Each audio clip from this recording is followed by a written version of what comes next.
What's up? Night 2, week 1. Here we go.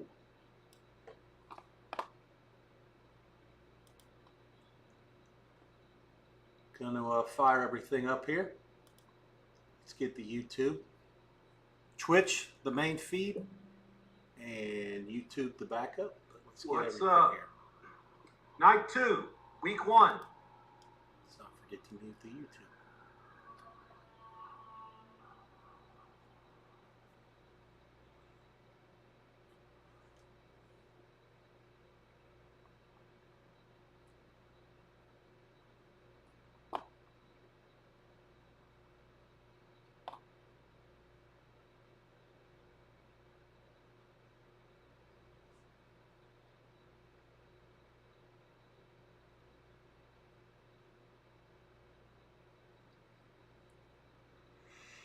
All right.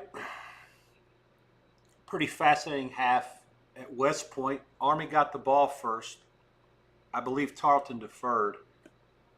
And Army does lead 17-0 at half. Pretty close to being on pace with what it should be. Tarleton was the one team that I got woefully wrong last week in that 1AA in week 0 as they thumped their opponent on the road and looked very good in doing so. And they I think Tarleton wants to move up to 1A at some point and are going to be a significant threat to make the playoffs. I believe they're in the top 10. So it's a good test for Army to start their season. They lost their quarterback, Daly, who was Mr. Do-Everything, basically a fullback disguised as a quarterback, and was very close to making the Heisman Trophy ceremony in New York City last year. He's worth a lot. So the fact that they were able to come from being down early after a Tarleton touchdown and now lead by 17-10 at halftime was impressive. Pretty even game stat-wise, but Army's drives for points, actually 3 of the 5. They punted twice, but the 2 touchdown, one field goal drive was 15 for 67, and the touchdown drive was 7 for 75. And the last touchdown, of course, after a bad Tarleton punt, Army had to go 5 plays, 39 yards, and did score a touchdown with 15 seconds left. They lead 17-10. Tarleton gets the ball back. And that'll be it for the 1AA chats for a while. There are 3 other games at that level. Wagner, Kansas underway. Bethune-Cookman, Florida International later. Western Illinois and Illinois about to kick as well. 7 games on the main board tonight. Not quite as busy as we were last night. I'll have them all in front of me. Western Michigan, the game that I like the best. We took 21 there, and they shoved it right in our face. Game got to 22.5 at some places at the end. Western Michigan got a couple of big plays on the first drive. Forced a punt. Michigan State takes it down, scores rather easily.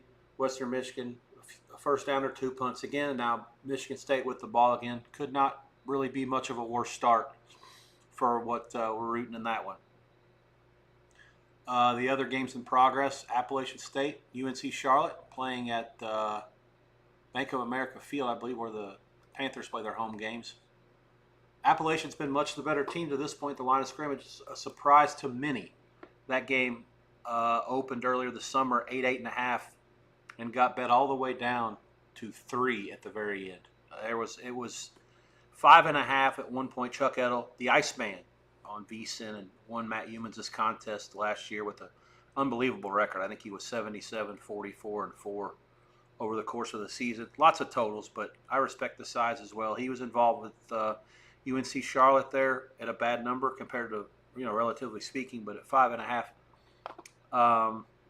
And the game kept crashing. Even today, 4.5 earlier, and it got all the way to 3. So we'll see how it plays out. Appalachian State just roughed the passer. There's been a couple of head-scratching plays on both sides. App State won the toss and did defer. The drive chart in that game, you got a punt, a fumble at the goal line as App State was going in. Total head-scratcher of a play. I thought it was still a touchdown. They didn't give it to him. And now another fumble. So we'll see what happens. Appalachian State just roughed the passer, so UNC Charlotte is now in scoring position halfway through the first. Other game that started at the top of the hour, Wake Forest leads Kennesaw 7-6. That game is in Winston-Salem. Wake Forest opened 18.5 this summer. The game was briefly bet down a little bit and went up and closed around 19. I made the game 18. No real opinions going into it. It looks like Kennesaw's feisty. They did win the toss and defer. Wake Forest took it right down the field, 14 plays, 75 yards, 7 minutes, got a touchdown on the first drive. Kennesaw answered 10 plays, 75 yards with a touchdown. Wake punts. Kennesaw turns it on downs, and it looks like now we got late in the first quarter. This is my ACC network feed is on a little bit of a delay. That's what happened. There was a Kennesaw gets stopped on 4th and short, and so Wake Forest takes over to start the second quarter in not bad field position, still in their own territory, leading 7-6 over Kennesaw State. Got a couple of people watching. Hello. Feel free to chat about anything. Games tonight, games tomorrow. NFL, the Micah Parsons trade, which I didn't get into last night. It was right in the middle of the stream. I was a little shocked by it, to be fair. Baseball. One of my friends from Missouri wants to talk Cardinals. I said, tonight's a better night to do that than tomorrow, and it was better than last night. Let's see. What else is going on of any note? There is one NBA game now, one later. The baseball card, like I say, it's a full one. All night games, no Cubs at home today. And like I said, just the 3 games, 1 AA against each other.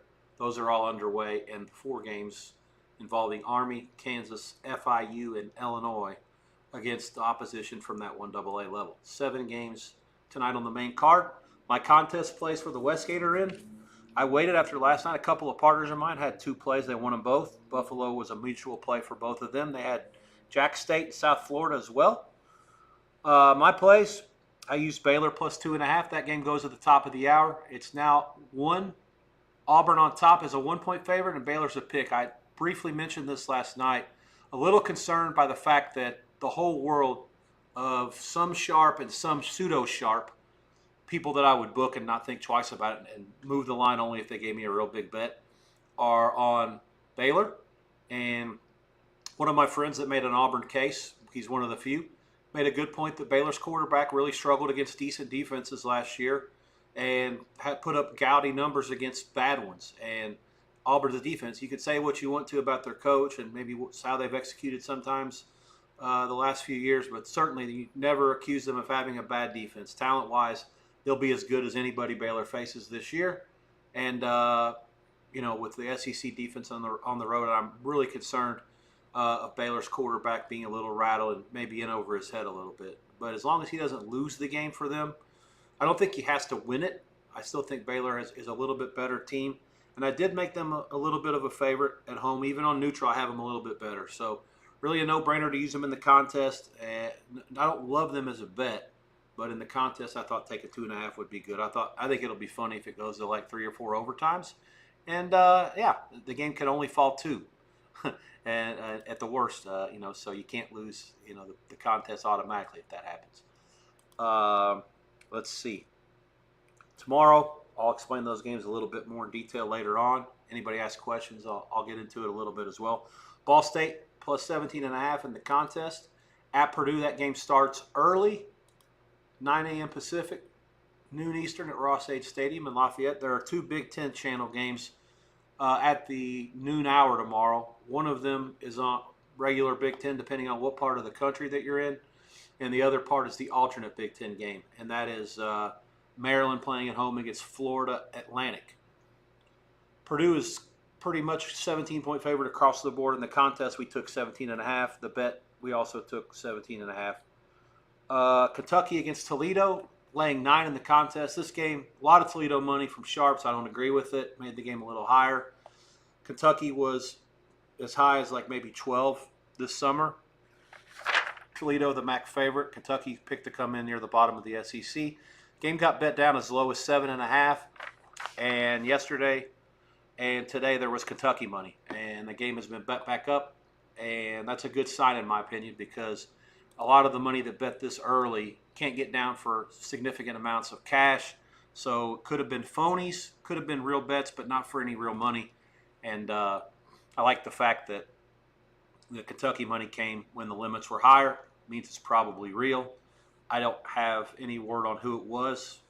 At this point, if somebody wants to volunteer that information, they can share it with me. It helped you be a bookmaker for so many years to be able to know where the information is coming from. These days, I swap as much as I can with the people that I know.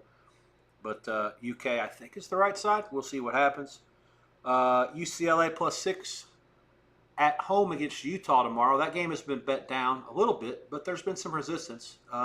Most of, again, the pseudo sharps and the squares are on Utah. Not much money for UCLA, but I do think UCLA have a chance to win. We'll see what happens. Utah's quarterback and their coach, the kid that played in Mexico last year, can make some plays, but I believe that UCLA's defense will be about as good as he's ever seen. There'll be some mistakes there for him. And, at the Rose Bowl late start, I expect UCLA to be in it with the chance to win it. And the 6 points is just a bonus. Southern Miss, we took 13 at Mississippi State. They shoved it right in the face at some point today, 14 and a half. Now I don't see that. I made the game much cheaper. Basically, I took Marshall's power rating from last year and almost transposed it. They won the conference. They won the Sun Belt. Southern Miss is a Sun Belt school. And they basically fired the coach, or they couldn't extend his contract. So he took basically 35 guys from his team from West Virginia down to Hattiesburg and transplanted them there. And I believe Southern Miss playing at home against Mississippi State, who is the last place team in the SEC preseason polls, I think they'll have a real shot. We'll see how it plays out. I know that my guy Joey Toons is on the dog, +14. And like I say, somebody shoved it in his face. So, we'll see what happens. But I'm okay with needing Southern Miss here. I made the game much lower. Have to trust my numbers in the preseason. They worked out pretty well yesterday. Georgia State +35.5. Made the game closer to 28. The current line is 34.5, and some 34s are out there as well. That's at Ole Miss.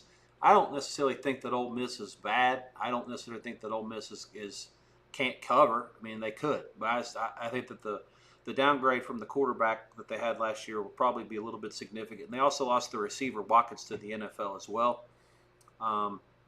The coach is recruiting at a high level. They have good players. But, again, I just think that's a big number for the season opener. Georgia State has enough talent to stay inside, and let's hope they do. Oregon State in the nightcap at home against Cal. 44-7, they lost to the Golden Bears last year. That was their biggest and most lopsided defeat of the season. A little bit of revenge here in the season opener. Second-year coach at Oregon State. Lots back. The quarterback transferred in from Duke. I like him. I think the program for Cal and Stanford, for that matter, going the wrong direction since those teams left their conference and are in the ACC now. Basically, the outcasts playing most of their games 3 time zones away. Tough situation and setup for them. The coach has been there 9 years, done a hell of a job. I just don't know what they've got left going forward in that league. And I think that Oregon State, pretty good players. Cal, a lot of youth. A quarterback that is prep school 15, I believe, in Phil Steele, but I have to see it on the field for me to believe that he's going to be effective. And again, it's a revenge situation. I think Oregon State has better players. The line is pretty cheap, and I just, like I say, the state of the two programs are in two vastly different places for me. Easy lay in the contest and in real life. 1.5 is the current line. That was also the contest price. There are some ones if you look hard enough in town. The South Point, which is a half mile down the road from my house, offering a 1.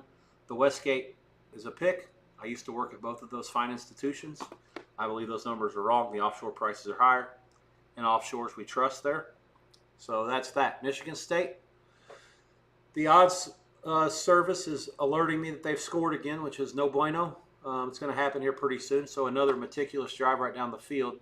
My TV shows 7. The odds service shows 13. So it's happening here pretty soon. I can see why. It's hot knife through butter here.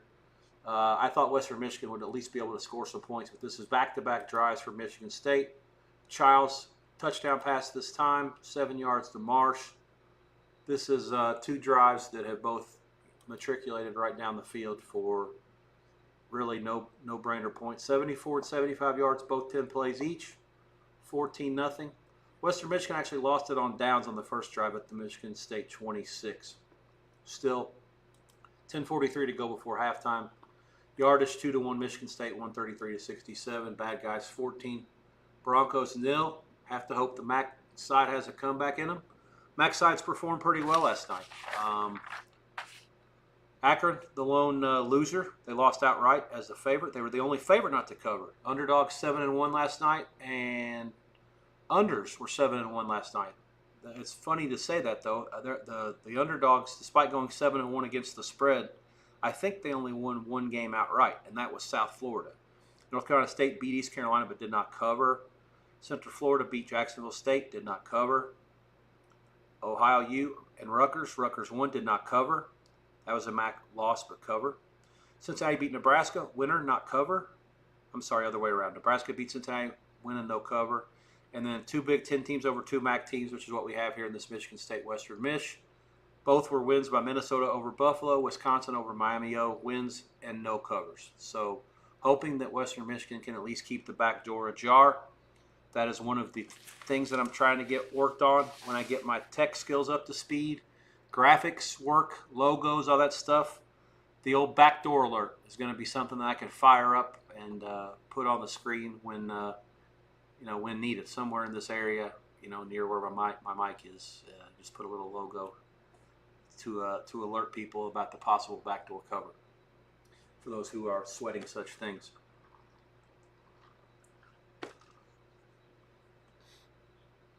Let's see what else is going on here. I'll give a scoreboard update. Charlotte has kicked the field goal against Appalachian State, and they lead 3-0. Again, the 49ers. New coach Tim Albion, over from Ohio. You did a hell of a job there. Won the MAC for the first time. The Bobcats had won that league since the 60s.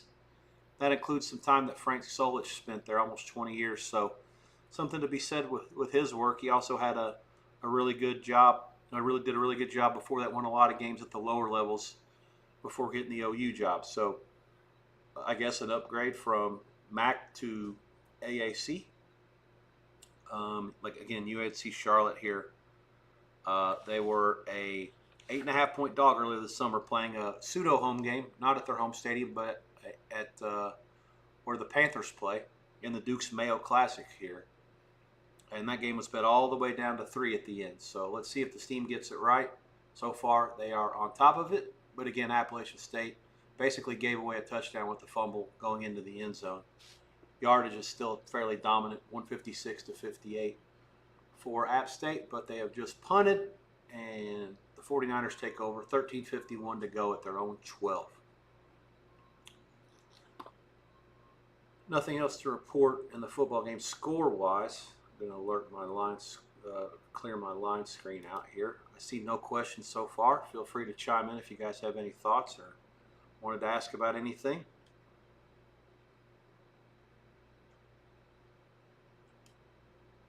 Let's see. Any scores notable today in any other sports? Mets all over the Marlins, 5-0 early. They've been running real hot. The New York teams have been playing well in the baseball. Give a lot of credit to the Yankees for doing what they're supposed to do, which, a lot of Yankee fans have been crying and complaining about all the mistakes and the bad pitching and the defense and no timely hitting, et cetera, et cetera. But, they had an easy schedule stretch here for the last part of this month, and to give them credit, they've handled their business. They've won all those games and putting themselves in a real good spot along with the Red Sox to get the AL wild cards and actually not have to sweat it too much. I mean, I can't really give Kansas City much of a chance and Seattle really much of a chance either. The path for the Mariners is going to be to win their division. And certainly that's possible, given some of the stupefying losses by Houston and earlier in the month. And again, even this week, they lost a home game to Colorado, laying $4. So anyways, that's that. Let's go back to the foots.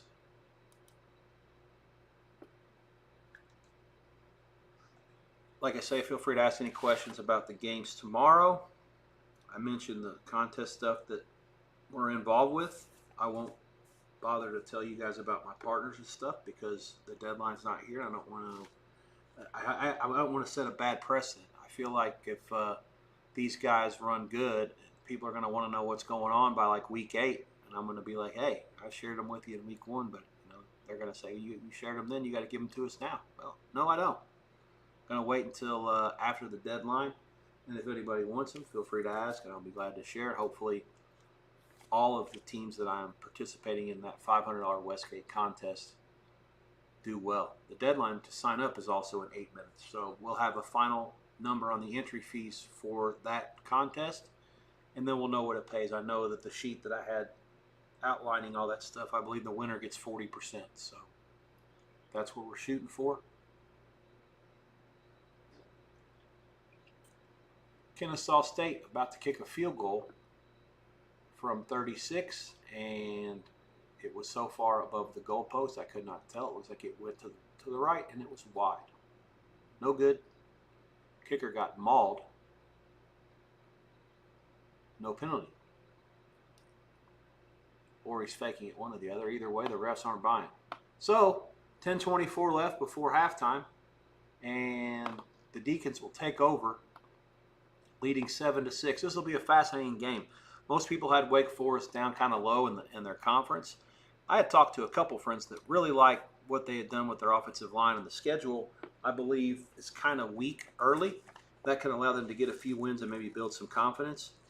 And I'll have to see what to do with their number if they play up to where they're supposed to, and start getting some separation in this game, and then play to a number that maybe is a little higher than what the market thinks that they should be or could dictate. But ultimately speaking, Phil Steele has them right down there, only above Stanford and right behind Cal in that conference, and that's not company that you want to live in when you're dealing with a 16 or 18 team league. I get them all confused. These Big Four conferences, 17 they have, and then Notre Dame. So of course, Wake Forest opens Kennesaw, Western Carolina, NC State at home. They're going to be serious about having a chance to do well. They're going to have to win all 3 of those games. Georgia Tech, after a bye, is also at home.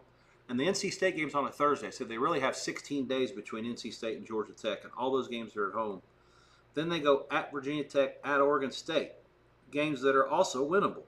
So in a perfect world, if they play well and show some things, and this is the new coach, Jake Dickert, who was at Washington State before, did a good job there, brought a lot of players from Washington State with him.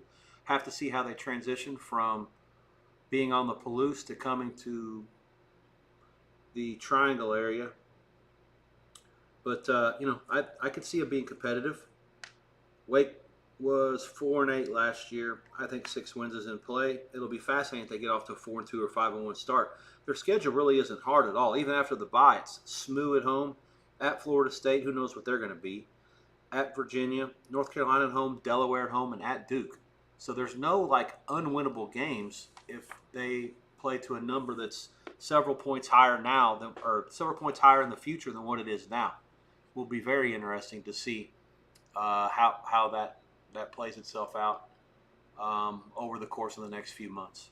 I'm very fascinated. They're one of the teams that I'm very fascinated to see how they come along as the season progresses. In the ACC, like I say, there's some teams with question marks, and they got as many as anybody. So nearing the top of the hour, which means we'll have kickoff shortly from Auburn and Baylor, which is on Big Fox, and then also Georgia Tech and Colorado, which is on ESPN.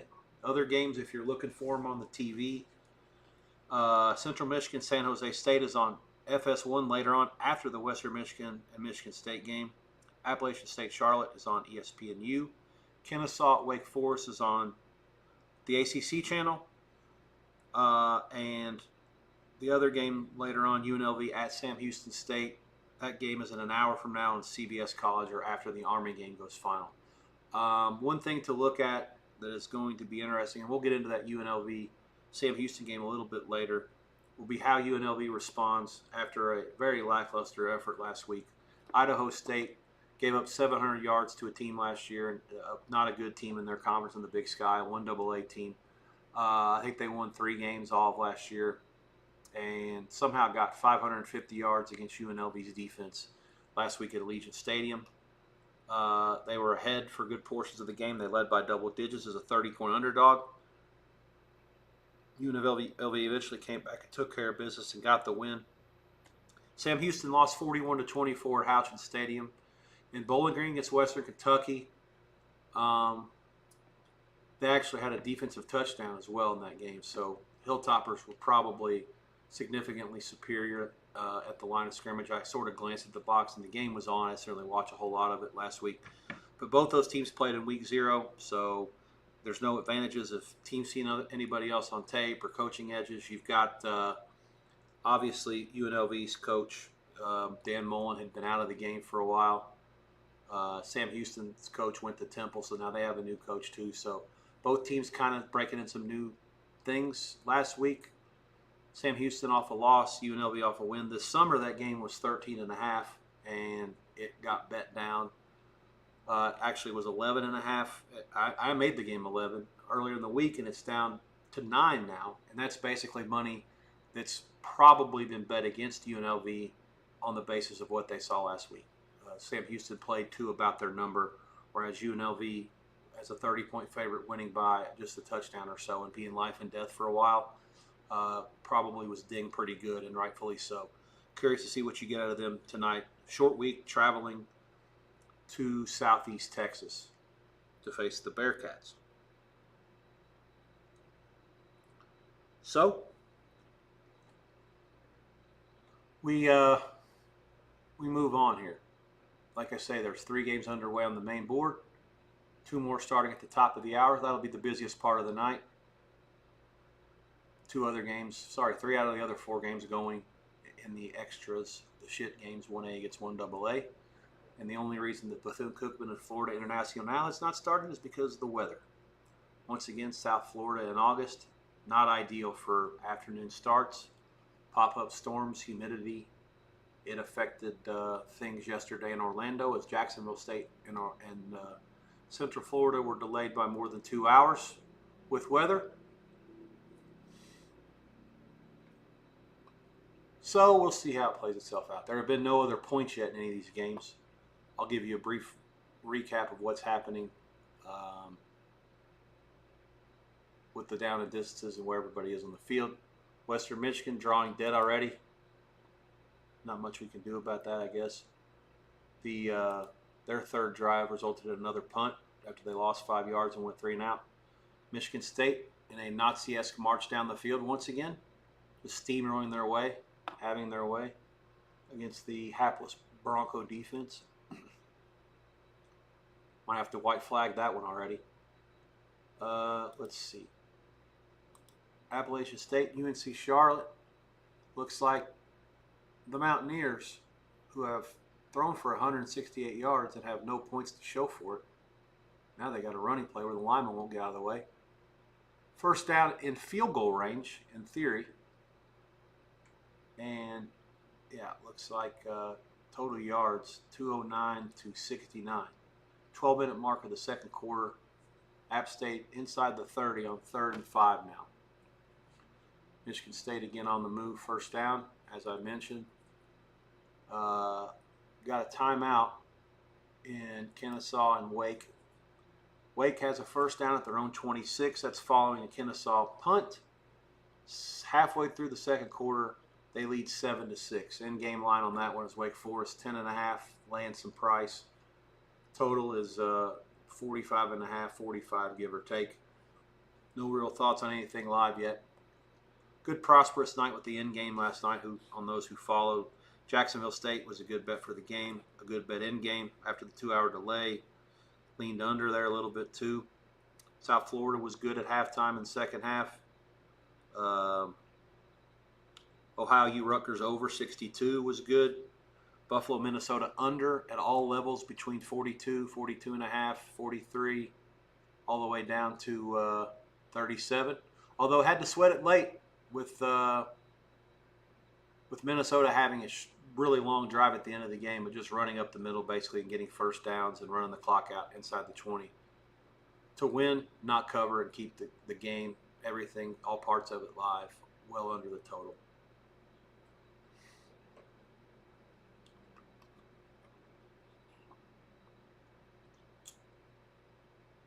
Appalachian State's on the board.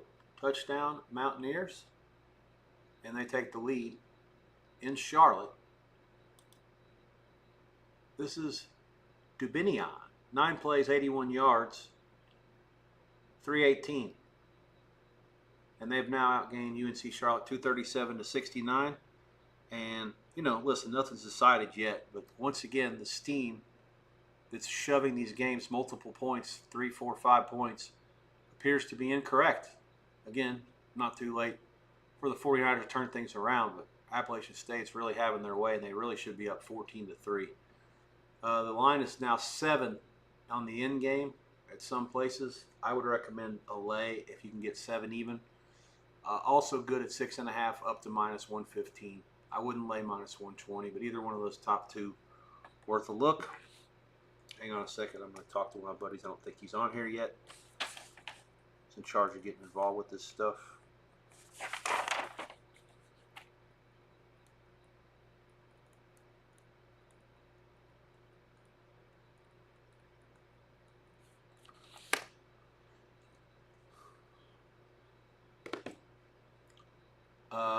Let's see what else is going on.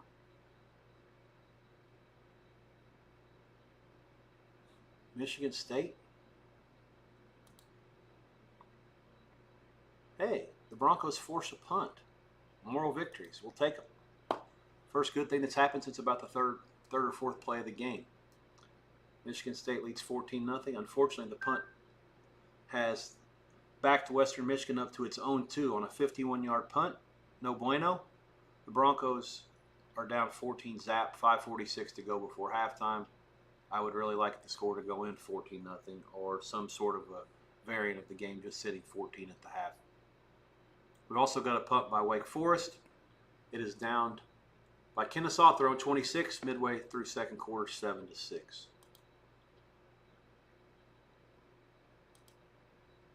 Which I think you mentioned a minute ago. 89 degrees in Waco. Nice and toasty for the Bears and the Auburn Tigers. Kudos to both schools for scheduling a non-conference game like this. I think that'll be commonplace in the near future, given that the SEC is going to a 9-team league schedule from 8, and also mandating that their teams play another school from the Big 10, Big 12, or ACC. That will be 10 games out of the 12 at the very minimum that they play against one of the teams that will have automatic playoff bids. The other two, likely you get a 1AA game. Western Carolina, Wofford, Samford, the like. The Big Ten will also follow suit with their versions of Illinois State, insert MAC team here, and it's close to a gimme. You're just look at Indiana's schedule and pick anybody that they've scheduled for the next 5 years, and that's what you've got. So we'll see. But a good matchup, certainly non-conference-wise. Both Georgia Tech at Colorado, Auburn, Baylor. Easily 2 of the headline games tonight, and probably 2 of the top 7 or 8 matchups of the whole weekend.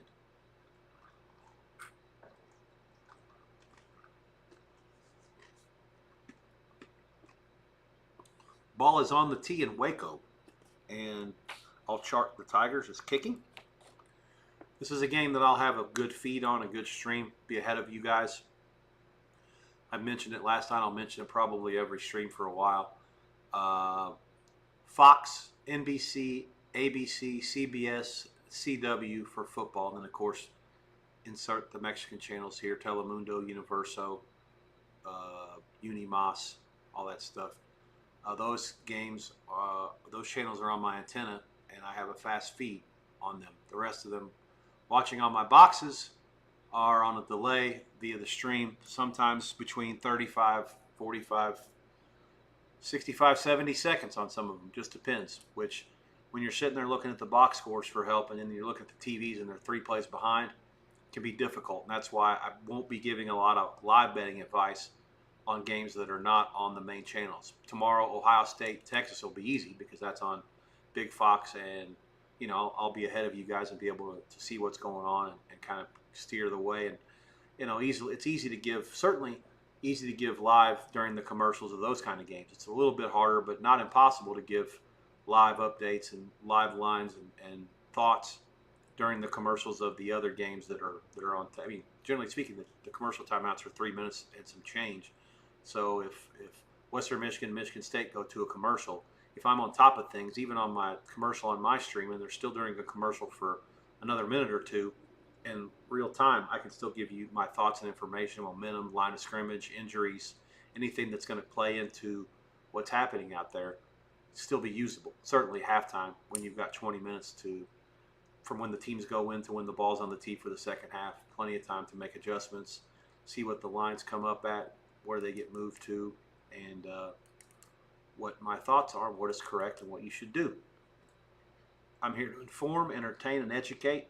To do all three for the course of the season and beyond is the ultimate goal. Watching games with me, as anybody will attest, from back home in Indiana all the way down to Hawaii and Costa Rica and Las Vegas, is a chore at times, but it's usually pretty fun. You get your money's worth, and you'll hear me get emotional at times when the need arises. Hasn't yet tonight, obviously, and want to keep it professional as I get things going here. Baylor has 3rd and forever on their first drive. Dropping back, Auburn in the zone, 3-man rush, slant. Actually got way more than he should have. Going to be close to the marker. All depend on the spot, but he may have a first down. If not, it's going to be within a yard. Baylor just took what they gave him. Just dropped back, 3-step drop, trips right. Couple of quick slants underneath. Just found the guy inside. So it looks like he's going to be a yard or two short. That spot was incredibly generous. And either Auburn's going to call timeout to stop it, or one of the referees or the officials is going to put a halt to it. It looks like his knee was down a full 2 yards short. And they are reviewing it 49 seconds into the game. Let's see what happened here in East Lansing. Quarterback was near the end zone getting sacked. He got rid of it. I don't know who touched it. Wasn't an illegal touching. No. Commercial, injury. 3rd and 9 from their own 3. Please just don't lose any yardage and find a way to punt it out of there. Maybe they should just quick kick it. Just concede. Somehow keep it at 17.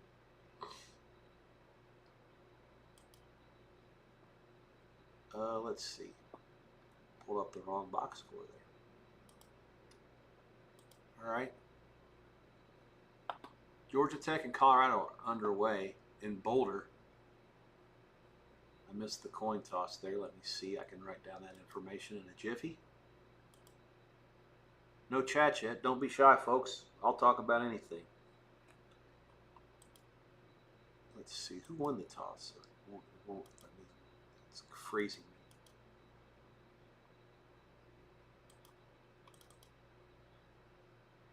Okay, Auburn did win the toss and deferred.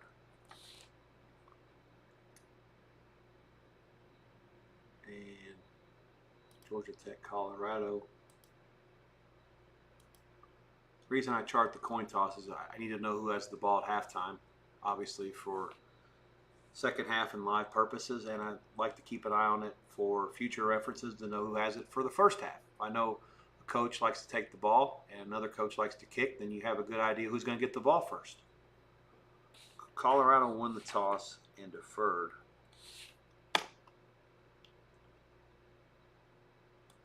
And it looks like they fumbled.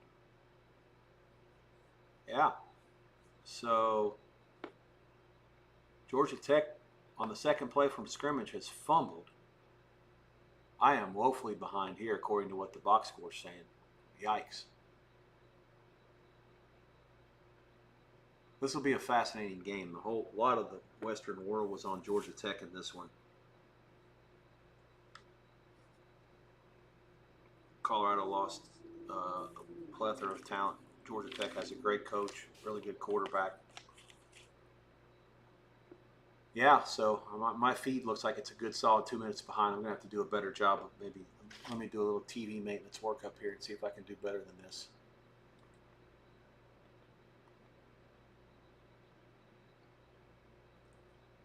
Okay, this might be good. It might not. There's a commercial already. We'll find out. Colorado, 8-yard touchdown, 5 plays, 36 yards. Salter, who transferred in from Liberty, to Taylor. And the Buffaloes lead 7-0. Dream start for them at home after forcing a fumble 2 plays in and then scoring a touchdown 5 plays after that. Oh, my ears are killing me with this headset. I feel like a DJ. Let's see. Anything else of note happening yet? Did Western Michigan get out of their jail? Amazingly, they did, but I still think they're short. Now I want them to go for it. I'm sick.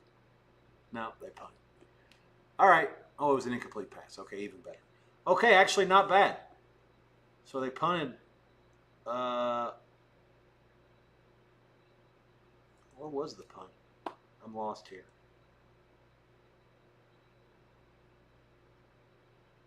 Second, 7:33. So the punt was all the way to midfield.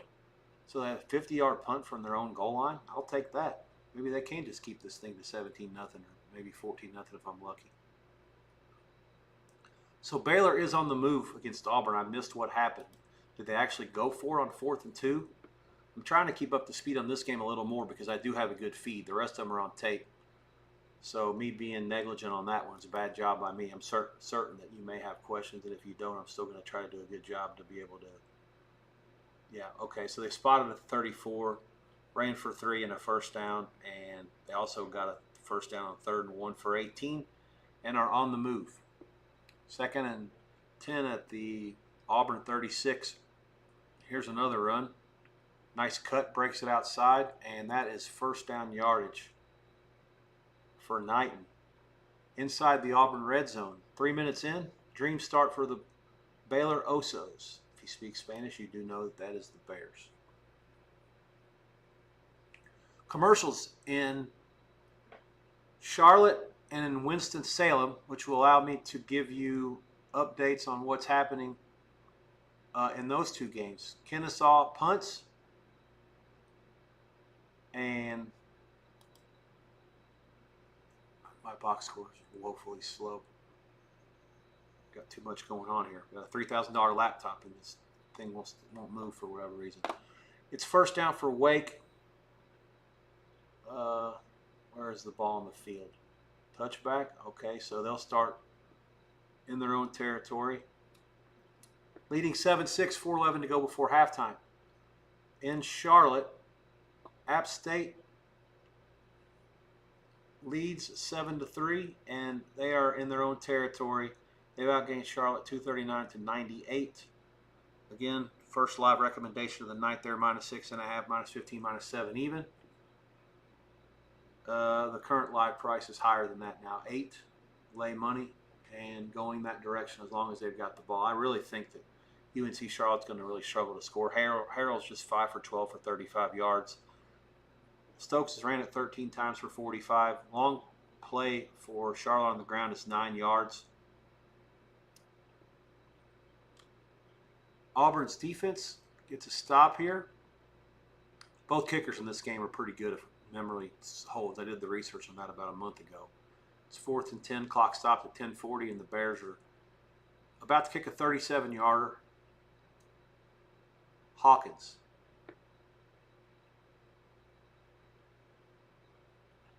"45 minutes into the stream, I have between 3 and 5 or 6 viewers and no chat yet. Come on, folks, don't be shy. Talk to me." Field goal is good. Baylor takes a 3-0 lead. The Tigers will get the ball first, or get the ball for the first time after the timeout. As again, 5 games underway, and got them all in the tube. Oh, I thought I was trying to trick somebody with the fast feed on ESPN, and it didn't work. So now I'm going to do another trick. NCAAF.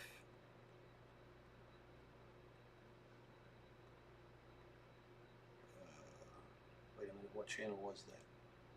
Yeah, it's the Georgia Tech Colorado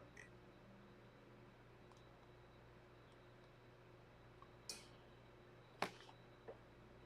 I'll have to one day, when it's really slow, give you guys a view of what I actually do with these TVs. You'll find it very fascinating. I've had this set up for a little over 2 years now. It took me a little bit of time to get the remote situations figured out about what I have to point at. Sometimes it still hits another box when I'm changing one of them. It's frustrating. I'm sitting 30 feet away from these things, so not easy.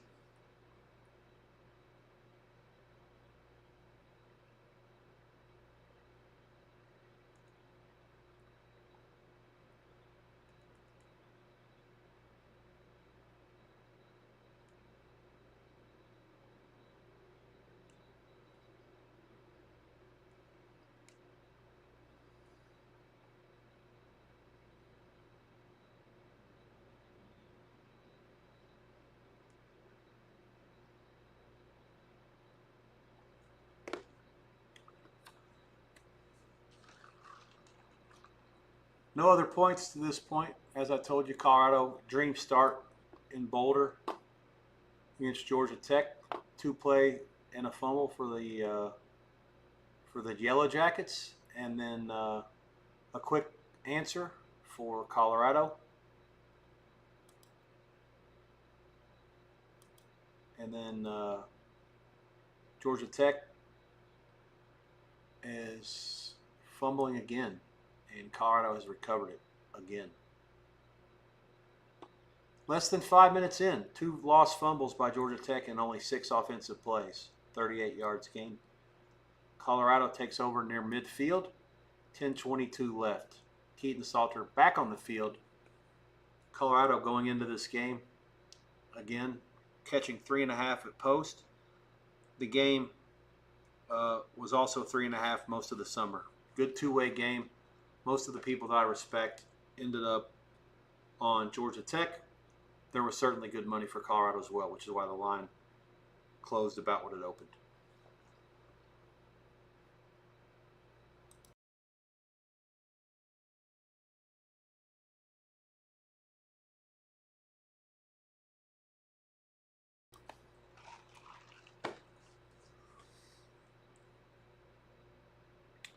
Looks like we've got Army. Big play against Tarleton State at the top of the stream. I mentioned how interested I am in that game for the simple fact that Army's got a new quarterback and Tarleton State has ambitions to move up to 1A football in the not too distant future. And that line was only 14 and a half Army. Most of the people that also do work at that 1AA level like I do made the game the same or close to it. So curious to see what our numbers were like because I had Tarleton way off last week and made a big adjustment. And now they are down 2 touchdowns after leading Army 10-7 early. 17 straight for the Black Knights at home. Michigan State, I see Childs, 10 for 12, 88 yards, and he's ran the ball 4 times for 25. Dissecting my hapless Broncos, they have it inside the 10, first and goal. This is a fairly, I almost feel like it's a done deal. We'll need a miracle to keep them out of the end zone. Actually, might be better off if they score. Oh, wait a minute. He fumbles into the end zone. They call it a touchdown. Frazier leaned over the goal line and he stretched. I thought the ball came out. And it looks like a Western Michigan did get a clear recovery, but it was after the play was scored a touchdown. And the box score tells me he's already kicked the extra point. So my hopes and dreams of a turnover. And, yeah, he stretched it over and got in. Side judge made the call. And Michigan State's already ahead of the number in the contests and very close to it, depending on what, you got it close. You could have laid better than, 21 or better. It opened 17.5 earlier. Closed as high as 23 in town. And they lead the Broncos 21-0 in a game that can only be described as one-sided. Drives in this game. Western Mich downs after 7 plays and 57 yards. Punt. And Michigan State, 10 plays, 74 yards, 10 plays, 75 yards, and 6 plays, 54 yards with 1 punt in between those 3 touchdown drives. 1:50 to go before the half. Broncos need to get something on the board and some sort of momentum built before the break as the Spartans do get the ball at halftime. Let's see, something I was going to look at. When you talk about these teams that are overmatched with the big point spreads, one of the questions you ask is who is on deck? Who do they have next week? Is there any real motivation for some of these teams to beat the snot out of other ones? More times than not, I'm generally saying, hopefully not. Jonathan Smith coached at Oregon State. He wasn't one to try to run it up if he didn't have to there. And last year at Michigan State, his largest win against anybody at all that was in the 1A level was by 12 against Iowa at home. So they weren't one to blow anybody off the field. I'd like to think that Western Michigan is going to have a chance to contend in the MAC this year. So far, what I'm seeing, my eyes deceive me, or my eyes are telling me that my opinion before the season was incorrect. 1:50 to go. I'd like to see something here. Michigan State has Boston College coming in next week, which is, I guess, in theory, supposed to be their best non-conference opponent. They do play 9 league games. All 3 of their non-conference games are at home this year. Western Michigan, Boston College, and Youngstown State. So I don't know how much they'll stay aggressive here if they build a rather comfortable lead. This Childs is only a junior. Jesus, I feel like he's been playing there for 13 years. He did throw 11 interceptions and just 13 touchdowns last year. Have to hope at some point maybe Western Michigan can make a game out of it. He maybe turns it over a time or two. Western Michigan now fumbles the first play on the pitch, and Michigan State gets it. And I'm about ready to turn that game off. Grade it as an L and move on.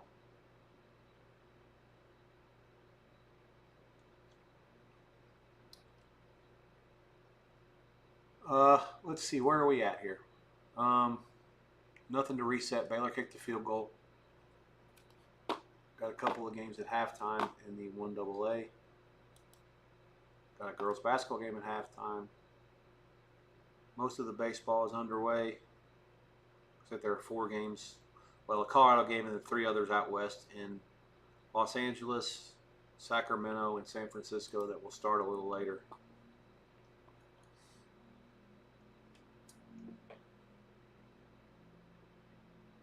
Let's see. What did they call that, an incompletion or something? I'm not sure what happened. Western Michigan somehow has the ball. And they're running the clock because they don't want Michigan State to have any time after they have to punt it again. Real good confidence there for the offense. Let's see here. Kennesaw State and Wake Forest. Let me look at the box there. That's another game that I have a little bit of a delay on. Certainly have interest in that one. Possibly getting involved at halftime. I think Kennesaw is holding up their end of the bargain a little better than I expected. Appalachian State is on the move. 3rd and 6, and they have gotten precariously close to the first down marker. The guy stepped out of bounds, bad awareness, about a half yard short. 67 seconds left up there. It's going to be 4th and short. And let's see what's happening now with this Kennesaw Wake. Wake is on the move, I guess, now. Okay, so 1:10 to go. Wake Forest 4th and 7 at the Kennesaw 44. Kennesaw calling a timeout. So they want the ball back. They've outgained Wake 193 to 157 and have more yards per play. So thus far, Wake laying 18.5 can be classified as disappointing. I mentioned earlier about me wanting to see what you were going to get out of them based on the fairly easy schedule over the course of the year. And Baylor on the move. Big play, Robertson. Who's the receiver here? Oh, he just ran a go route and beat the defensive back. That's Wilson. 57 yards. And they have it 1st and goal, 6.5 minutes in at the Auburn 8. Basically a smash play to the 5 for Washington. And we're about 7 minutes in when the ball will be snapped again, and the Oso is looking to go up 10-0 on War Damn Eagle.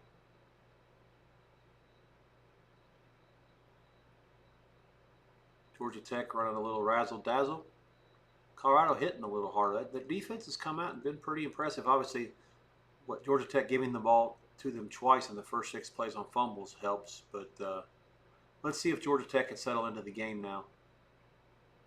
They can come down and answer and get points here. Then it becomes incumbent on their defense to sort of assert themselves. Oh, wow. Nice play by the running back for Baylor. He was basically stood up at the line of scrimmage and sort of kept himself up and did not go down and got it to the 2, 3rd and goal. Western Michigan's defense made the play that I was looking for. Hit Childs from behind, forced a fumble, and Michigan State unfortunately recovered it. 17-yard loss, and now Western Michigan is the one calling timeouts. 2nd and 27. If they can get 2 more stops, they'll get the ball back and have a chance to maybe kick a field goal before the half. 3rd and goal, Baylor at the 2. It's a run, and it has no chance. Washington's stuck. He is actually hit in the backfield, I believe, and he struggled to get to the line of scrimmage. I don't think he got there. Auburn basically had 7 in the box and was never going to let him do it. They sent the tight end in motion on a wham block, never got to him. Nose tackle totally blew the play up before it had a chance to get going. And Baylor, after converting once on 4th down last drive, it's 4th and goal at the 3. They're going to go for it again. Or at least they're showing that. They do. They snap it. Shotgun. Empty back. Defensive back makes a nice play. Incomplete pass to Trigg. And Auburn forces the stop. They will get the ball at their own 3. There will likely be a timeout. 6:27 to go in the first. Auburn gets nothing after getting down inside the 5. They've outgained Auburn 123-0. The scoreboard says they're only up 3-0. Live line 1.5 or 2. Totals 50.5, 51-ish. I would like to think that under probably is worth a look here. It closed at 57 after being 57 most of the summer. There was not much of an opinion or any steam on the total in this game or anybody that was really sharp on either side of the total. It's got 6 points down now from the start of the game based on what's happened on the field. Baylor's first 2 drives are fairly significant. Ended up with the field goal. Auburn 3 and out, punt, no yards. And they had the ball for just 1:22. So 18 plays to 3 for Baylor, but the scoreboard does not tell the dominance that the box score does, unfortunately, for those who are on the Bears. Baylor 3-0. Timeout. And we've got Appalachian State in the end zone, and they now lead 14-3 over UNC Charlotte. Good for those of you who decided to follow what I said about laying 6.5 minus 15 or 7 even in the middle of the second quarter and the live line. Remember, that was the sharp side Charlotte before the game. Those steam plays were very bad last night. Let's hope this one is bad as well. I had no opinion before the game started, but in the game and on the field, Appalachian State clearly superior to this point, and no surprise, they're up 14-3. It probably should be more. 21-3 given the fumble in the end zone. Yardage 317 to 98. One-way traffic, the score being the way that it is, and App State getting the ball at halftime. I have to actually hope that Charlotte comes down and kicks a field goal here almost. I'd like to be able to try to give everybody a recommendation and make a play on App State once again. Just tap it again. Go crazy, folks. First time chat. Welcome to the gig. First chat of the night from anybody. Who do I see walking off the field with the national championship at Hard Rock? I will say one thing. I'm gonna preface this. If I had a gun to my head to pick one, if you want the actual team that I think will do it, I'm gonna probably cop out and say it'll be one of the favorites. It's hard not to say it could be somebody if the Oregon quarterback develops. Penn State's got good talent.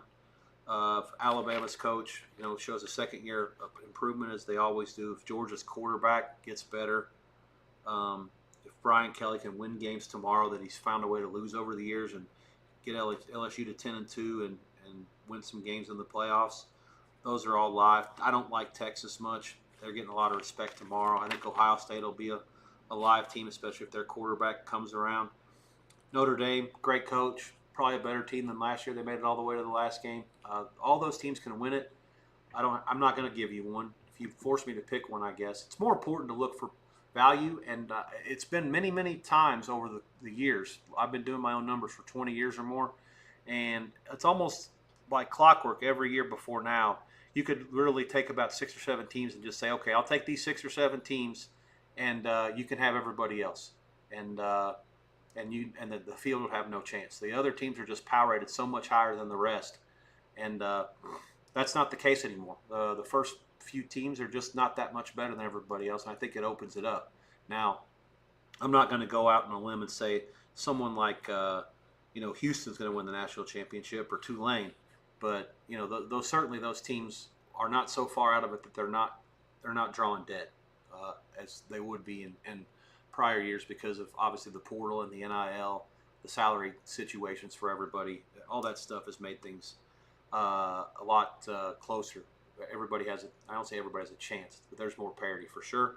And my gun to the head pick to win it is going to be a team that I think will get the bye, that'll win their conference comfortably, and a coach that's won it before, and that is Clemson. So gun to my head pick to win the national championship is Clemson, and that has nothing to do with me wearing an orange shirt tonight on the street. Western Michigan, what are you doing? Oh, Christ. 20 seconds to go before halftime. And this guy wants to be a hero. Just a total head scratcher.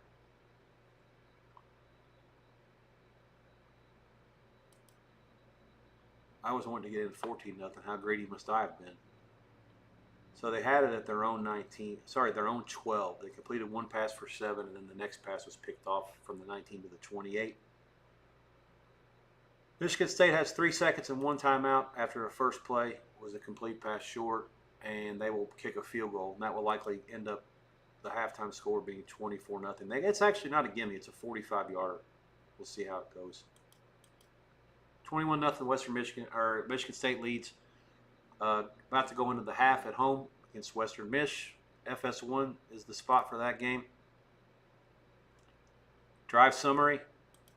Western Mich got the ball first. Downs, punt, and INT. And Michigan State, touchdown, punt, touchdown.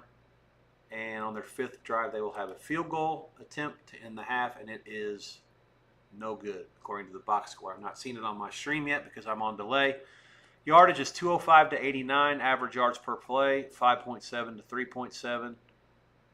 Western Mich, like I said, they stopped on downs on their first drive. 1 for 6 on 3rd down. Michigan State 3 for 6, 1 for 1 on 4th. Have to hope that the Spartans have Boston College up next week and will let up. Maybe Western Mich can get in the back door. That's my best chance there. We're about to go to halftime as well in Charlotte. App State 14-3. Halftime lines will be coming shortly. I'm going to show you my screen. One of my friends helped me set it up, so I'll show you what I'm going to get this obviously fixed for future references. I know one of my friends mentioned that he really liked this last night when I put up the odds logic screen at halftimes and was able to talk you through this stuff. My tech stuff's not nearly developed as it needs to be yet. Login information, the live stream that has the countdown clock when I go away to grab something to eat or take a quick break or fix the TVs. I need to have something up there that puts up a graphic that doesn't show me doing those things, and I can also hit mute. But yeah, that'll all be in the works hopefully sometime in the next few days. Just want to get through the weekend and see what I do well, what I do bad. Constructive and otherwise criticism, always welcome. I have thick skin. I want to get better. I want this to be successful. I want to inform you, entertain you, educate you, and have you thank me profusely for making you money.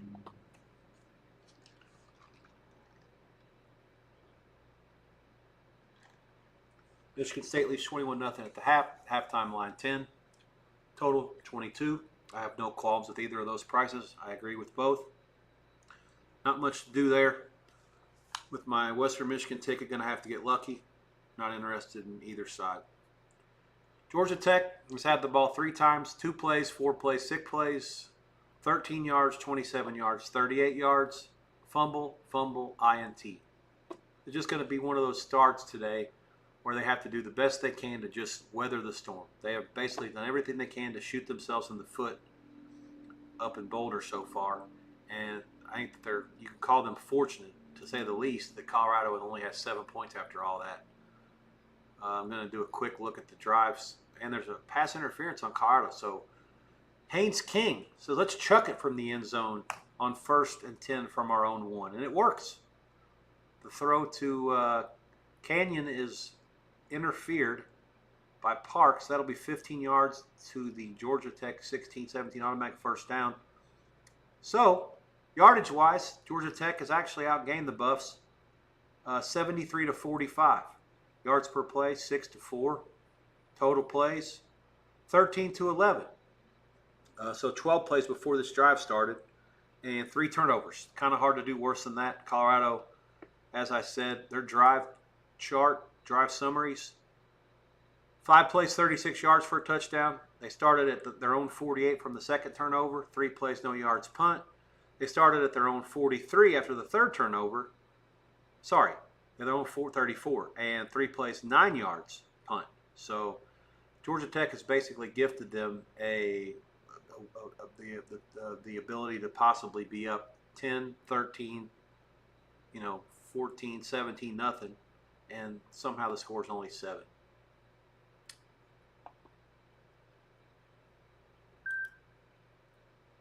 let's see here. Halftime score and price, Wake Forest 7-6 over Kennesaw. They kicked a long field goal at the end of the half. It's like from 54, and it was blocked by Kennesaw. I've been impressed with Kennesaw here. I mentioned this earlier. I'd like to see if there's a way to get involved with them at halftime. This game was 18-ish beforehand. The yardage, 200 to 180 Kennesaw. Yards per play, 5 to 4.5 in favor of Kennesaw. And Kennesaw gets the ball first at halftime. Wake Forest is laying 6.5 minus money. I want 7 flat. I think the line should be probably no higher than 6 flat.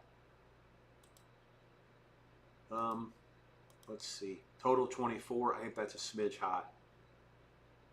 I like 23.5 better. I wouldn't bet it at 24. 24.5 would be worth a small bet. If you can get 24.5 or better, game 162 second half would be worth a look. Other halftime, 159 App State Charlotte. And App State tacked on points again before the half. Brutal. 47-yard field goal. Takes away any value in trying to bet App State for more. Obviously, we have second, and during the second quarter we got involved. A lot of sharp in this game. Very similar to Akron and Wyoming last night. The game was open 7.5, 8, and got bet all the way down to 3.5-ish. Akron, and they lost 10-0, did not cover. The only favorite not to cover last night. Tonight, you've got UNC Charlotte was 8.5 all summer. Got bet down from 5.5, 5 earlier the week, 4, 4.5, 3, 3.5. I think close 3 at some places, and it's clearly wrong. 339 to 115 yardage wise for App State. The live play was -6.5, -15, or -7 even in the middle of the second quarter, and App State's up 17-3. They also get the ball first. They're laying 2.5 up to 3. I would lay that. I think anything 2.5 flat all the way to 2.5 -20 or 3 -05, which is available for my friend at Bet War. 3 -05 is good if you're offshore. 2.5 -20 is also available offshore. There is a 2.5 -15 at Circa, 2.5 flat if you're in town. Second half Appalachian, go back to the well for more. And also added to the 6.5 and 7 that we lay in game again. Game opened 8, 8.5 earlier this summer. I made the game only 5. There's sharp money for the dog. Nobody's sharp on the favorite. They are all wrong from what I've seen so far. Second half, App State. Also, again, second half, Kennesaw trailing 7-6 in Winston-Salem against Wake Forest. This is a game they can win. They're down 1. If you can get 6.5 is good, but the 7 is large. Obviously, 2-point conversion will be in play. If Kennesaw scores, they'll likely go for 2. Let's hope that's a bridge that we have to cross. They missed the extra point. That's why they're down 1. And Michigan State up 10, laying 10, 10.5 now at half total, 21.5, 22. I made it 10 and 22 when I scribbled that down before the Michigan State field goal shank. Looks like Georgia Tech is finally trying to do something that doesn't involve a turnover, but I don't want to mush it, so we'll see. Auburn on the move in Baylor territory. They are inside the 30, and they're going to be close to a first down. This is a drive that started back at their own 2 when Baylor went forward on 4th and goal at the 2 and did not get it. Auburn has methodically driven it 11 plays and 72 yards now to inside the Baylor 25. It's first down now at the 24. Late in the first quarter, Auburn, after a 3 and out with nothing on their first drive, looks like they feel red-assed and a little insulted that Baylor decided to go for it on 4th and goal at the 2 rather than taking the points and going up 6-0. Auburn clearly wanting to smash them. Play selection, 10 rushes, 4 passes, 82 yards total.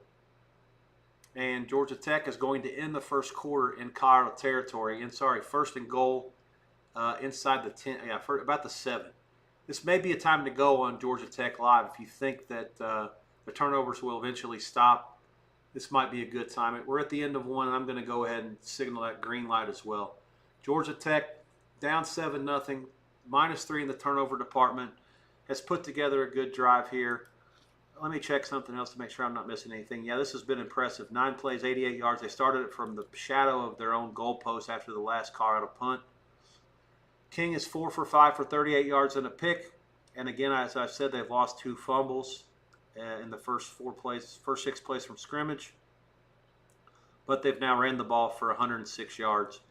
Dominating up front. Coaching advantage will probably be a decent factor. Halftime adjustments as well. This is a go. 167 Georgia Tech live. Pinnacle has -2, -112. One of my buddies is on here now. I'm going to implore him to do it. I have a free roll with him. Please get involved on Georgia Tech. Up to -2.5 flat. -2.5, -15 is the worst price. Those are good live plays at the end of the first quarter. Georgia Tech, -2.5, -15. Game was 3.5, 3 most of the offseason. There's good money for both sides. I made the game 5 pregame. I like what I see here. Don't let the market fool you with Carl being up 7-0. Georgia Tech's a fairly significant favorite to tie it at 7 here. And from there, like I say, they're -3 in turnovers in the first quarter. Colorado does get the ball at halftime. That's the one thing we're up against. But given Colorado's offense, doesn't really concern me this much. Clearly, Salters had some struggles. He struggled at the end of his time last year at Liberty. And they were certainly an underachiever there last year. As much as you want to say good or bad about Shedeur Sanders, this is a downgraded quarterback. I think that you're in a good position here with Georgia Tech. I could see them winning this game and winning it comfortably. Just got to keep the turnovers out of there. Auburn, 24-yard run by the quarterback Arnold, caps the 12-play 96-yard drive, and they have now taken the lead in Waco, 7-3.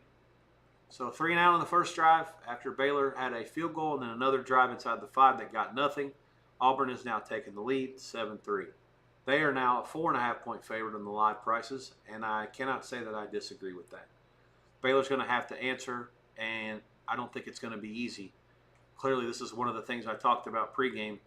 Baylor's quarterback has done good against teams that they're better than, and they have defenses that they kind of overmatch, and he struggles against defenses that are SEC caliber or high-end Big 12 defenses. Let's see how Baylor does react in this next drive. It's very vital that they get something out of this and try to get back in the lead, or at least keep it to a one-score game at the very worst after the next set of possessions.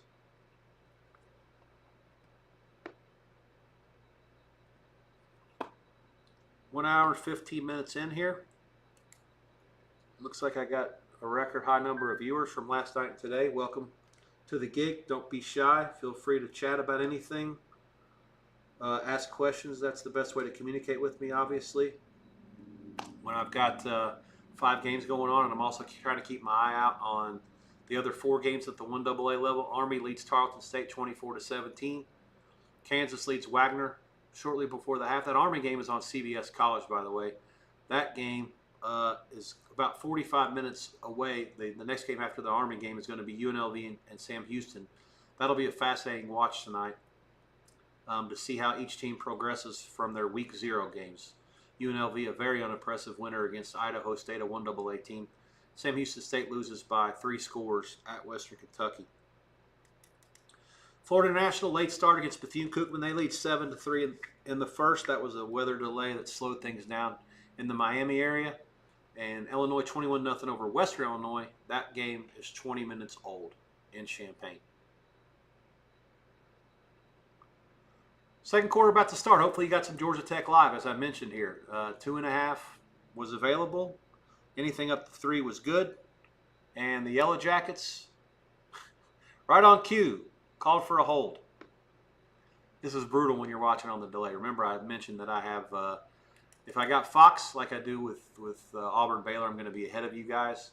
Same thing with NBC, CBS, ABC, CW, Telemundo, Univas, those channels that are on the antenna. I'll have a good advantage and be ahead of those of you who are watching on DirecTV or streaming it elsewhere. I got streams everywhere. They're all on a delay. So if it's an ESPN game or FS1 or ACC or ESPN Plus or wherever else, I have no chance. Certainly the right call. Haynes rolled out. One of the offensive linemen gave up and basically just said, "You're not going to sack my quarterback." So Just saw it now, and now it's 3rd and goal at the 18 after being 1st and goal before the quarter started. So those are one of the perils and pitfalls of betting something live, where you think it's an indeterminable march to get to the end zone, and it was until it wasn't. Until the Colorado defense got to take a little break at the end of the quarter and makes a couple of adjustments, and now best guess here, Georgia Tech's going to have to end up with a field goal attempt that's getting far enough from the goal line. It's not going to be a gimme. It'd be a shame if they can't at least get 3 out of this mess.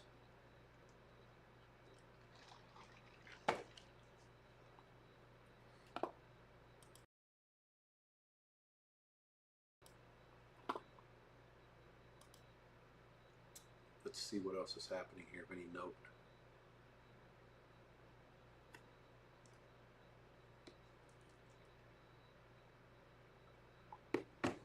I guess I could show now the halftimes are here. A brief look at what's happening with the prices. This is a live update of the prices and the places that I'm looking at. Sabalenka has a winter tennis match. Let me clear that off. Games in the green. I don't know if I can toggle the colors. I'll have to work on this to get it back to the way that I was used to with Don Best. But yeah, usually the games would be in this beige color, just no color at all, white, when it's just in the regular status of being played. When it's halftime, I like it when it's all green. And when it's final, I like it when it's all red, which you'll see that as soon as games start going final in the next hour or so. You'll see a lot of red on the screen, and you can of course see the score, where the score is, and then all the lines. Now these games in the blue are at halftime, and those are the halftime prices, whereas the games that are in the green that have prices up, like right now Georgia Tech, you can see the Chris line and the Pinnacle line live underneath the Georgia Tech Colorado game, in addition to, I guess, Circa's doing it live as well. So you got the closing line at Bet Online, Amapola, Paradise, Superbook, South Point, Bet War, and then Buckeye most of the time. Well, I guess Buckeye's doing the game live too. And the halftime prices when it pops up in the blue, and when they're not live or pregame, like the San Jose State game here, then you've got the current line open. I don't know where they dragged that from, but it gives me a guide. And then all these prices are the current lines if you wanted to bet. Start times on this one, for whatever. I think this machine I've got Eastern as my default time, which makes it tough. Sometimes I'm looking at charts that are Pacific. I got my other computers on default Pacific time. It's a zoo over here. Georgia Tech 13 plays 84 yards at the field goal from 32 by Burr is good, and they trail Colorado 7-3. New live price in that game. Colorado's a slight favorite, as you can see here on the line screen. Circa has 1.5 on the bottom. So we have the worst of it right now. It's what happens when you try to take a lead and anticipate a touchdown, then you only get a field goal, 4-point swing. And that's why the 2.5 that we lay at the end of the first quarter turns into 1.5 on the bottom, the exact margin of what we got it wrong by. Never a lock to get 7 in that situation. You have the full 2.5 minutes between quarters to make that call. But, you figure where they were out in the field and what they had done that drive, and the -3 turnover situation, you probably think, if you're doing the math, just based on drive, based on the guess of drive points there, on 1st and goal at the 4, I would say Georgia Tech was probably, their average, or their, whatever their mean score on that possession was probably close to 4.5 to 4 3/4 points, maybe even 5 points. So the fact that they only got 3 was probably pretty disappointing. I certainly was expecting at least 6, and assuming 7. Oh, Army throws a bad interception at the goal line with about 10 minutes to go, and Tarleton State now, and the guy got up, so now Tarleton State has the ball at their own 40. This is a game I'm watching to try to get a read for Army both, but also Tarleton State is a team that's ranked the top 10 in the Division I AA this year. They have ambitions to move up to 1A at some point, and I believe they have the money to do so as well. Some good oil money down there, which, when is there not good oil money in Texas, right? There's a lot of commercials right now, so a lot of games at halftime, a lot of timeouts. You can see some lines popping up again. Wake Forest laying 6.5 to Kennesaw doesn't make any sense to me. Told you already, I thought that Kennesaw would be a good bet in the second half. I'd like to take 7. Again, that's the number because of the importance of the conversion. There is some money for the dog. Looks like Offshore Bet Online has 6.5, the dog 20. Chris 6.5, the dog 15. Pinnacle's flat. Amapola 6.5, dog 20. Circus 6.5 flat. So in town they're shaded a little bit more to the favorite. Again, that's a game that opened 17.5, 18 over the course of the summer and closed about in the same spot. Fairly good money for both sides in that one. I'll have to do some work on this, a couple of these box scores of games that I'm not watching, especially in the 1AA, and with involving the teams, like I said, Army, Kansas, Florida International, Illinois, to get the numbers that will help me prepare for those teams when they play next week to see what the prices should be. Not sure how long I'll be on tomorrow. Probably most of the day. I'll definitely start early. I'll be on at kickoff of Ohio State and Texas, as well as the other games that start at noon Eastern, 9 Pacific, and may work a split shift. Take a little break if there's a little bit of downtime in the afternoon for maybe an hour, and then pop on until deep into the night. There's a lot of late games tomorrow. The Rose Bowl game between Utah and UCLA doesn't start until 11 o'clock Eastern time. So be a long night. I'll be around probably for halftime of that. So good solid 14-hour day. For me, a little longer than that, actually. There's soccer that starts earlier. Premier League games start at 4:30 Pacific and 7 Pacific. So I'll be watching those in addition to game day. I'm not a big game day guy, but I do respect what Lee Corso has done for the game of college football. It's very similar to what Dick Vitale has done for basketball. Former coach, got into broadcasting in the 70s and 80s. 70s in Vitale's case, 80s in the case of Corso, I believe, maybe the early 90s. And yeah, I mean, I don't think that you could make a Mount Rushmore of college football announcers without Lee Corso on it. That's something if you guys want to debate that in the chat, we can talk about it a little later as things slow down. But I'd say Musburger, Corso, Vern Lundquist, maybe Bino. I don't know who else. I'm spitballing here. Didn't really put a lot of thought into this. All right, let's see if Georgia Tech can get a stop here. Carl takes over after the kickoff at their own 25. Run it for about a yard. Again, Georgia Tech has 3 turnovers in this game. Still only down 7-3. Colorado has done very little on offense. All right. Looks like I got a couple of comments, or I have one comment on YouTube. I don't see the other one yet. Looks like one of my friends said he asked me a question. I don't see it.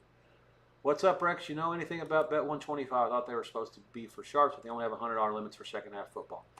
I've heard multiple things about Bet 105. I would say that you can't consider yourself a sharp book if you're not taking limits that are not significantly higher than that for second half football. I mean, really, if you want to get down to it, in-game football, there are enough markets out there. You should be booking that for, I would say, 2 dimes and a dime, or at the very minimum, no matter who you're. I don't care if it's sharps.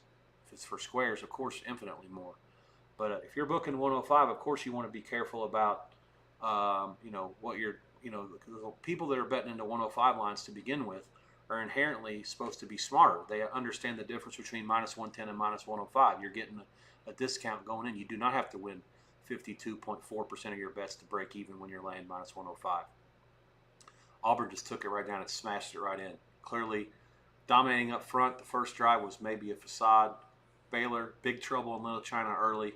I'm not going to go as far as grading the game as a loss yet for those who are Baylor, but certainly Auburn has asserted itself as the superior team these last couple of drives.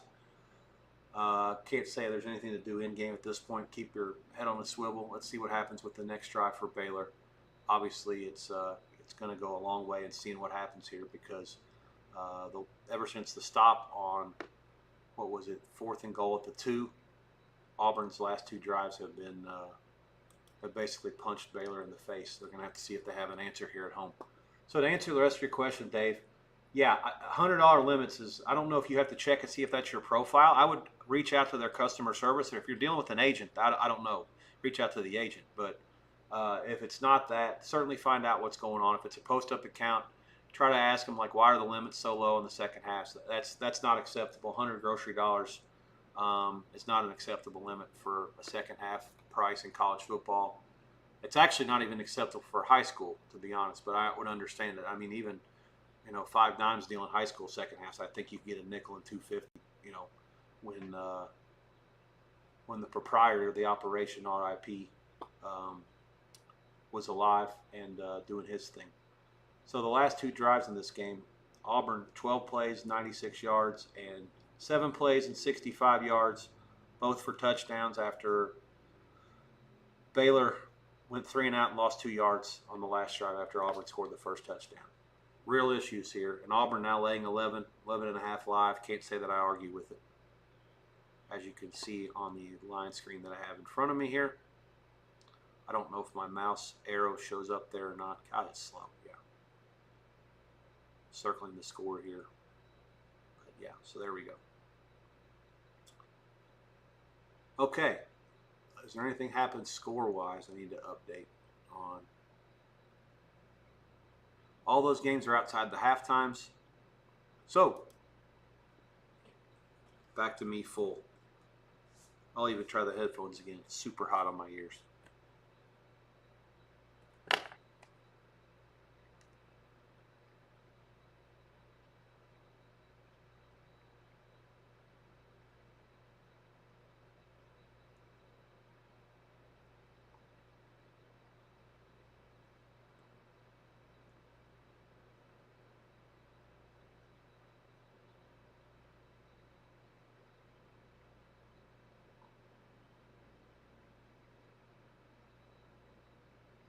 Sorry for the delay, folks. Got a few bills to pay here, catch up with everything.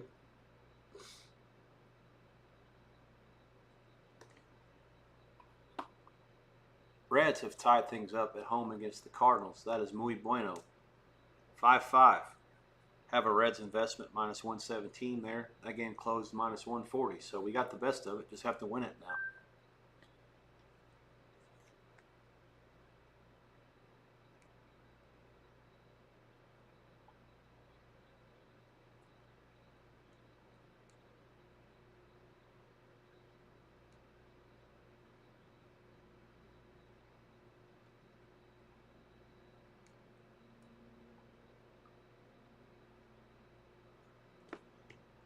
Okay, so like I say, the questions are open both on Twitch and YouTube.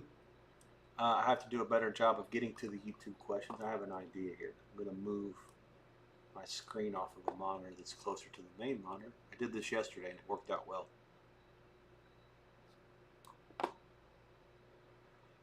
All right, Florida International 14-3 over Bethune-Cookman. That game started late because of weather. Wagner scored a touchdown in Lawrence against Kansas, 29-7 there, Jayhawks. They were a winner last week in week 0. Let's see who they've got up next.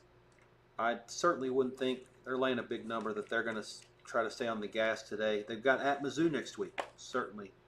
Mizzou last night, fascinating game there. They plan on playing both quarterbacks for a half each. And starting quarterback for the first half was doing pretty well. They bring in the other kid. Middle of the first quarter to run a play. They had the other quarterback spread out wide. The first quarterback, the backup quarterback, whatever, last night, who's a senior and has been there forever, waiting his time and paying his dues, comes in and he's not wearing any knee pads. He's got his thigh pads up to his, halfway up his quads, and he runs the ball and gets hit after a 6-yard game, and he's out. He's injured. And this kid actually was drafted in the 17th round by the Dodgers. I think he's a pitcher. He throws real hard, but. Yeah, he played one play and he's out. He was wearing a leg cast and he's out for at least half the season. But the other kid from Missouri played real well and they were able to win by a lot. So I don't know how much they showed. Again, it was against a 1AA team. Certainly a prep for next week. I look forward to that game. I think it's in Columbia. I have Kansas as my dark horse team to win the Big 12. That's my longest shot probably of any of these conferences. You can get them anywhere between 16 and 20 to 1 preseason. I'm really high on the quarterback.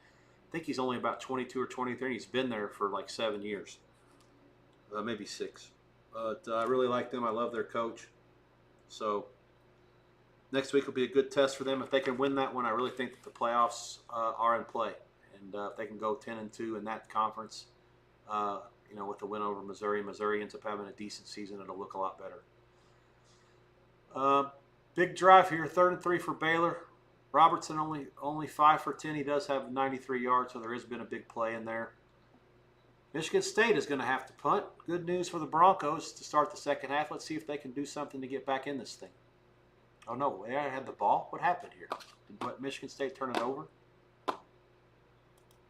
I'm fake news. Oh, no, I'm not. Oh, they had a long pass. Okay, so it must have been something that happened there. Let me look. Okay, so they went 3 and out, Michigan State, and Western Michigan had another long pass on the first play, 42 yards. Okay. So they're at the Michigan State 30. This is the problem when you're looking at the box score compared to watching a delay of 2 or 3 plays. So the quarterback kept it. So Western Michigan has changed quarterbacks. Jones was the quarterback in the first half. Lowry started here in the second half, and he threw the long pass for the first down to start the half. Points here would be good. They would somehow miraculously be inside the number, although there's way too much time to go to start sweating a backdoor in that one. Robertson is on the bench. There is a flag. Holding. It's against Baylor. It's declined. And Auburn is in complete command at this point. Baylor has turned it on downs again. Not good when Auburn's only rushing 3 and the center holds number 95. Absolutely not acceptable, and it bodes very poorly. Dave Aranda and his offense are going to have to make some adjustments if Baylor's going to have a chance here. I mean, if you got 4th and shorts and you got a 3-man rush and you can't make a play, then it's 4th and 3. You got to do better. Simple as that. There's got to be a running window. There's got to be something that's drawn up to get you 3 or 4 yards against an 8-man secondary. You got to figure something out. You got to run the ball. Something. I mean, Baylor has run the ball for 47 yards, 14 carries, and that's 3.4. It got you a first down that time. Georgia Tech just not quite there yet. I'm not sure if the elevation, 5,000 feet and some change in Boulder, has played a part in this or not. But King only 4 for 7 for 38 yards. He just got sacked. They have 3 turnovers, and they're down 7-3. Kennesaw State on the move here against Wake 5 minutes into the second half. And they are 3rd and 7 at the 11. They're already past that. I'm watching this on delay. Bear with me. And a completion and nothing. So they're going to kick a field goal. Appalachian State, first drive of the half at UNC Charlotte has been good. They're into field goal range. De Freitas bangs it through from 35, and App State 20-3. The steam up against it. Tarleton State has tied the U.S. Military Academy at West Point 24-all. 9 minutes to go there. Army, another turnover. Very un-Army-like. This is now 4 turnovers for the game and 3 in a row. And Tarleton has just 1 on downs. Army has 1 on downs, a touchdown drive to start the third quarter after the downs, and then INT fumble. The fumble was the first play of the last drive, and now Tarleton is, like I said, has scored a touchdown off of that, and Army has it back. 9 minutes to go. Keep an eye on that one. I'm sure a lot of you didn't bet it, but it's important for me to try to keep an eye on these teams and see, especially when I have 2 teams that I'll keep an eye on where I don't really have an idea on the number of either one. Army, this is their first game, I'm not sure, and Tarleton, I was very, very wrong about them last week, and I need to know how much my adjustment on them was correct or not, whether I need to do more. Auburn, again, smashing their way down the field. Baylor getting bullied up front. This was the only concern that I had, along with the other one being there's just way too many people that I think cannot win at sports betting that liked Baylor. Just way too many compared to way too few that were not against it or whatever. Got Auburn guys that are faking injuries here. Referee's not having it. Who was it? The quarterback? No, the back. All right. Georgia Tech out of trouble. First down. Looks like into Buffalo territory. Arnold drops back. Nice pass. Good catch. First and goal for Auburn. It's big trouble in Little China in this one here.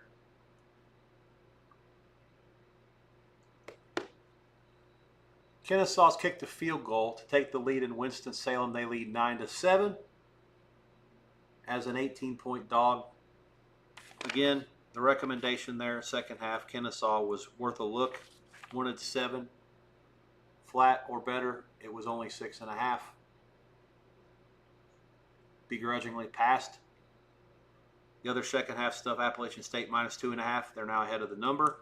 Also, in-game line of Appalachian State -6.5, -15, or -7 flat.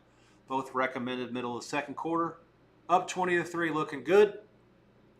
What happened to Western Michigan? They didn't get a first down? I swear to God, nothing good happens when I look up at that TV. I swear to God they had a first down. Was it fourth down? They didn't get it?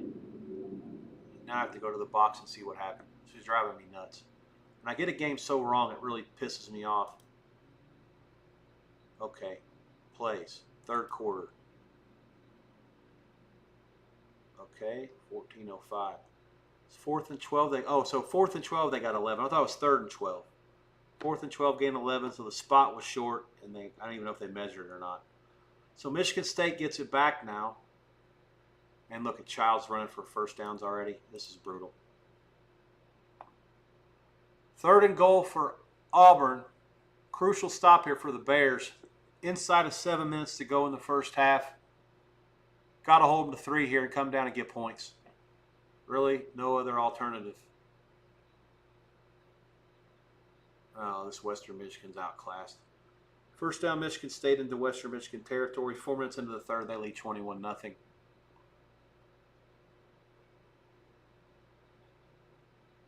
+10 plays, 10+ yard plays tonight, Appalachian State 15, UNC Charlotte 2.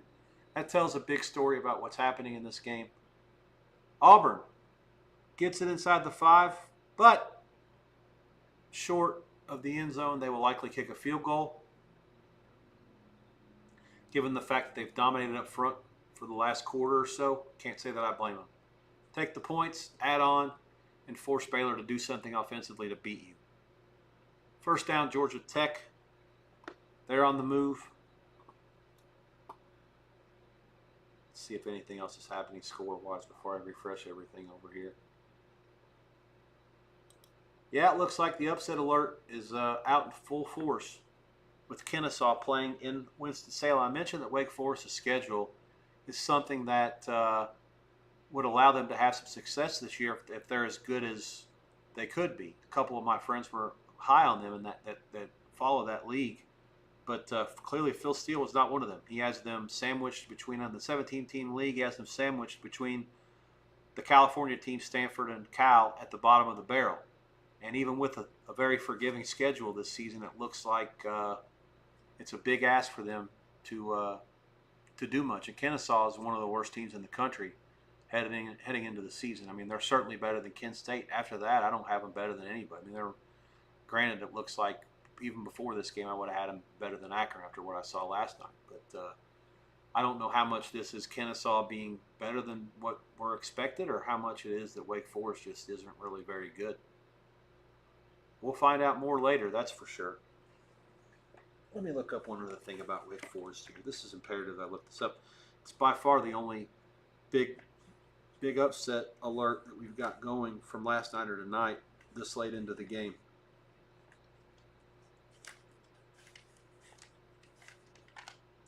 So this is Jake Deeker, who was at Washington State last year. They had some success, and that's why he got the job, and he took a lot of his guys with him. But certainly Kennesaw, I mean, that's not somebody that's strike fear in the hearts of anybody.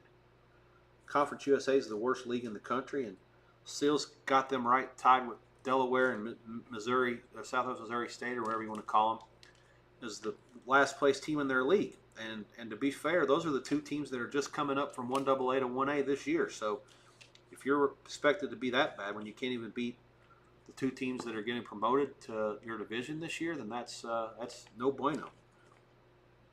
This is Jerry Mack's first season at Kennesaw State. Bohannon was there since the program began. So this is the second coach in the history of the program. Mack was a running back coach for the Jaguars and the Titans. He was at NC Central for 4 years, won 3 MEAC titles in a row. Clearly, just like Jacksonville State, it looks like the Owls got themselves a good one here. I'm going to have to significantly raise them, regardless of the result tonight, just based on looks like what this seems to be a significant coaching upgrade. I'd seen enough in the first half to know that they had done some things well and were outplaying Wake Forest. Yeah, I'm impressed here. This team plays Indiana on the road next week. I'll watch IU against Old Dominion tomorrow, get a good feel for what they're doing. That's a good two-way game. Not a whole lot of sharp either way. It's been painted around 24 all summer, and it's sitting within a point of that everywhere in the world. So I expect it to close that too. I don't see anything happening. It's been up since March or April, and nobody's done anything with it. So yeah, let's see what Kennesaw's got tonight. I've been impressed. Let's see what happens with the line next week at Indiana. I'm going to probably adjust them more than the market. I'm guessing, gun to my head, if IU plays, let's say they beat Old Dominion 38-12 tomorrow, 38-13, somewhere near the number. I'm guessing that I'll probably have the game when they play in Bloomington a week from now, probably a little bit lower than the market, given the fact that Kennesaw will have an extra day to prep, and I've clearly been impressed by their work tonight. They're in this thing and certainly have a chance to win it with looks like about 24 minutes to go in regulation. They've outgained Wake 264-202. Merrimack at home after that. That's a 1AA. It's winnable. Arkansas State after that at home. So their non-conference games, Wake Forest and Indiana on the road, at home against Merrimack, at home against Arkansas State, and then they go into conference play. That's an 11-team league, I think, or 12 this year, Conference USA is.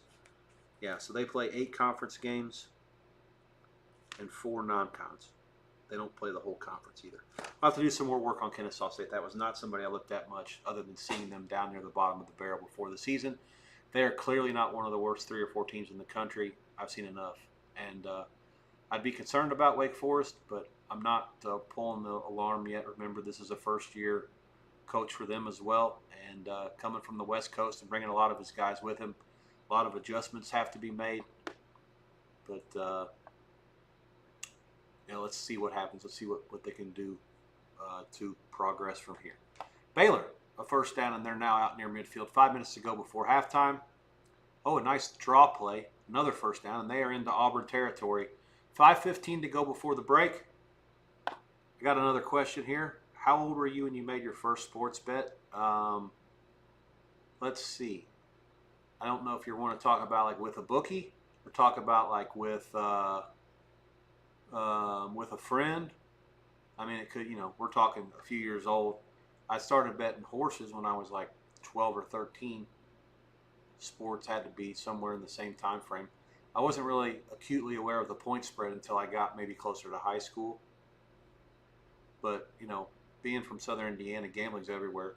Jeff Sagarin has high school power ratings and has for a long time, since the 90s, on high school football and basketball teams in the state of Indiana. So bookmakers could easily draw from his numbers to get a line and then, shade games accordingly based on where their customers were from or where they were, betting into, or if there was a team that was really good, they could shade those teams knowing that customers would rather bet favorites than dogs. Most of those high school limits were pretty low, but they still took them. So, it's in the blood even at high schools. Back 30 years ago, they were right bets. And yeah, obviously, everybody back home would bet on anything that moved. Certainly, I've had the bug for a long time.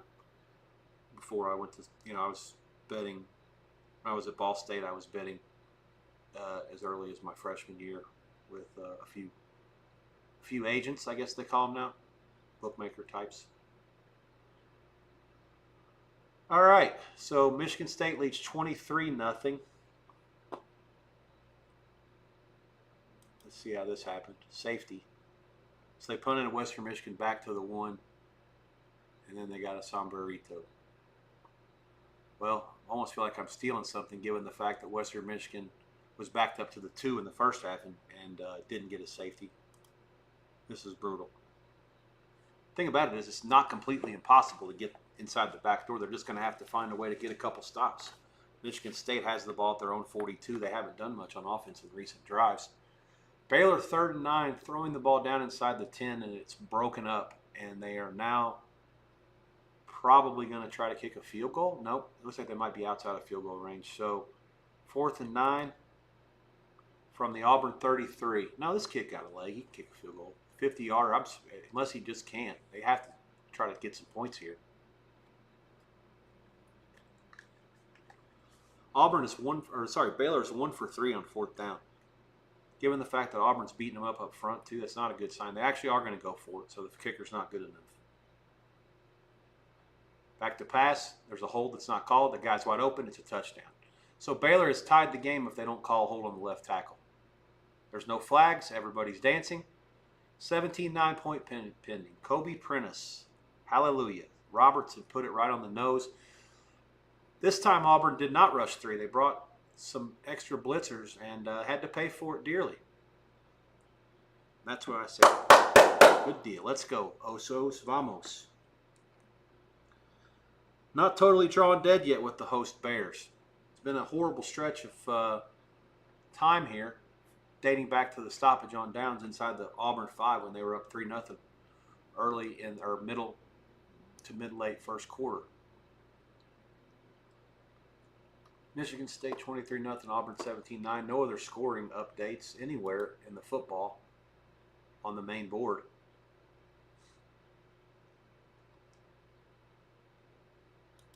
Let's see.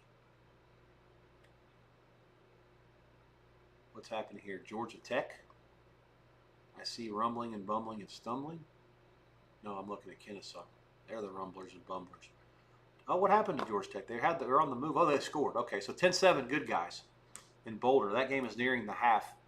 Again, Georgia Tech minus 2.5 live at the end of the first quarter was the recommendation. They were down 7-0, kicked the field goal after having 1st and goal to start the second. Colorado now penalty. 2:18 to go.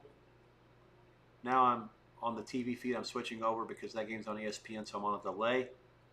It's the 2-minute warning. 2nd and 14 at the Georgia Tech 29, 154. So false start and then a Salter run for a yard. Get us to the 2-minute warning. The live line in that game is now Georgia Tech 3.5 minus money. Total 45.5 under. I do like under 45.5. You can find a 45.5 flat. That's bettable. That's me banking on nothing more than 7 points being scored at the end of the first half.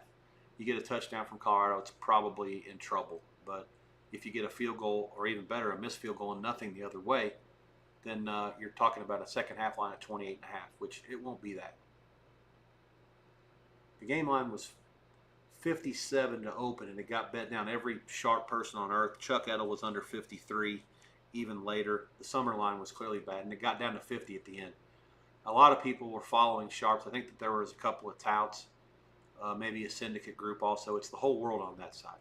App State touchdown.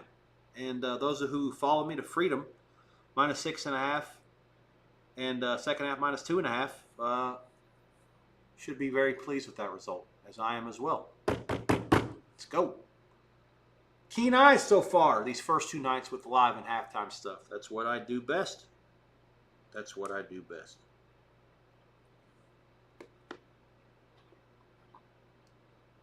Let's see what else is happening up here. Tampa Bay, minus 35 in the baseball. They're up 4-1 in Washington. That's good news. Minnesota up 5-2 over Diego, plus 114. That's good news. All right, baseball scores are looking good so far. Later games have Oakland, whatever you want to call them, plus 126. No, minus 126. And they are up to 142-ish. So that's a good bet. Has to win now. Kansas City, minus 117. They're down 4-3 to Detroit in the 4th. It's early. Colorado plus 200. Hold your nose bet. Against the Cubs, they're down 2-0 in the 4th. Florida plus 53. Never up, never in against the Mets. This Tong is making his major league debut. He's been good, I guess. They gave up 5 in the first, so they were drawn dead. The Reds are in the ninth against St. Louis, 5-all. Reds minus 17. Good luck to me. Close 140. Okay, so App State 27-3, 4:27 to go in the third. Looking good there. Nothing else live there. Just we're in a good spot. Let's hold. Same thing, Georgia Tech, Colorado. 3rd and 10. Colorado at the Georgia Tech 25. The Jackets have called a timeout. They are banking on getting the ball back and trying to score points before halftime. There's no live availability at this point, but again, if you could have snagged a 45.5 live, which was not out there, it would have been a good bet. 45 flat live is also not a bad play. I think Georgia Tech at best kicks a field goal, even if they get a touchdown. 17-7 ahead with all the turnovers, they're really in control of the game. They've outgained Colorado 230 to 119. Again, the stat that tells the story here is 2 lost fumbles and a pick on their first 12 offensive plays. Colorado's just not good enough. Georgia Tech live was a bet at the end of the first quarter, minus 2.5. I like them now, live. I like them all sorts of live. And Baylor gets it back. We got, anytime the other team's coach has got his arms out like this, wondering what's going on, to the ref, that's always a good sign. That means that looks to me like maybe the play was allowed to play on a little longer than it should have, and there's a fumble. Now we got the ref talking. Let's see what he has to say.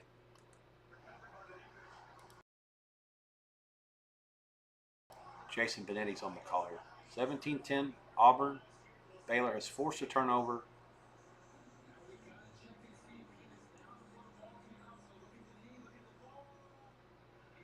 This is going to be overturned.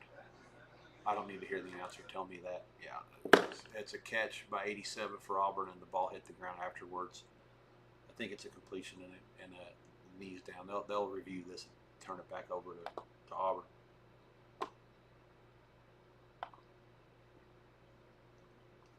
All right, girls basketball final: Atlanta 100, Dallas 78. For those who care, game got bet up from 11.5 to 15.5. Total was 165. Over and favorite. Indiana and LA go in about 35 minutes in the other girls basketball game tonight. Let's see. What else I got going on here?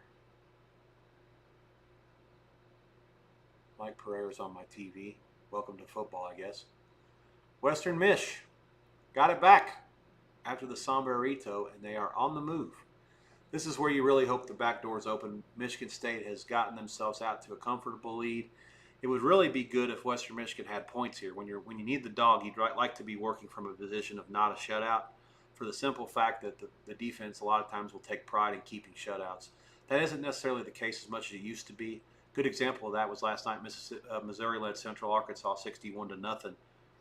And Central Arkansas had the ball with 8 minutes left, took it right down the field and scored with about 30 seconds left to make it 61-6. So clearly, getting playing time to the walk-ons, regardless of the score, matters much more than keeping shutouts intact in the year 2025, which is A-OK for dog backers like me who are sitting on teams that are getting shut out.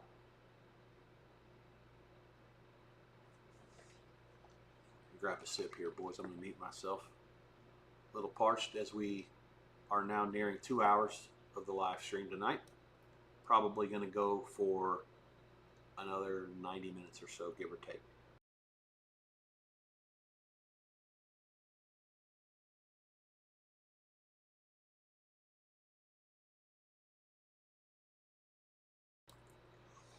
All right.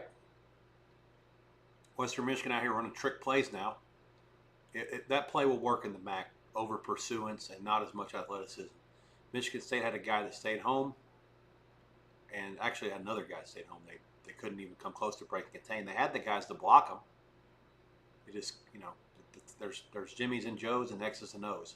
The X's and O's were there, but the Big Ten Jimmies and Joes are a little different than MAC Jimmies and Joes. Quarterback breaks out and runs for a first down after the play basically breaks down. He's out near midfield. So Lowry has given them good run here, as it's been his half. The quarterback in the first half for Western Mich was Jones, and he was 7 for 14, 78 yards and a pick. Not sure whether the pick came, I think it was late in the half, and basically the coach just waved the white flag and said, you can't make that kind of play. And he's right. I mean, they had the ball deep in their own territory, and were very fortunate that Michigan State did not tack on points before the break. But coach said enough's enough, and he made the change in the second half. And Lowry's 3 for 7, but he's got 2 long completions. 43, I think. Let me look. Hang on. What were they? Yeah, 35 or a 42. Those are the two. They had the 2 big plays were both very early in both halves for Western Michigan. Take those completions out. 8 catches for, let's see, 77. So 8. So 8. Their other 8 catches are for about 10 yards a rip. Not horrible, but not great. UNC Charlotte on the move, trying to get their backers back in this thing. This is a game that was steamed down. The whole world was on UNC Charlotte pregame. I didn't have an opinion. I had made it 5. The game was 8.5 all summer, bet down to the 5 range. Earlier in the week, Chuck Edel, among others, it took 5, 5.5. Game was 4, 4.5, as little as a couple days ago. Yesterday, today, it closed 3.5, 3. And like I said, I had no opinion until I was able to watch some of the first half, see that App State had the line of scrimmage and was the better team on all fronts. We laid 6.5, lay 15 or 7 even was the recommendation middle of the second quarter live, and also second half -2.5. And now you got Western Michigan's center snapping shotgun stuff to the guy over his head. So another sack for Michigan State, 3rd and forever. App State targeting booth review. Georgia Tech. Let's see what we got going here. There's a commercial in the Baylor-Auburn game. 2-minute warning up there. Let me reset you. The live line is Auburn 10 and 57.5. I think over might be the way to go there. It seems like both teams were a little tight early on offense, and there wasn't a whole lot done. But the line of scrimmage, it looks like both offenses have been a little better. Auburn has had the line for a good part of the second quarter, but it's not a one-way traffic like it was for a while. I was ready to give up on that game. Not so much anymore. 2nd and 9 at the Auburn 40. 2 minutes to go. Both teams have all their timeouts. Yardage is very similar, 227 to 215. 34 plays to 31, so the average yards per play, Auburn 7.3, Baylor 6.3. And again, no turnovers via fumble or INT, but Baylor has turned it over twice on downs, which is why Auburn does lead by 7. They do get the ball at halftime. Western field goal to get inside the number from 46 is no good. And they still trail 23-0. Damn it. Option. Fumble! App State recovers, and they take it out to the 26. So 1st and goal for UNC Charlotte, and it goes as predictably bad as everything else has tonight. For the 49ers, thankfully for App State's coach, this is not the Duke's Mayo Bowl. Otherwise, he would be getting a bath tonight, just like P.J. Fleck did last year after Minnesota won that game. It's the Duke's Mayo Kickoff Classic. 1st down Auburn on Arnold's run. Unfortunately, that's going to come back. There was an egregious hold on the right side by one of the receivers. And the back judge saw it. Georgia Tech has the ball back against Colorado. It's 10-10 now. The Buffaloes kicked the field goal. 42 seconds left before the break. Georgia Tech, got the ball first after Colorado deferred. They fumbled 2 plays into the game, and that's one of 3 turnovers for Tech.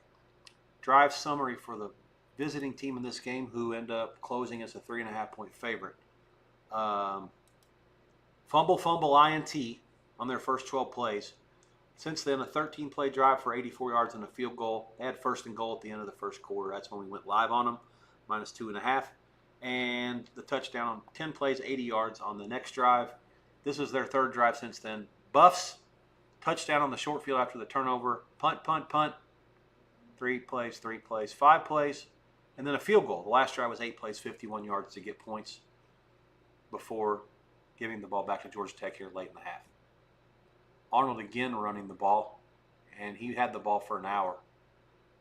Baylor's defense up front has been not very good. I don't know whether you give credit to Auburn's line there or what. They just dropped the bunch back. Looks like they only rushed 3. Tight end stayed in for Auburn 2 to Chip. Wow, number 3, who I guess was the back. Yeah, he didn't go out either, so it was a max protect type situation. Interesting. 3rd and 1 for Auburn, 1:41. Clock stopped as he runs out of bounds there. Baylor 1 for 7 on 3rd down. Auburn 1 for 3. App State goes 3 and out. Inside 2 minutes to go in the third, they will punt. Up 27-3. First down on the ground, Auburn smashes it. Wham play. And now the timeouts will come in handy. They'll maybe call one here, I guess. I'm not sure. The clock has stopped on the first down now. Yeah, so because it's under 2 minutes, the clock does stop on the first down run. So now Coach Freeze has his offense on the field, up 7, looking for more, and they're going to try to play the old 2-for-none game here. They get the ball to end the half, and they'll get it to start the second half if they can keep it away from Baylor here. Blitz off the edge. That's an incomplete pass, I think. I don't know. They're going to let it play. Oh, you guys will see this one in a second. Yeah, they brought the house from the right side of the defense from Baylor. It was the corner and the safety, I think. I'll have to see. If not, it was one of the linebackers. But they brought 2 and they picked up 1. They didn't get the other one. 16. Oh no, 11 was the backer. So 16 was one of either the nickel back. Yeah. Okay, so yeah, 16's the nickel. I don't know what they're going to call that. Okay, so Georgia Tech does go down and kick a field goal at the gun. And they do lead 13-10. Halftime price on this game is going to probably be like 2.5 on Georgia Tech. I like that. I like them. I would only have them. Anything less than 3 is a lay for Georgia Tech. So even though the game price is 3.5 at close and they're up 3, and that's basically meaning you're going to have to lay a little bit of a worse number now, I still think it's worth it. I think that you can lay less than 6 for the game. So if you have a live line, it's going to be 5 or 5.5. If you have a halftime line, it'll be 2.5.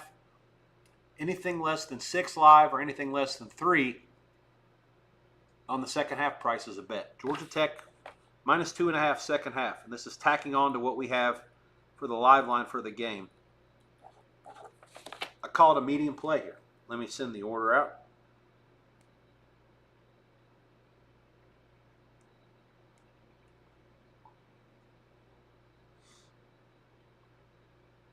Okay.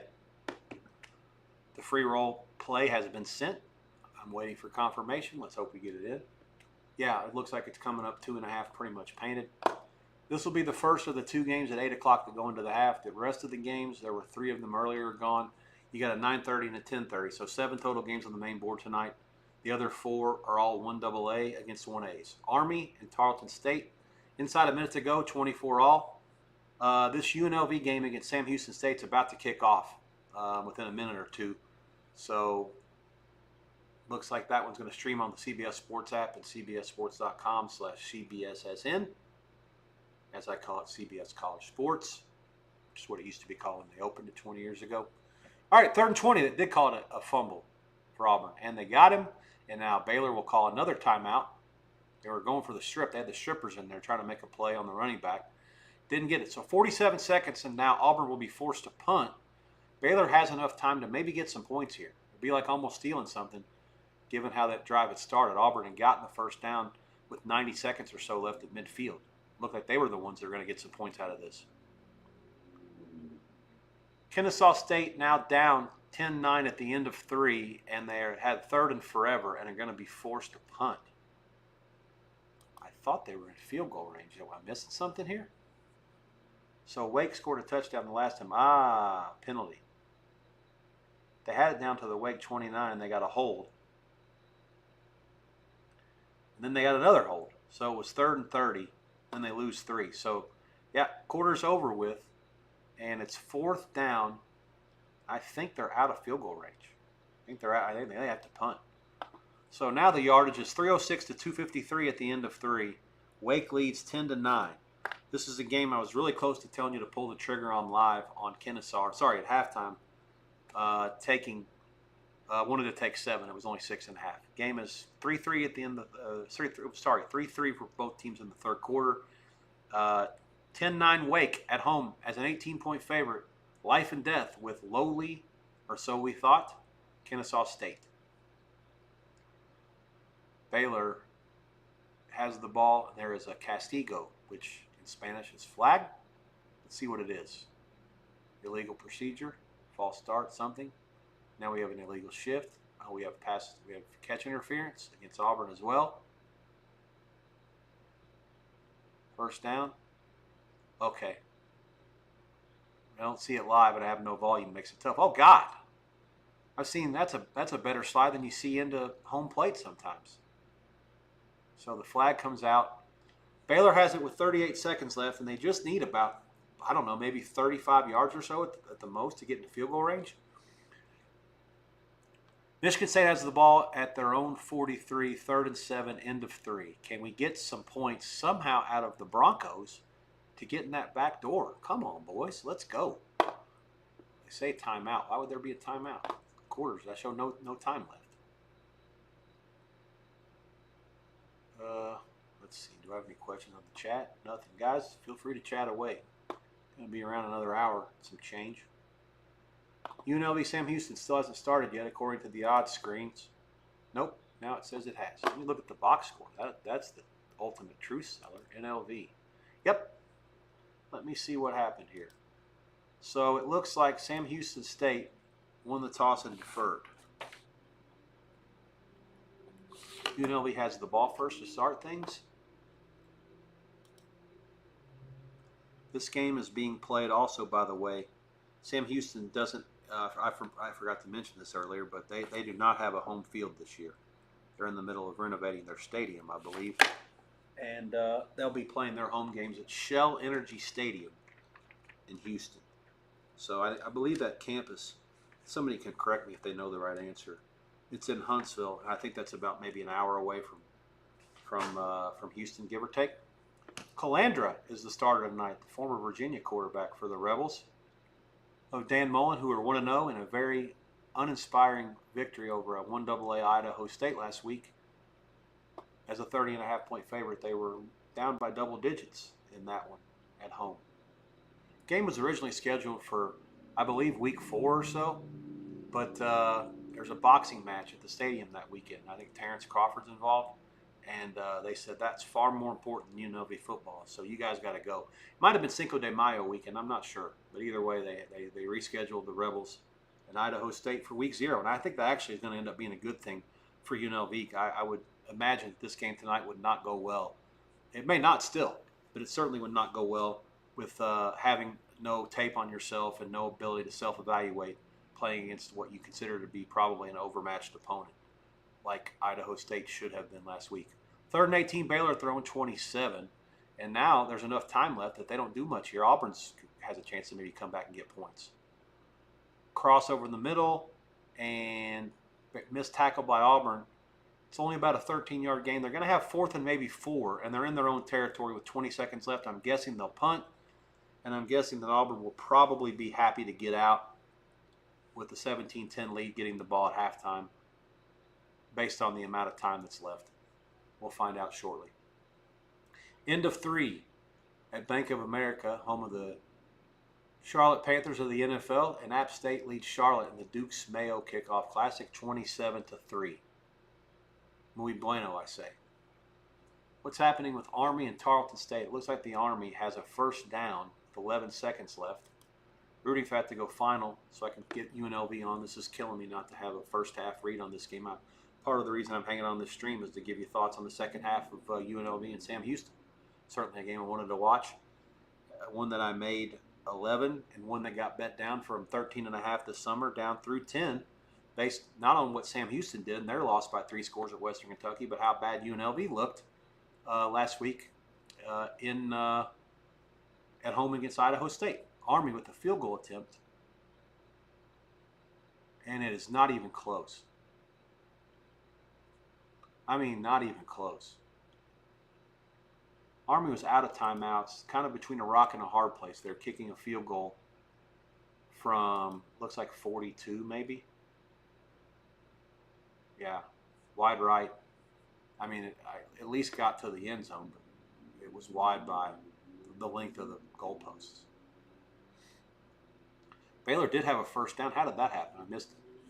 Did they actually go for it on 4th down? Now I have to pull that up again. I need to see how aggressive this coach is being. I mean, at some point you have to dial it down a little bit. If they didn't get that, Auburn would have had a chance to score. They did go for it. Yeah, this is nuts. Deep pass incomplete. Holding on Auburn. All right, so now 8 seconds left. Yeah, I forgot this Baylor coach has all gas and no brakes, which, you know, some like that. I mean, I'm a believer to an extent in analytics, and I'm more aggressive than most, but this is that was bordering on reckless. They didn't get that. Then Auburn goes up 20-10 almost for sure, given they have an SEC kicker and they only needed to get, I don't know, 10 or 15 yards, and they had all their timeouts to work with.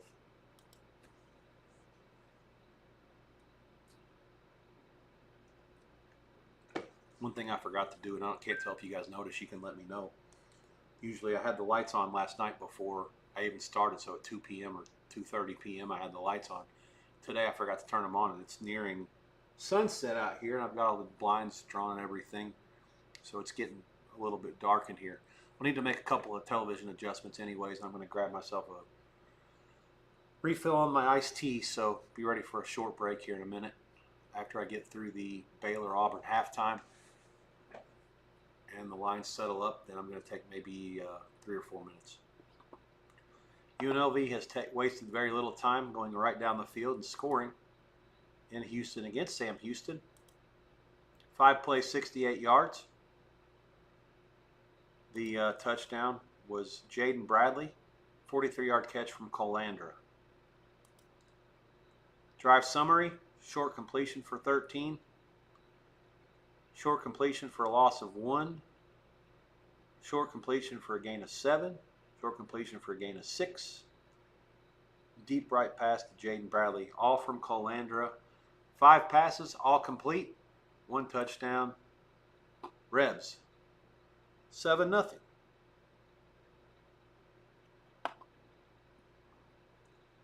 Halftime price in Boulder has settled about what I told you at. Second half minus 2.5 flat as a bet. I would lay up to 15, which is available at several places. Chris still has 2.5 flat. Offshore, a couple places are even better than that. Circa has 3-dog 20. That's borderline playable.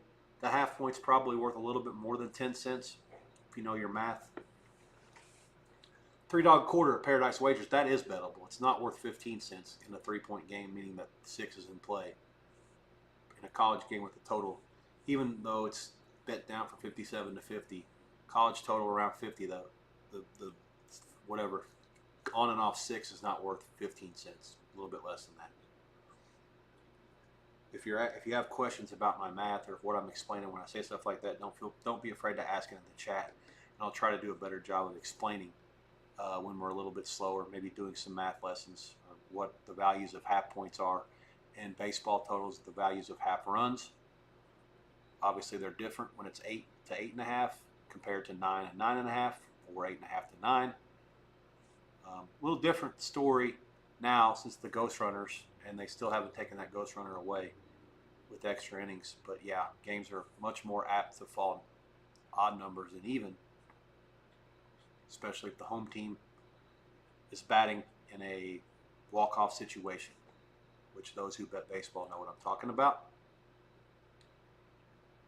So what Michigan State is completely off the gas at this point. They're just begging to get backdoored. All I need to do is Western Michigan to try to find a way to score. It's not like Miami, Ohio, where they could not score and they had no chance to score.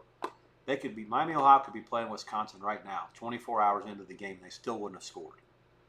I don't think it's been that bad for Western Michigan, but they really haven't done a lot. But the yardage disparity is not like absurd. I mean, it's 226 to 262 to 226. It's not like they can't move the ball. They just haven't done anything when they have to. They can't consistently do something when it needs to happen. Jones has been adequate, not good. Sorry, he was the first half quarterback. Lowry's in the third. He was adequate, not good. Now they've gone back to Jones. So I don't know whether they just gave him a 1-quarter punishment or what, but he's back in there for Western Michigan now. We'll see what happens. It's possible the other guy got hurt. When you're watching 5 or 6 games, you don't see everything, and there's no volume. So I'll have to find out from other sources that know more about me than this later on. Roll out. Oh, nice. Okay. 14 minutes to go.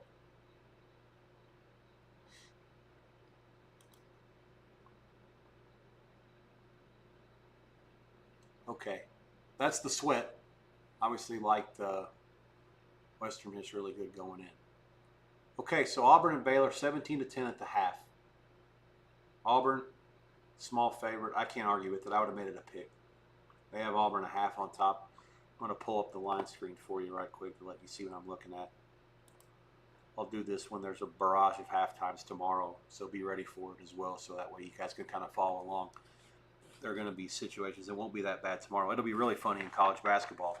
The first night of the year, for the first Tuesday in November, I think my christening to the Westgate back in 2020 was to do, I want to say, they didn't know I had just been there for a week, and they were like, all right, well, what are we going to do at halftime? So I said, how about this? I'll put up the numbers, and you guys book them. And the guys go, okay. And there were 27 games going on at the same time, 7 p.m. Eastern.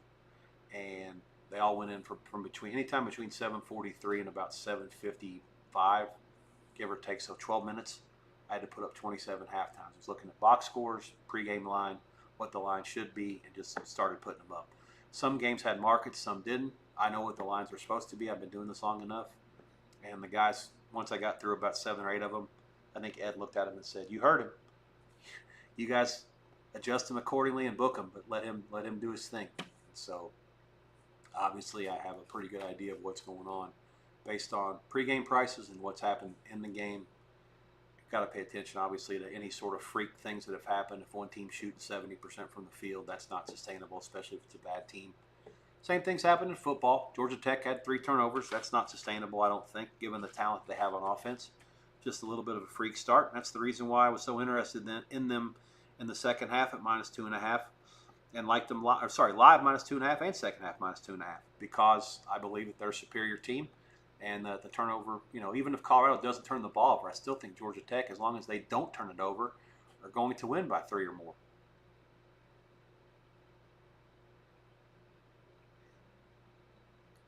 Western Mich is, gosh, it's everything. This is brutal. They actually are moving it some, and it looks like they finally got stopped somewhere. Oh, an intentional grounding too. It's just an old kick in the dick. So they punt it 47 yards to the 20 and a hold. All right, so Michigan State takes over at their own 10 with 11:34. How about a stop and a shank punt or a good return or something that would allow me to have a chance to kick a field goal, get off the schneid? A touchdown would be great, but a field goal, 23-3, would be just tremendous. And then you can go in and grade the game. You can see the halftime prices here on both these games. Auburn laying a half point flat.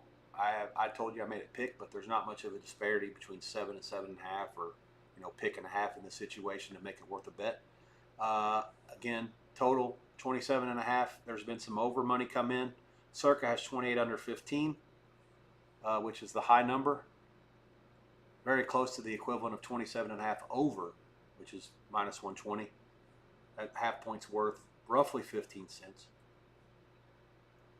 making that -15 compared to even money about the same. And then the other game, again, Georgia Tech laying 3. Dog money or 2.5 minus money. And again, the total there, 24.5. Interesting game for the simple fact that the whole world's on under pregame, and I could see why. If it wasn't for the turnovers, I'm not really sure what Colorado would have done and will do. I don't know if they'll do much on offense in the second half. It's going to be something where Georgia Tech is going to have to keep giving it to them. I really don't think Salter and the Colorado offense can do much against Georgia Tech's defense. They are the better team, and they should win the game, and they should cover all the numbers. Let's just see what happens. Kickoff in about 2 minutes, it looks like. My TV says 3:29, and I know there's about a 2-minute delay. Anyways, we're at a spot where, let's see what happens. I'm going to actually watch Tarleton kick this field goal first. 28-yard field goal in overtime for them. And he got it. And now it belongs to the home team, the United States Military Academy. Let's see if they can get a touchdown and win this thing. They are a 14.5-point favorite, by the way, just a heads up for those inquiring. I won't drop Army much off after this, win or lose. Tarleton clearly is better than what I had them on paper going into the season. And I had made the adjustment high enough to where I made the number on this game very close to what the market did. So maybe raise Tarleton another 1.5 and keep Army about where it is, or drop them a half. Once the game goes to overtime, then they've played 60 minutes. I've seen enough to know what the adjustments are supposed to be. I'll double check the box to make sure I'm not missing anything. This is Army's first overtime game since the Navy game of 2022,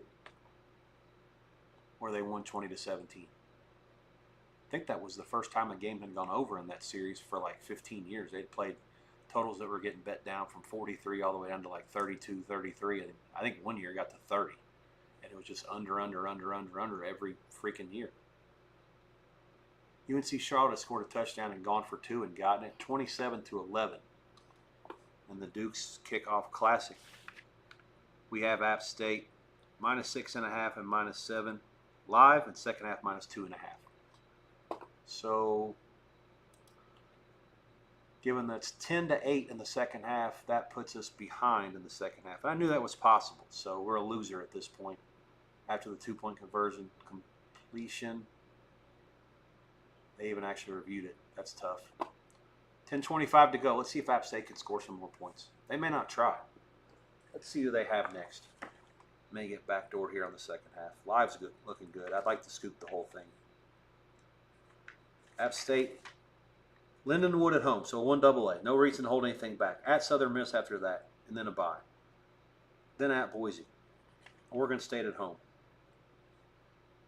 Yeah, okay. So, interesting start to the schedule here for them. Southern Miss is a conference game, so they play all their non-conference for the first 5. Then it's at Georgia State, Coastal, at Old Dome, Georgia Southern, at James Madison, Marshall, Arkansas State. Okay, so this game here, really no reason to hold anything back. Let's see if they can try to get some separation. They may not try. Who knows?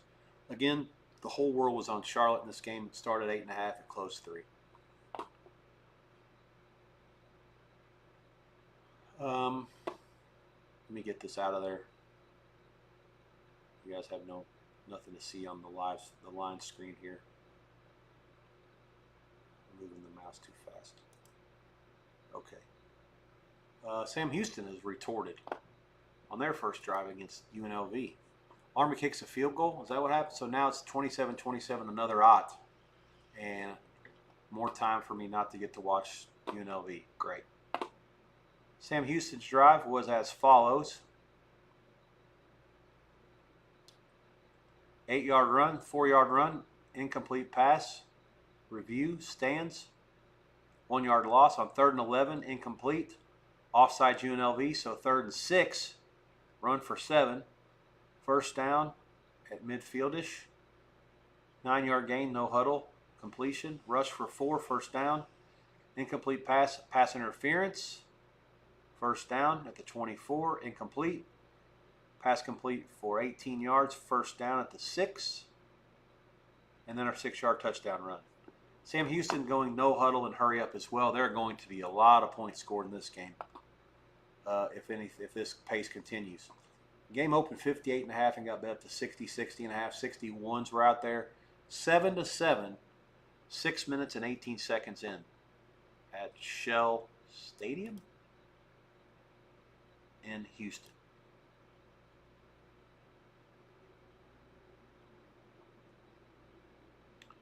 Rebels ball at their own 25. Total yards 68 to 55. UNLV 2 penalties for 20 yards. Both of them extended drives. TVs are starting to act up on me on one of these things. A couple of my boxes are older than others. Colorado, big play to start the second half. That is Muy Malo. All right. Okay, so second overtime starting at West Point. Second half underway in Boulder. And Kennesaw State with the ball down 1 with 8 minutes to go against Wake Forest.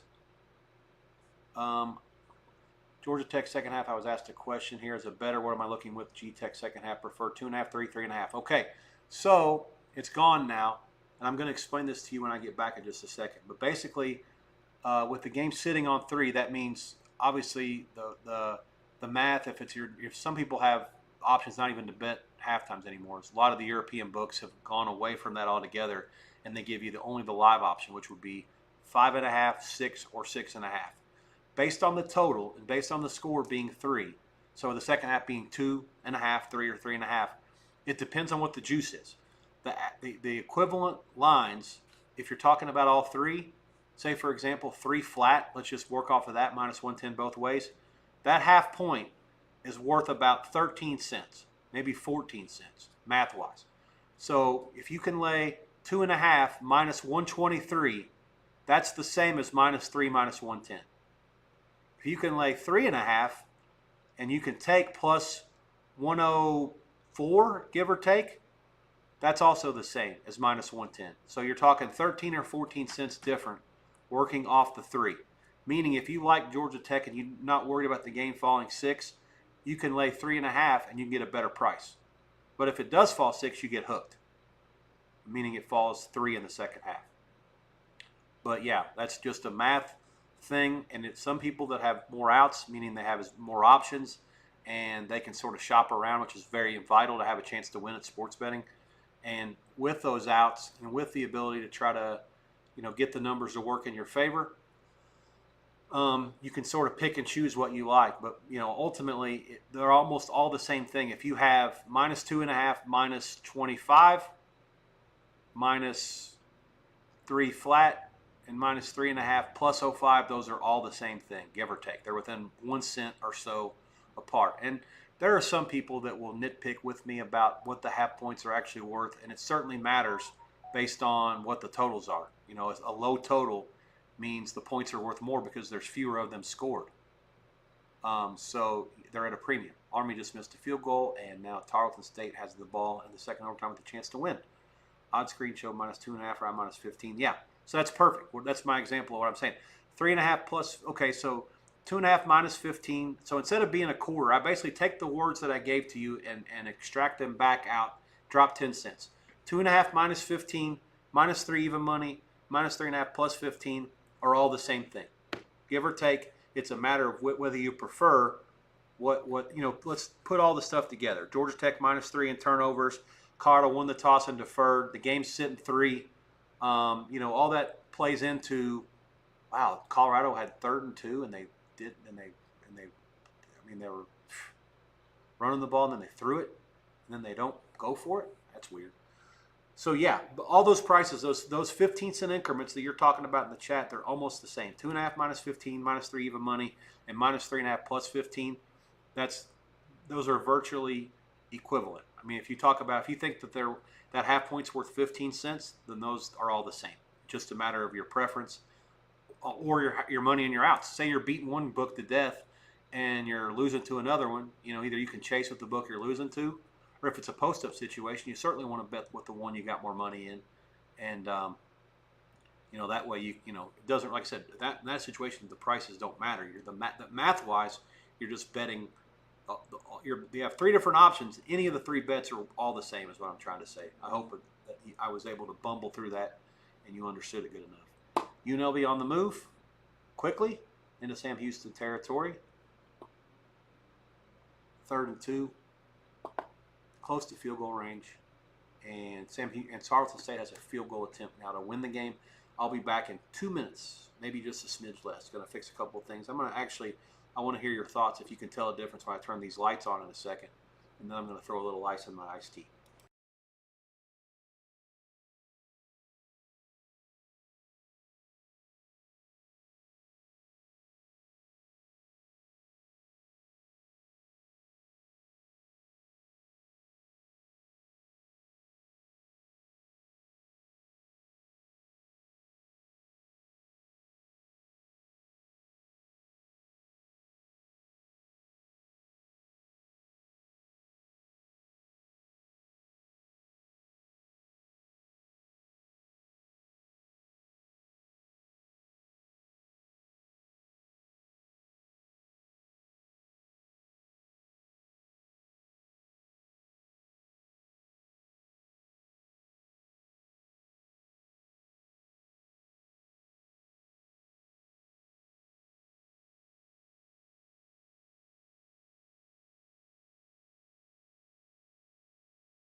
All right. Tarleton has kicked the field goal at the gun in the second overtime, I should say, and beaten Army. 14.5-point underdog. 30-27. They go to 2-0. It's Army's first game of the season. It's a loss. Tarleton celebrating as they should. And they're actually, I said they're trying to rush the field. They sure aren't going to do that at West Point, are they?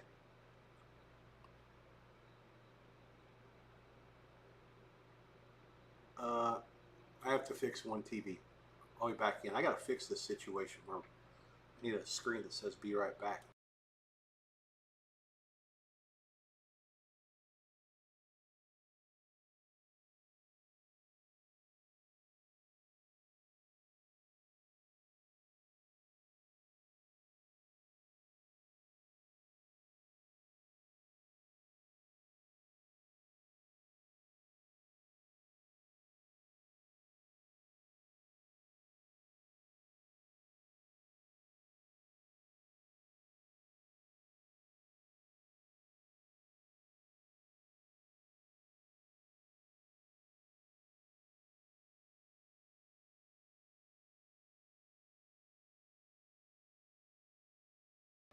I'm going to ditch the headset for the time being.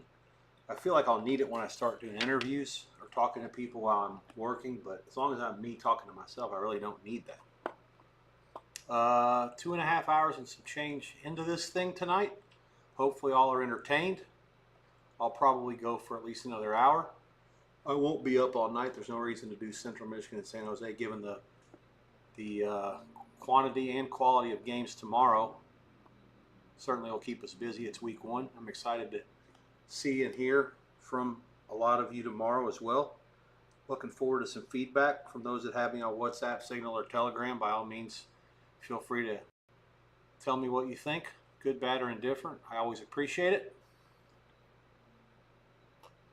Need to get better at this. Look forward to making it a long-term, I won't say hobby, it's a long-term lifestyle. This is what I want to do. Nobody wants to pay me to be a bookmaker, and who knows? Maybe those businesses are drying up anyways. Prediction markets are the way.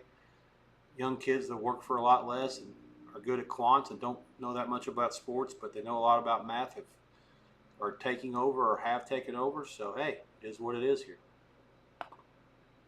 Roll with the punches and move on.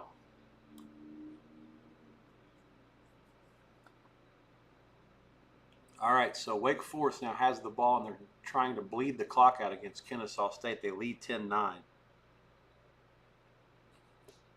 Really hard-fought game here, and a really good effort by Kennesaw. I don't know. I'm really not rooting for anything. I'd like to see a good finish. Either team winning would be okay. I feel like Kennesaw State's done enough to deserve to win, but, it doesn't count. You have to actually go out and do it. Appalachian State has first and goal. Points here would be very good for us, given the second half bet -2.5.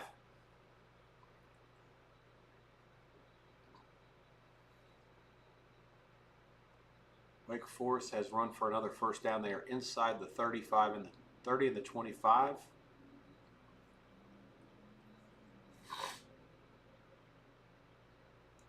Western Michigan has less than 5 minutes left. They have a first down.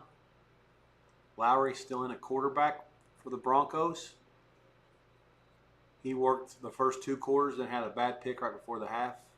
The backup came in for the third. He's been in most of the fourth. The back door is ajar if they can just find a way to get... Gosh! Break a tackle, you stiff! F me. Done a good job of keeping the F-bombs out so far. I'm not going to promise that'll continue. UNLV's on the board again. This is Colander, a touchdown pass to Urban.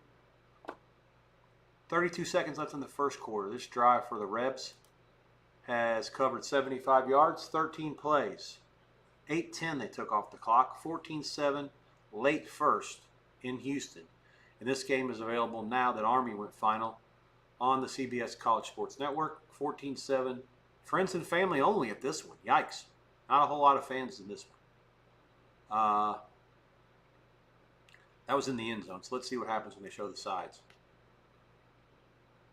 Western Miss clock stopped at the 3:59 mark. App State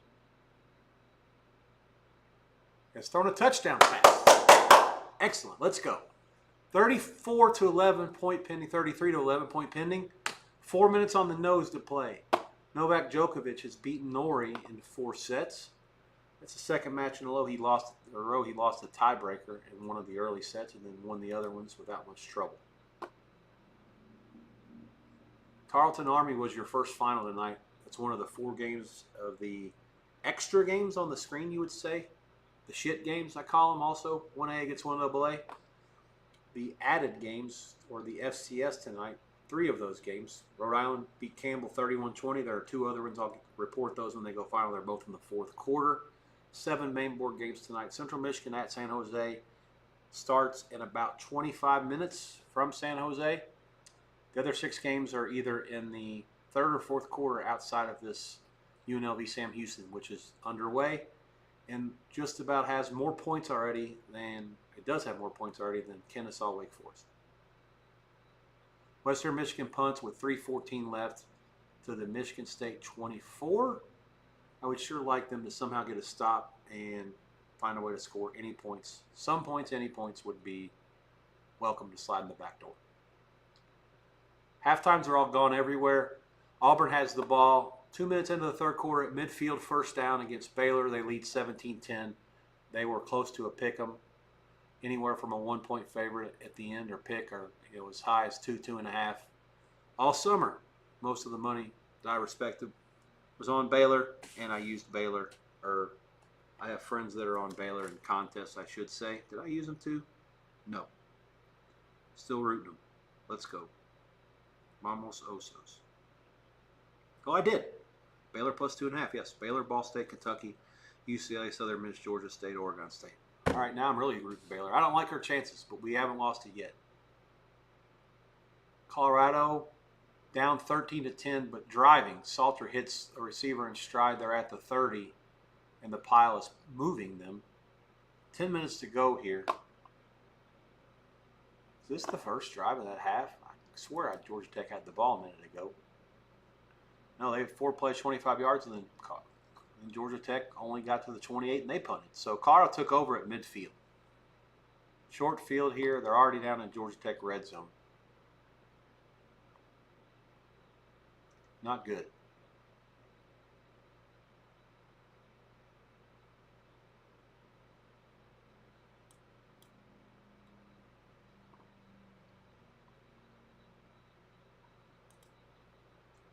I see no questions on either YouTube or Twitch.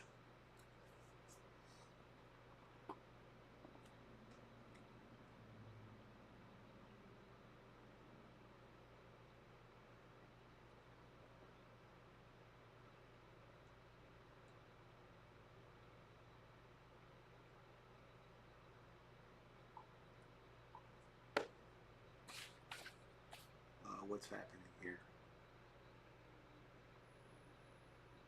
Oh wow, Seattle blew it against Cleveland.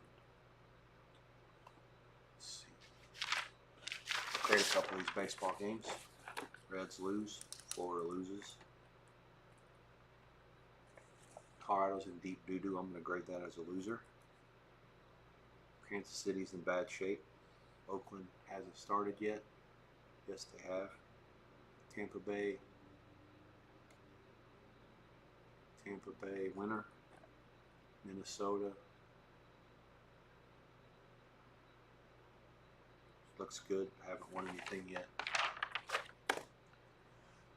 All right, so Colorado, I'm cheating, not watching the feed, which is on about a 1.5-minute delay. Has 3rd and 5 at the Georgia Tech. Is it 3rd and goal or 3rd and 5?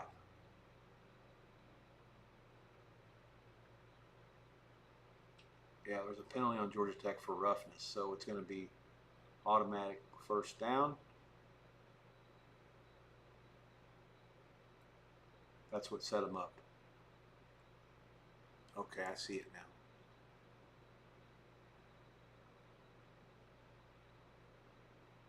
Go crazy, folks. If I didn't explain that halftime bet well enough to you, then please let me know and I'll try to do it again. I think I did a good enough job explaining the math behind your question. I hope I did.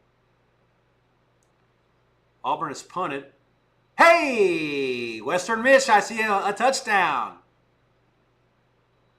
Tate Hallock. All right, let's go! Come on, backdoor boogaloo! Pick 6!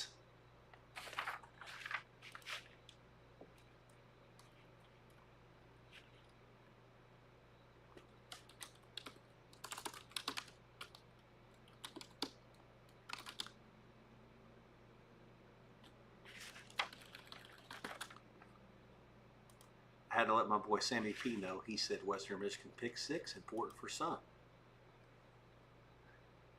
Yes, it is. It's very important for some. You ask and you shall receive, boys. They have been woefully outplayed for most of the night. They were non-competitive for a good solid 30 minutes in the first half. And bam, we're right in this thing. Inside the number, 2:51 to go. Western Michigan is going for 2. I don't know if this is important or not. It kind of is. If Western Michigan State scores again, now if they kick a field goal, let's see, 23-8. Yeah, it kind of is. Pass. Did a helmet go flying? No, incomplete. 23-6, 2:51 to go. Even if Michigan State kicks a field goal, which they won't, that would not get the money. So now Western Michigan is comfortably inside the number. Colorado 3rd and goal, and they are sacked back to the 14. Excellent job, Jello Jackets. 6:40 to go, clock running in the 3rd. 13-10 Georgia Tech. Underway at Dodger Stadium. That's one of my TVs for the late game. MLB channel showing that after some big inning earlier. All right. That's going to be one that I'm going to like a lot. That was looking very bleak. Really that game started at 7 Eastern, and about 7:15 I was like, man, what do we do here? This was one that we didn't think we had much of a chance with. I tell you what, they grade them all the same. Wrong side winners, they count the same as right side winners. Certainly, you don't want to give it back. It's hard enough to win at this racket on either side of the counter. 50-50 games go your way. That's a difference. Say you win 6 or 7 more of them than you lose over the course of the year. That's the whole season if you bet 100 games. You go from being a guy that gets laughed out of the room for batting .430 compared to you're Billy Walters if you go .580. The onside kick is recovered by the Broncos. And that's 2:48 to go, and they have it back. I've got 3 people chatting me, and I went in Sammy P's Twitter, and that was excellent as well.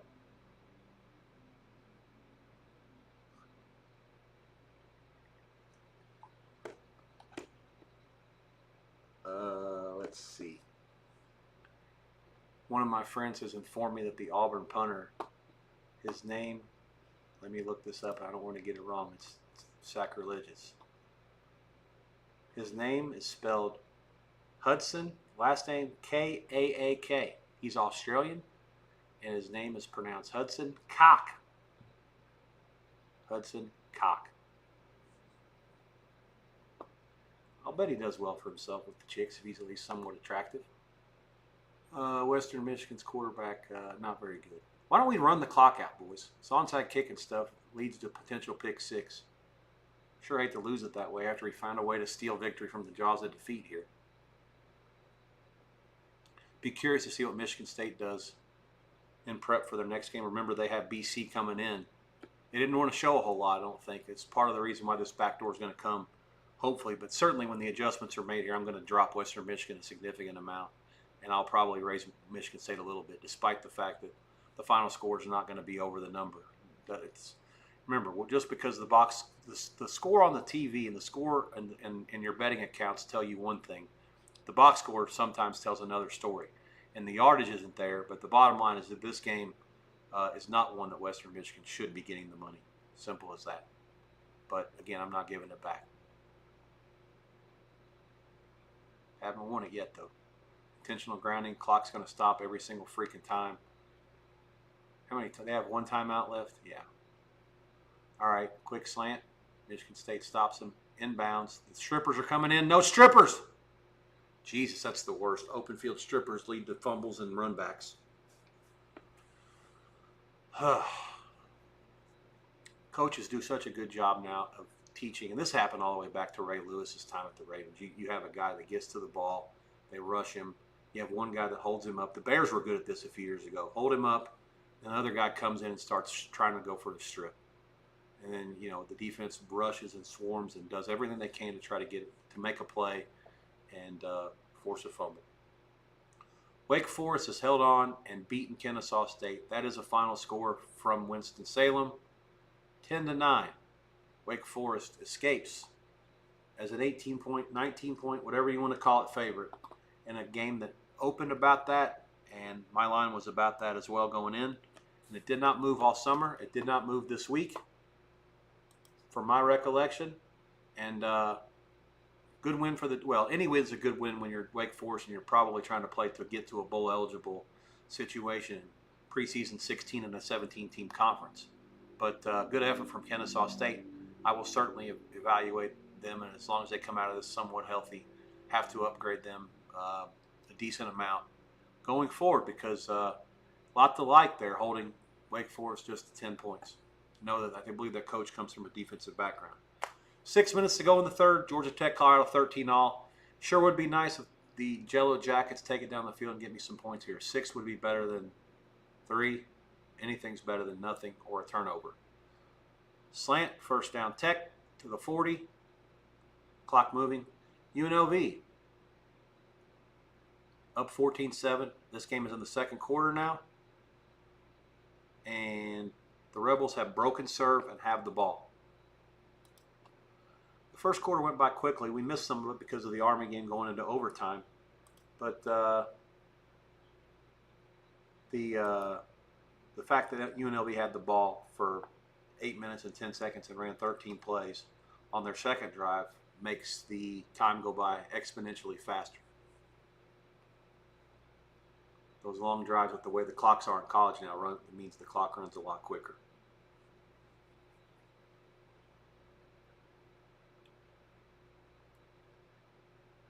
App State, for whatever reason, still throwing the ball up 34-11. They threw an incomplete pass. UNC Charlotte has run it back for a touchdown. The whistle did not blow, which I believe that's what they're told to do, but I would be shocked if this stands. I'll probably want to throw something. They call this a 55-yard fumble recovery for a touchdown with 1:15 left. Oh my, it might be. He may have had possession and caught it, and they took it back. This will be a catastrophic turn of events for halftime and for halftime wagers.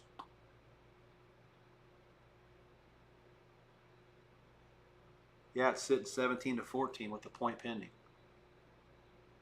They are reviewing it. Oh man, this is brutal.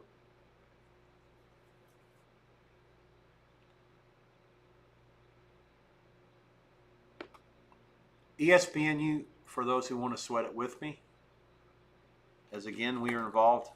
Appalachian State, -6.5, -15, or -7 even. Either one was playable live in the middle of the second quarter. Second half, -2.5. Man, that's a tough one. And they let it play on the field. I'm thinking they're going to let this stand. This is just stupid. You're up 34-11, and you're throwing the goddamn ball at midfield in a game where you need to be running the clock out. I just don't understand the thought process. Like, what are you fucking doing? First F-bomb. Sorry to those who have kids in the room. Get used to it. I'll try to keep it clean most of the time. So the Big Ten channel is showing the credits, which worries me. We're at the 2-minute warning. Michigan State's up 23-6. They have the ball. It sure would be nice if they took some knees. In Western Michigan, with the gentleman's agreement, shake hands and not let them. Okay, they are. Victory formation, they take a knee. Let's see if Western Michigan hopefully doesn't call a timeout. Let's not be stupid. It's a 3-score game. Okay. Golf claps for normalcy. Looks like we've all had enough in Lansing tonight. UNLV, the flag is out for interference. I don't know if it's a catch or not because the ref was more interested in throwing a flag than he was signaling a touchdown. It's going to be close to a touchdown or down at the 1. I think it's a catch. It's going to be also pass interference on Reynolds. So wash it. Of course he wasn't going to call a touchdown. He saw number 3 interfere with the defensive back. And points are off the board for Dan Mullen's team. He's in the side judge's ear, but he can't be too much. The replay looks pretty conclusive. He put a hand on the defensive back's shoulder. There wasn't much to it, but any little thing will get a call in that situation. Quarterback draw for Auburn, 2nd and 1. He's running like Forrest Gump down the field inside the 30. Arnold has been effective tonight. He's really done a good job of not doing anything to get them beat, which was a weakness for him last year. 7 for 13, 88 yards. He's ran 12 times for 99 yards. That's a factor that we knew would be something that could hurt Baylor. 24-yard run earlier. That one was for 21. So, he's done some things with his legs that have really made it tough on Baylor. It's a tall mountain to climb at this point. Final in East Lansing. The back door was open thanks to a defensive touchdown for Western Michigan. Another MAC team that has done very little on offense in these last 2 nights. But the MAC has done quite well against the point spread. They can't find a way to win any of these games, but they've gotten the money in all of them. Buffalo against Minnesota last night. Miami O at Wisconsin last night. And Western Michigan tonight at Michigan State. Graded MAC 3, Big Ten 0. And yet another underdog gets the money. Counting Kennesaw State and Wake Forest and the games last night, that's 9-1 to start the season in week 1. I won't go back to week 0 yet. Someone, if they have the information, can look that up. Give me an answer. Let's see. Iowa State, K-State was a dog. Sam Houston Western was favorite. Kansas State was big favorite. And Hawaii flipped to favorite, and they got there. So 3-1 favorites. This week only, 9-1 dogs. UNLV is inside the Sam Houston 10. It looks to me like Sam Houston has 0 chance to stop the UNLV passing game. And that was sort of the thing that I saw when I was watching. Western Kentucky had all kinds of success last week throwing the ball, and I knew that UNLV's offense was probably better than Western Kentucky's. 1st and goal Auburn, they're smashing their way right down the field, imposing all their will, and I can't say that I'm shocked. I'm a little bit dismayed at myself for falling into the trap here with Baylor. Just too many people that aren't going to win in the long run at this racket were on Baylor tonight. I let myself fall right into the bear trap. Given that I made the game, what I did, probably had nobody to blame but myself. Made Baylor a bigger favorite and a favorite, and they weren't for proper reasons. SEC smash mouth, will in position, and it's just the simple fact that Baylor likes to beat up on bad teams, and when they have to step up in class, that bully ball type shit they try to pull just doesn't work. Auburn just has better players, and there's not much. It's just not much you can do. I mean, the point of attack has been consistently won by Auburn for a better part of this entire game after the first couple drives. Bad deal. Focus now goes to Boulder, 13-all, Georgia Tech, in Colorado territory. And now they've lost yardage. Haynes King with an awful read on the option, gives it to the back. The entire team had sold out to that. Should have kept it.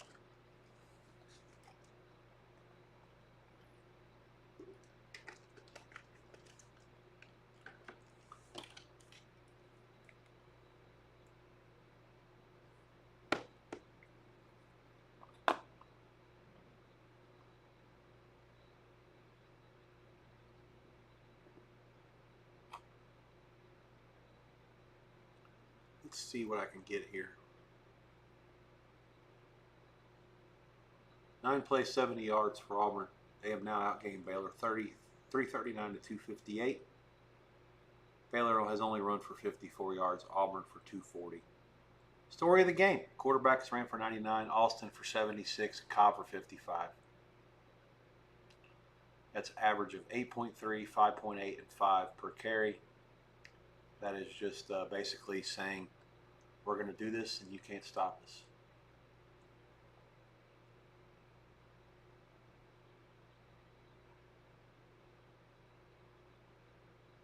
Interesting, my YouTube feed's still showing the scoreboard. Is it even on? I wonder.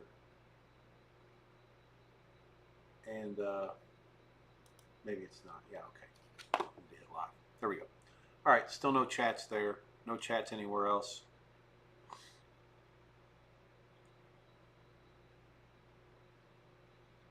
Feel free to ask me questions about anything. Obviously, Central Michigan, San Jose fixing to kick here shortly. That game is on FS1. So I'll need to move nothing on the TVs, as that was the same spot that Western Michigan and Michigan State occupied on my right side in the middle. Any scores of note I need to update you on? I don't believe, not yet, or not before I call it a night. San Jose State, hold 1 second here. San Jose State opened this summer as an 11-ish point favorite. 10.5 is the low point, I guess. It's been bet up steadily throughout the summer to the position that it's in now. I made the game 16 myself with off-season numbers in mind. I'm probably a little more down on Central than most. They have a new coach, Jim McElwain, ex-Florida guy, and he actually spent a good amount of time in Mount Pleasant. He was there for several years.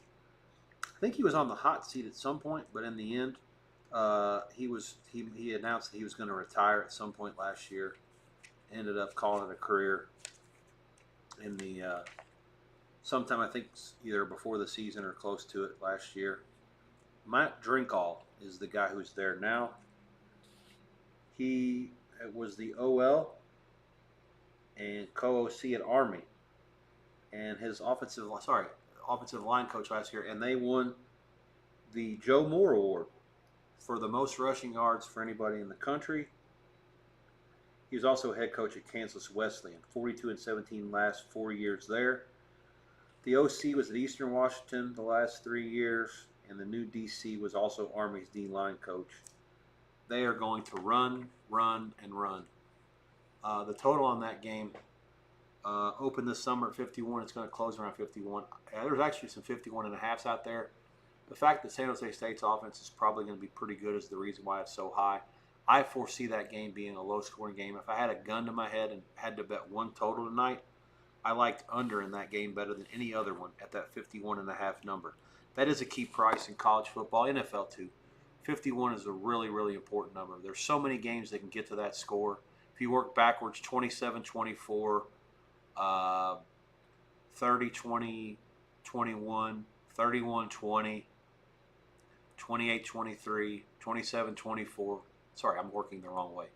31-20, 34-17, 37-14, 38-13, 41-10, 44-7. All that stuff's in play. So any time that you can get a half point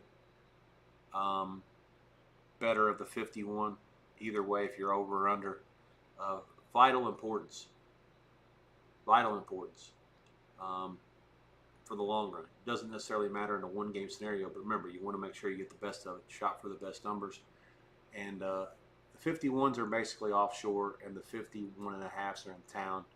And yeah, I would say that if I can go under 51.5, that's the one that I like pregame better than anything else. I'm not going to be around to watch this thing all night. There's a 4:30 in the morning soccer game that I'd like to get up and sweat in the Premier League, and I want to watch game day. I'm not usually a game day person, but Lee Corso was a mammoth figure in the history of college football, and out of respect, I'll certainly get up and watch, or at least have the volume on if I'm not paying close attention the whole time for 3 hours before kickoff tomorrow. And then tomorrow's schedule will be interesting for sure. You've got Ball State, Purdue, Syracuse and Tennessee, Florida Atlantic, Maryland, Texas, Ohio State, Northwestern, Tulane, Mississippi State, Southern Miss, all in that 9 a.m. Pacific, noon Eastern window. Shortly thereafter, Toledo and Kentucky go at 9:45 in Lexington at Commonwealth Stadium. And then there's a little bit of a break. I'll probably work through the half times of those early games, maybe even the Kentucky game, depending on how it's going.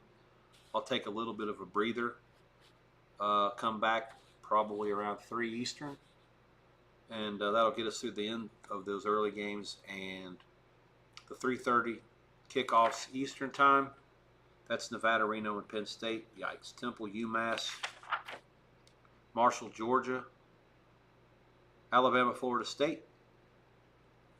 Not a lot, again, meat on that bone this week. A lot of these teams in week 1 are playing 1AA teams, and that dilutes the schedule and gives us fewer games. You also take into account that there are 2 games on Sunday and 1 on Monday as well. So the week 1 card certainly lacks in terms of quantity, but not in quality if you count ranked opponents and power-rated teams against each other and stuff like that. This Auburn-Baylor game tonight's a good Big 12 against SEC matchup, and you also have 3 games with teams that are rated in the Associated Press top 10 playing each other. I see no questions. We're more than 3 hours in at this point. San Jose State and Central Michigan about to go. MAC teams have yet to taste the sweet smell of victory yet. I'm trying to think if I left anything out in the 1AAs. I don't think I have. They didn't play anybody last night, did they? Oh, I take it back. Bowling Green did win last night. Eddie George won his debut, coming over from Tennessee State to Bowling Green. And that's it. The rest of the MAC teams have all been losers. It was Akron at home against Wyoming. That was the lone favorite to not get the money last night. Ohio U lost at Rutgers, got the money. Buffalo lost at Minnesota, got the money. Miami O lost at Wisconsin, got the money. Western Michigan lost at Michigan State, got the money. Central Michigan can certainly fall into that hat as well, although they're working with less points than those other teams did. They are only catching 10.5. Sorry, they were at this summer. The game has been bet up to 14, 14.5.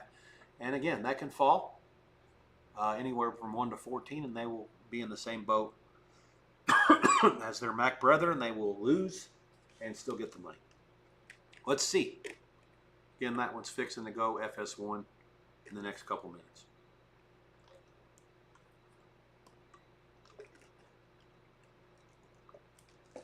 Monmouth scored 35 points unanswered to beat Colgate.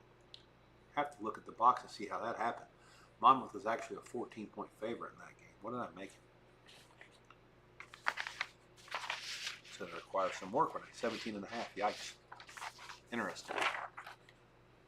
All right, so Georgia Tech, 20-13. They've scored a touchdown against Colorado. Nice drive there. Recap. 11 plays, 75 yards. And they score with 14 seconds to go in the third quarter. I've been sort of doing some recon work, some cleanup, some maintenance to get you up to speed on what else is happening here. Auburn up 24-10. Baylor in deep trouble. Late third. They are on the move at the Auburn 25, 2nd and 7. There have been some big plays, but mostly those are busts by Auburn. The line of scrimmage is still all Auburn all the time. Baylor's having to break tackles and make superlative offensive plays. They are clearly outclassed up front on both sides, and that's something that I didn't expect it to be this egregious. 3rd and short for Baylor. That's the game again on Big Fox that I have a feed that's faster than you guys on. The rest of them I'm on a little bit of a delay. UNLV up 17-7. They settle for 3 on the last drive. Sam Houston has the ball now. Nearing midfield. 8 minutes to go in the second quarter.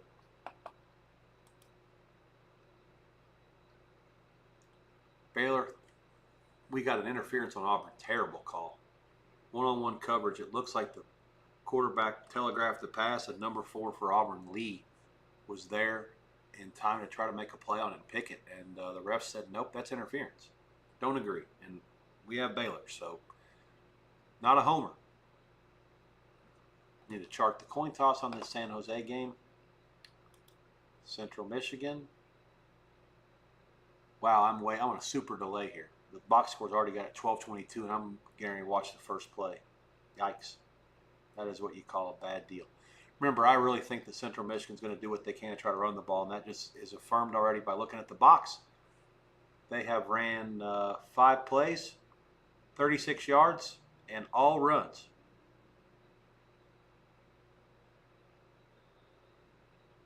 Unfortunately, on one of the plays, it looks like they had a fumble for a loss of 11. Yikes. They give it to the team. So, yeah, it looks like they're going to be 2nd and 21. Now 3rd and 16. So, anytime that you're counting on the running the ball for all your offense and something happens to derail them and you go backwards, yeah, that's a bad sign.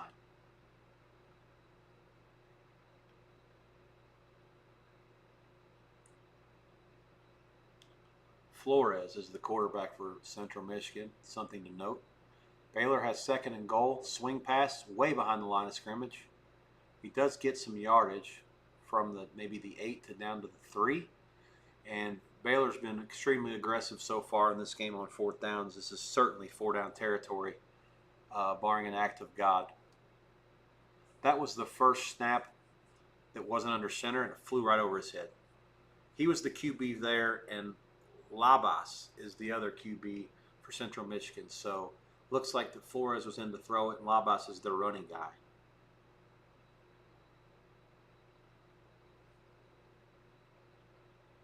Third and goal, Baylor at the 4. Didn't get a very good spot there. It's a throw all day, slant, knocked down by the linebacker. This is just, Baylor's running into some defensive guys that you just don't see the rest of their schedule. These Auburn guys are some absolute men. I mean, whatever they've done on the field, you can say whatever, but, these are recruiting wars that they won. I mean, the umpire's in the way. That doesn't help, but this guy just makes a great read.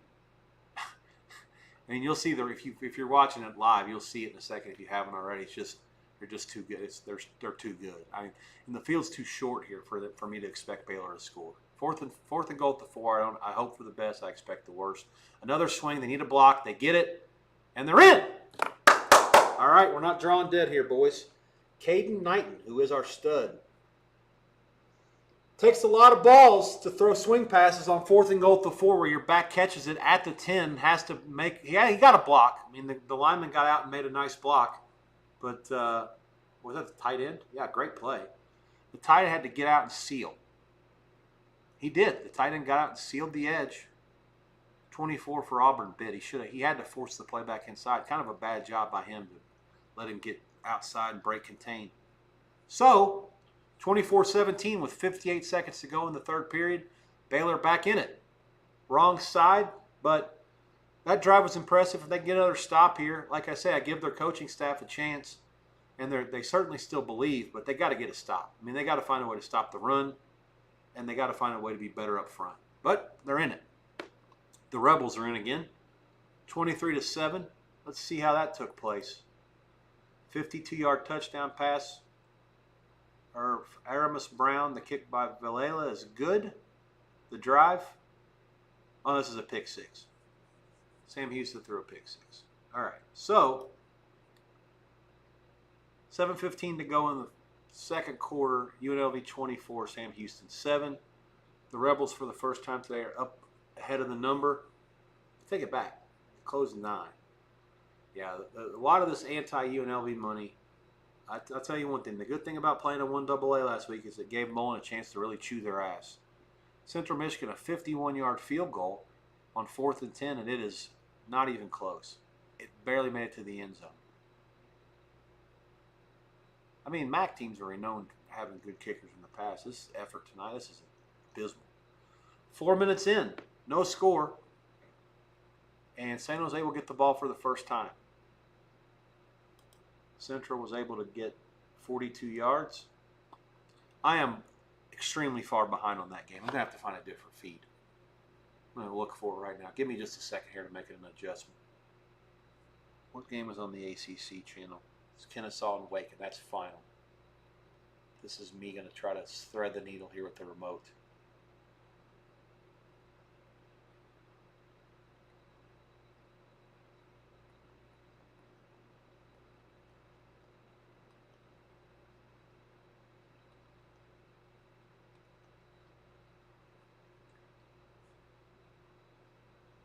Okay, good job by me.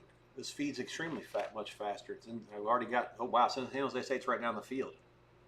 Yeah, 55 rushing. Sorry, 7 rushing, 55 passing. I see second and goal at the 2. That's what it is. This is great. All right. Well, at least I'll know what I'm watching now. No super delay.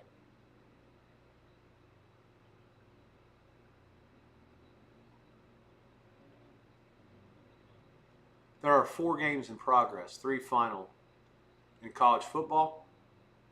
Baseball, there are 7 final and 8 in progress. Several of the baseball games are late. And yeah, it looks like all but 3, the 3 West Coast games that started in Los Angeles, Sacramento, and San Francisco are early, 3rd inning or before, and the other games are all in the 7th inning or later. I will run those scores down before I call it a night for those of you who do not have smartphones or are not sweating the baseball, and I'll update a little bit of the line history as well if you want, just so you can have an idea what happened.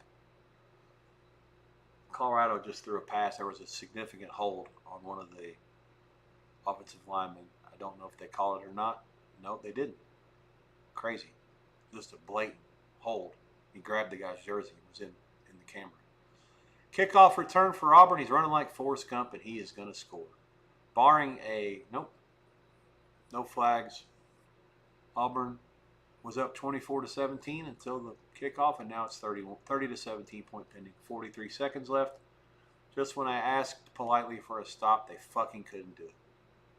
Couldn't even stop him on the kickoff.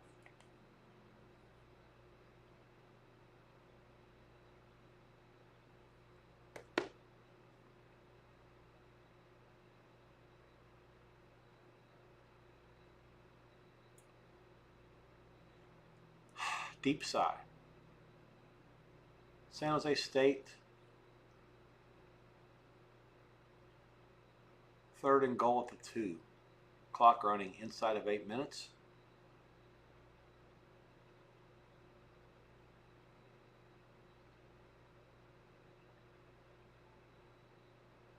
All day. Nothing there. Rolls left. He runs into the ref. Oh, and he throws it right into double coverage. It's a pick. The Chippewas.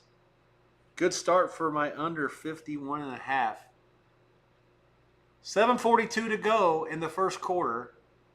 And Egan's 3rd pass of the game after 2 completions is an interception.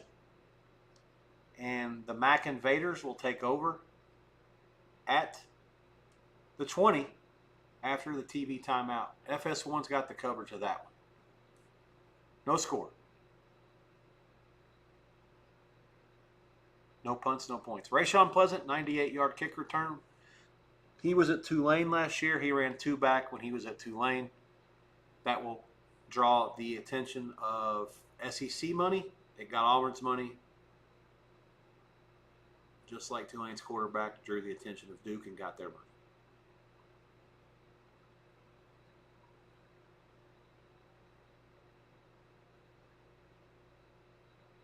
UNLV's tackling woes from last week have carried over a little bit. I don't know how good Idaho State's offense is, but it looks like if Sam Houston can throw the ball, they'll have some success. UNLV's secondary seems shoddy at best. We need to watch a little bit more of this game.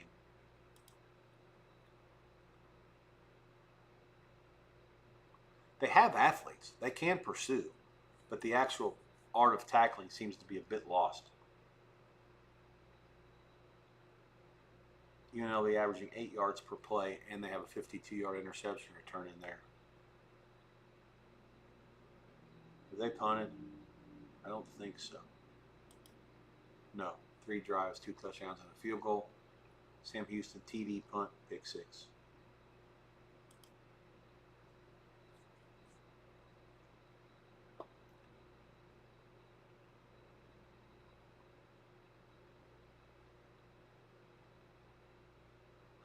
That's the first Auburn kickoff return for a touchdown since the Outback Bowl of 2020. Not an ideal time for those of us who need the Baylor Bears, the Osos in Spanish, O-S-O-S. All right, now we got our quarterback overshooting everybody. Tried to thread one in that Auburn's playing a zone over there. Had a window where they needed to throw it over the head of the guy playing the outs and underneath the guy who was playing the deep quarters. Couldn't do it. Sam Houston finds this hole in the zone against the Red Bulls. Central Michigan forced 5 turnovers last season. That was 132 of 134 in 1A football. And they've already forced one on their first possession tonight. Baylor likes to run these crossing patterns, and they got guys that are picking, and they got guys blocking downfield. When Auburn misses a tackle, it works brilliantly. It's great. And that's happened a few times tonight, but when they haven't, it's just impossible. It's just break and contain, and just Auburn's just got so many studs. If one guy misses, another guy's on his way. I'm really going to have to upgrade Auburn, and I have to really be cognizant going forward of the way that these SEC teams recruit. There's just so many athletes, so many good players. Salter for Colorado did a good job of evading pressure, rolling, or kind of had a back at number 26, Price out to the right, and he just shot it over his head. If it was a good pass, he walks into the end zone. Instead, 2nd and 10. It's a 13-play drive, 63 yards, almost 6 minutes. 9.5 to go. Now it's a run. Georgia Tech was not reading that. He had a good hole. They got him before he was able to get too far. It'll be 3rd and 5 at about the 7. I'm on a delay there, so forgive me if something's already happened. Good news is the scoreboard has not updated. That tells me that they haven't scored a touchdown. Halftime in the girls' basketball, Los Angeles 47-44 over the Indiana Pacerettes. I have no questions on either chat. Hope some of you are with me still. I show a few viewers. Thank you for those who have faithfully hung around. Hope to see you tomorrow. I kindly invite you to ask your friends. I certainly want you to subscribe. Click any of the like buttons or whatever it takes to get me promoted on Twitch. It's very important that happens sooner rather than later. I want to stream for as long as I can because I want to be able to get myself into a position where I can have Twitch understand that I am doing this for not just a hobby but for a living. And therefore they will validate what I'm trying to accomplish and get me promoted a little bit. And I can, of course, use my Twitter at some point in the not too distant future to promote myself, which I'll be doing. So first goal for Colorado, it looks like they're able to run the ball and escape. And I think his knee was down maybe at the 2. They're going to review it. Salter, who has scads of experience, but I wasn't impressed with his work at Liberty last year. And he's certainly not an upgrade from Shadur Sanders. I don't know. He might have been in. Looking at that other angle, it's going to be close. Let's see where they had him down. Okay. He's still up. He's still up. His shin is, I don't know. That might be a touchdown.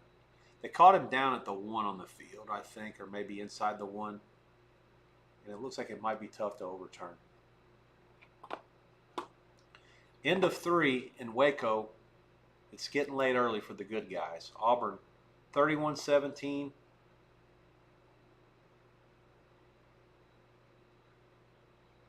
It's, I believe,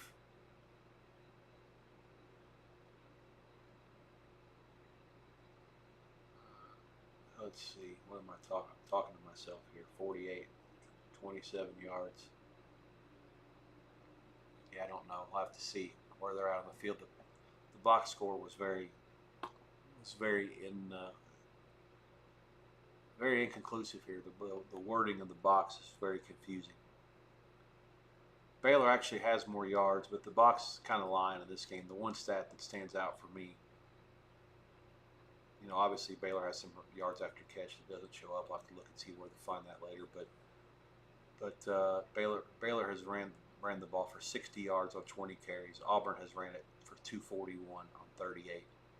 And that's just that's basically here we are, men against boys.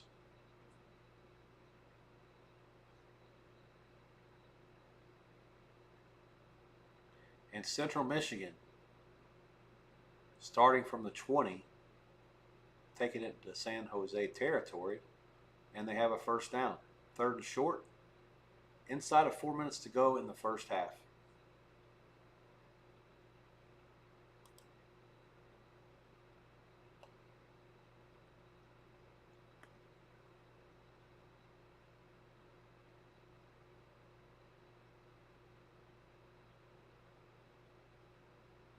Scoreboard tells me that there's going to be something happening in that game. I'll keep it to myself for just a second. I'll look and see what actually happened. And it looks like, yeah, Salter was dropping back to throw it. Georgia Tech had a couple of guys that could have gotten to him behind the 10 even. They just missed. Give him credit. He made a play. The review was overturned, and Salter's run was for a touchdown. So, extra point is good, and they have tied the game at 20. 8:25 to go. Georgia Tech work to do. Can still do it. I would like a touchdown here. I will take a field goal. It's Central Michigan. Cornist breaks free, number 6, and he is in. That is a 29-yard run. 8 plays, 80 yards for the Chippewas. And the 14-point Dogs, who have played all 3 of their quarterbacks tonight, as promised, lead in San Jose. The Mountain West not acquitting themselves well based on early returns. The top 3 teams in the league going into the season were projected to be Boise, who lost last night at South Florida, UNLV, who was down double digits against a 1AA team, Idaho State, last week as a 30-point favorite at home. And tonight, San Jose State trails in their opener 7-0 after Central Michigan has had 2 drives so far,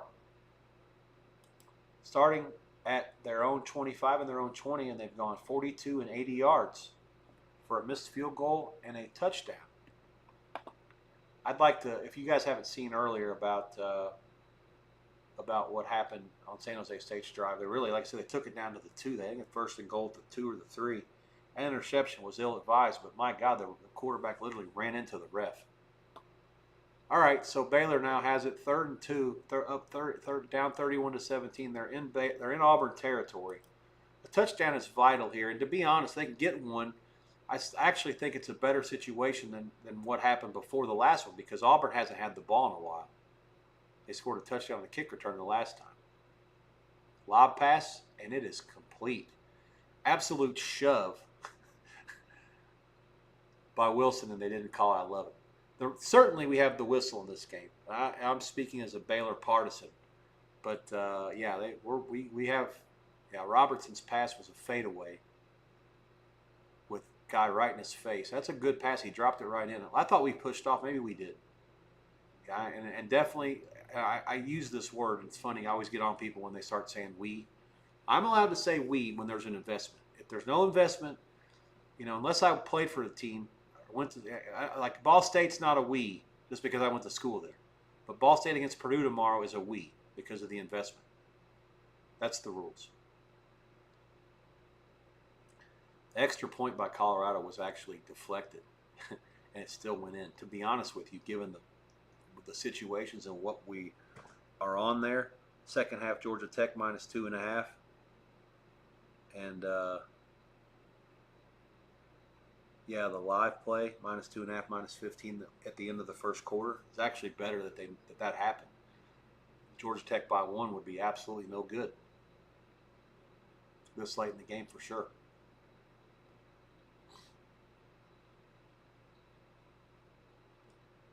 These officials. I mean, I'll say one thing. Usually, if you have a SEC team playing at a Big 12 team, the officials are not from the Big 12. I don't know where they're from. I have to look this up and see if it's in the box or not. You can be for sure going to hear about it later. Jason Autry, Jason Yates. I'll have to look this up. If they're Big 12 guys, then this is and Auburn will never play another road game in the Big 12 again. I mean, like I say, I'm calling it how I see it. Baylor's had much the best of the whistle.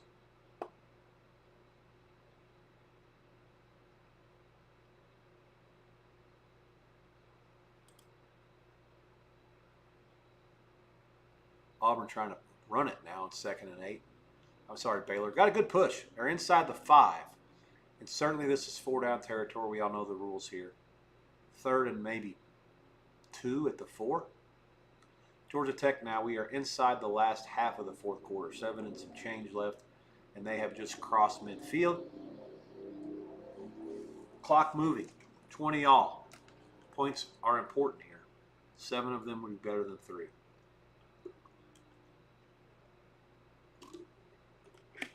Baylor fade, drop back, touchdown. Looked like it was over his head. It was not. Alas and alack. This pass from Robertson is to Trigg. Caps a 9-play, 79-yard drive. And it cuts the lead to 31-23. Point pending. Now this is fascinating here. I was crying about the last time. Let's get a stop. And now, like I said, you're down 31-23. And Auburn hasn't had the ball in a long time. These last 2 drives for Baylor, let's recap them and see how long they've had the ball.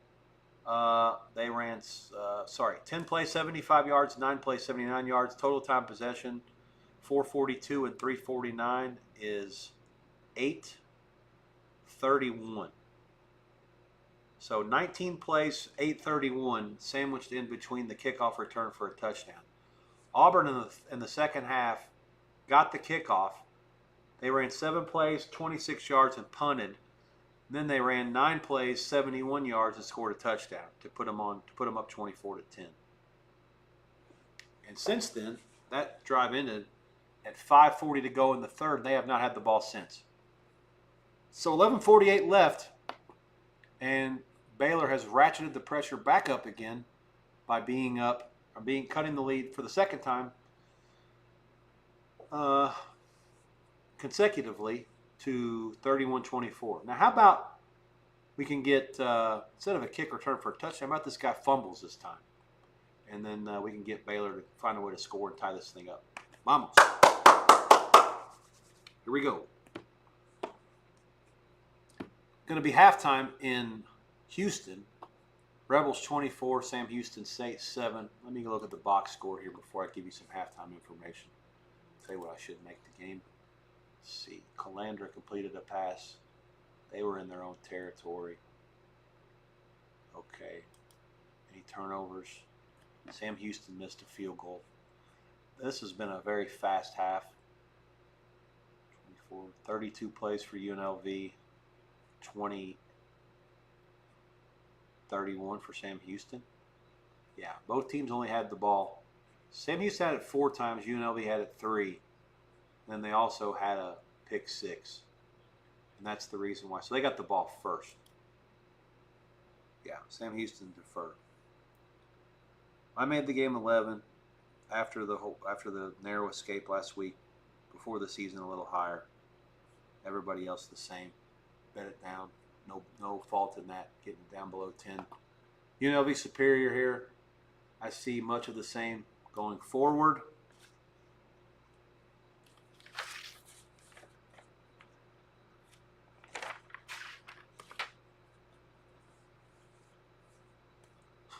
Kansas City up 3-0 in the first, didn't score the rest of the game. Baseball 0-5 today. Great start, assuming the Rockies lose. Sorry, fake news, Tampa Bay won. Minnesota, they win yet? 7-4 in the ninth. They win, will be 2-5 with a couple of dogs. Won't be so bad, maybe. Central Michigan celebrating again. This is another turnover? Wow. Central Michigan forced 5 turnovers all of last year. New sheriff in town, boys. MAC teams are acquitting themselves well against the number. Say that. Haynes King. Drop off. Can't break tackles. 3rd and long for Gottech at the 46. Big play coming up here. Dion. That's a hell of a size cross he's got there. Lots of jewelry. It only goes back about 35 years. God, I'm old. All right, boys and girls, I'm hanging around for a little bit longer, but not much. No one wants to ask me any questions. Be a lot easier to talk about something rather than talking to yourself all night. Hopefully, you guys are at least informed and entertained. Informed and educated, I should say, if not entertained.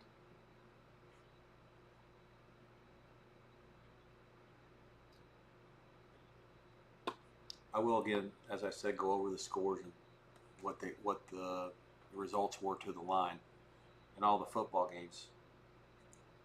Anybody care about the tennis? Let me look at those scores also. Any important shockers today? Djokovic wins. TFO got beat straight as a favorite. That's an upset. Magic wins.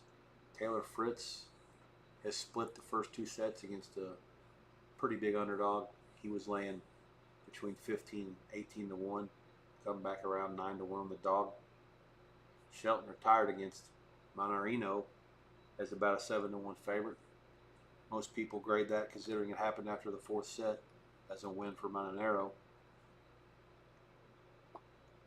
Bonzi, winner in that controversial match the other night, in the third round today, loses in 4 sets as a small favorite. Alcaraz wins in straights. Sabalenka in straights. Huska's a big dog, beats Elise Mertens in 3 sets. Vondrousova was basically a pick. She wins her match. Pegula wins.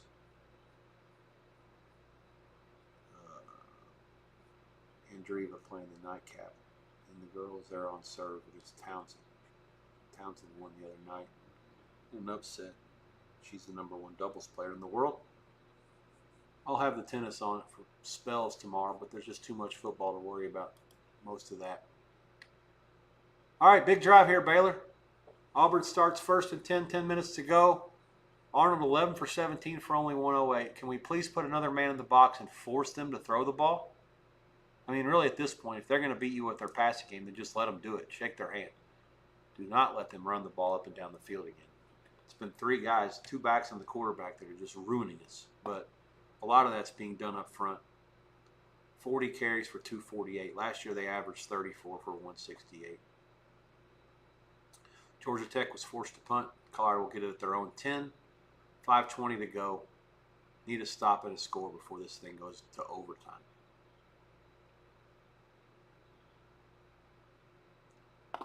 Currently 3 games in progress with 1 in overtime. Central Michigan leads 10-0 at San Jose. After the turnover, they were not able to do anything on offense and had to settle for a 34-yard field goal. They have outgained San Jose 125 to 54.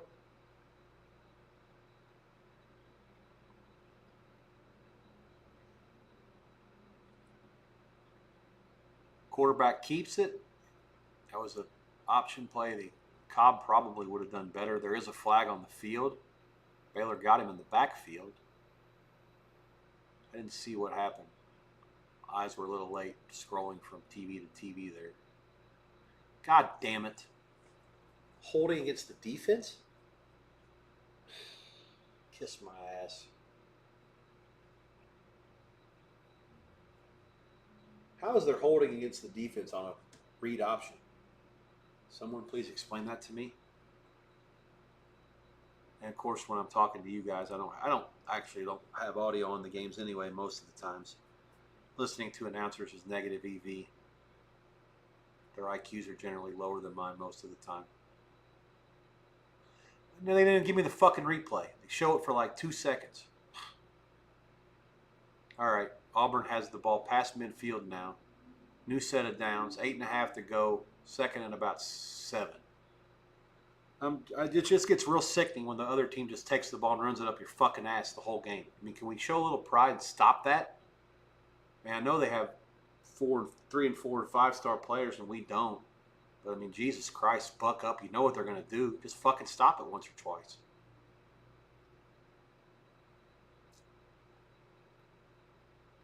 Four minutes to go in Boulder, 20 to 20. Halftime price I'll give you shortly after this play in Waco. Quarterback draw. They got him finally. I mean, there are some big dudes for Auburn, but Jesus. I mean, like I said, put another guy down there. Disrupt the thing. 7.5 to go, 3rd and 3. He ran for about 4. Just the story of the game here. Just bleeding the fucking clock now, too. 24-7 Vegas. Sam Houston gets the ball first. The price is painted 2.5. There is a 3 out there. Total is as low as 27. Bet online. Eddie usually likes to run those totals low. Not surprised by that. I like over some. Don't love it. Pre-game price was 58.5, 58 in the summer. I can't remember what it closed. Yeah, if it gets bet down to 27 flat, I would say that you have to think about over. It opened as high as 28 flat. Looks like maybe even a little higher.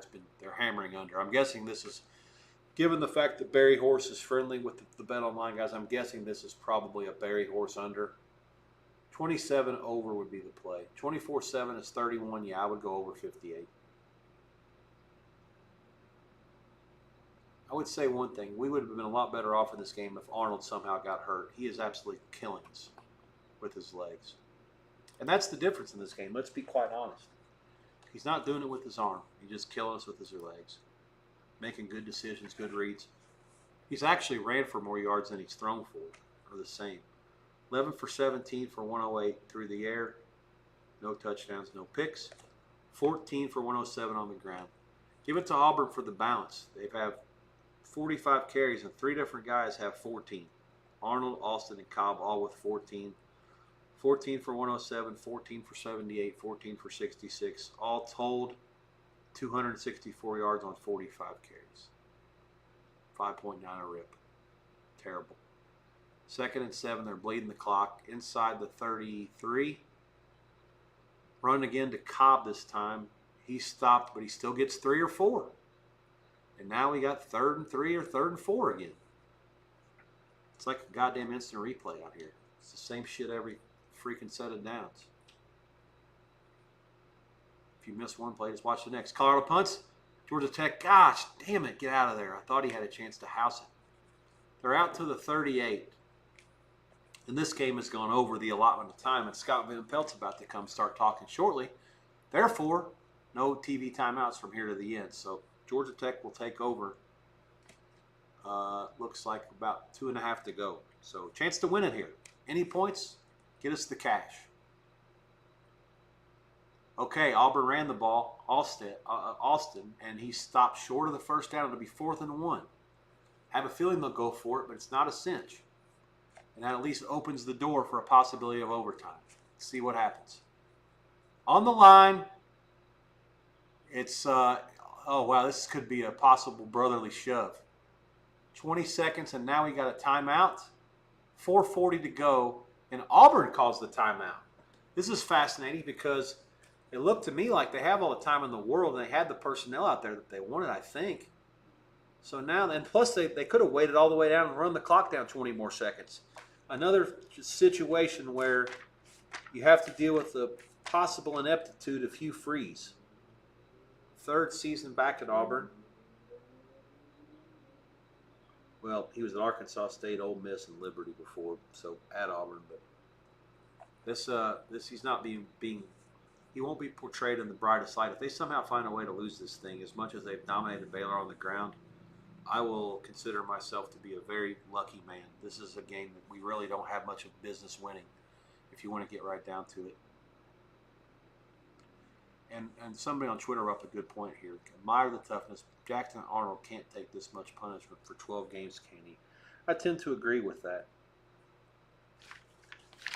This is when you know you're getting old. Give me a second here. I need to read something.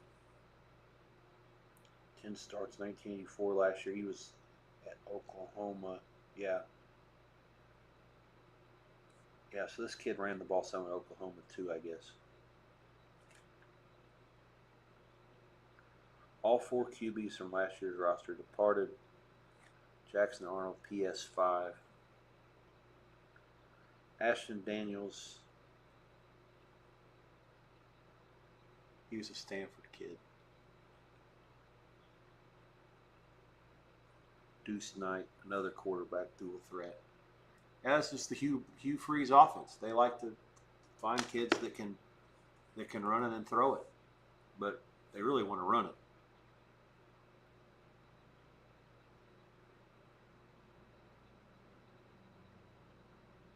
Yeah, I just look at the Phil Steele and the level of talent that Auburn has recruited should forebode to better results in the field. I just don't like their coach. I can't. Every time I start the season and look at like what should their preseason rating be or what should their number be, I start it lower than what I should because I need to have them prove it to me that they are as good as what they're supposed. I need them to prove to me that they can play to the level they recruit to, and they usually can't do it. That's the bottom line. Because Stone Cold said so. No, I don't want to trust it. All right. Midfield for Georgia Tech Jello Jackets. Haynes King just got popped a little bit. Clock is moving. We're getting close to the 2-minute warning. They can run it all the way down if they want to. They have one timeout. Colorado has two. It is 3rd and short. Pretty ideal situation in terms of not being able to play keep away from Colorado. If you got 3rd and short, you can run down the 2-minute warning, and you should have a play in your bag to get yourself 2 yards and a first down. And at that point, now you control the clock, and you should be able to run the clock down and not let the other team get it back. Georgia Tech, this game, kicking-wise, 2 field goals.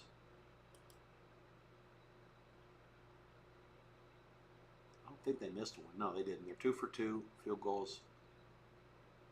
B-I-R-R, from 32 and from 43 has been good. So I really feel like, here we go. 4th and 1, Arnold, touchdown, and that'll do it. 4:32 to go, barring an onside kick or some weird act of God. The right side's going to get the money in Waco. Jackson Arnold, 15 for 134 and 2 touchdowns. They had a man in motion, and he was able to read. It's his call. He kept it. And Baylor's pursuit was poor. Awful gap responsibility. Awful man responsibility to not have eyes on the quarterback, or at least make him consider giving it up there. I mean, I'm sorry. I'm not letting him beat me. If he wants to give it to that white receiver in motion, so be it. I would make him make that read. I would not let him beat me with his legs. Bad job. 12 plays, 75 yards, 7-16, squeezing the life out of this game. 38-24 Auburn, 4:32 to go. We're drawing dead there, barring an act of God. Second half drives for Auburn. 7 plays, 26-yard punt, and then 2 touchdowns. Baylor's had the ball, and there was also a kick return for a touchdown. So Baylor's had it 3 times, punt, and 2 touchdowns. I don't think it's out of the question that Baylor could score again. I do think it's going to be very hard for them to stop the other team or to get the ball back. Getting the ball back is the big issue. And to be honest, this game, probably the way it's played out, it went over the total. I'm not so sure it had to. I'll be looking maybe to try to find spots for Auburn unders going forward, because I don't think that they're going to be able to smash SEC teams on the ground. And the quarterback is not good enough to throw it against anybody to win. I saw enough earlier. He's not going to get you beat. He's just not going to win games. Haynes King.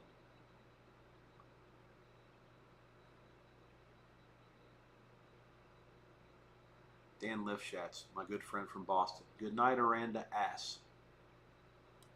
I find that actually a little bit comical for the simple fact that not only do I agree with him, I think he was involved with Baylor as well. One of the many people, far and wide. Dan and Chris, my other friend in Boston, who I respect and does well for himself, he is actually a Baylor alum, but he calls it how he sees it. Usually has a good read on Baylor. And they were both on Baylor tonight. We were all on Kansas last week. That worked out well. But, again, just too many people on the Baylor bandwagon tonight to make me feel comfortable. And trust me, they don't all have to lose. There could be a game when the whole world, whether it be wise guys or suckers or squares, are all on the same side. And, no matter how bad it is, they get the money plenty of times. But I was awful nervous when the line was Auburn the favorite and it didn't really ever flip. And there's just too many people that were on Baylor, not enough for anybody on Auburn. Haynes King keeps it. And my feed is behind here, but Twitter is telling me he scored a touchdown. That would be awesome. And Don Best, I'm sorry, Odds Logic is telling me he did too. And that puts us in position to get the cash. Let's go, boys. Come on. So it's not going to be a sweep thanks to Baylor in the contest, but no bet on that game, or just a small one, pre-match. And the live stuff is all gold. If we can keep this thing, let's see. Yeah, the second half, we didn't do anything total. Second half and the live plays are both, look, if we can get this thing to the barn at 27-20, we'll both win. UNC Charlotte, second half winner, live winner, and Western Michigan. So 5-0. To this point, it looks like that'll be what you call a great start. Piggybacking off what happened last night and piggybacking off the Kansas win last week. Great start to the season. No other way to say it. Get into tomorrow and through tomorrow, and lots of good things. Lots of good things.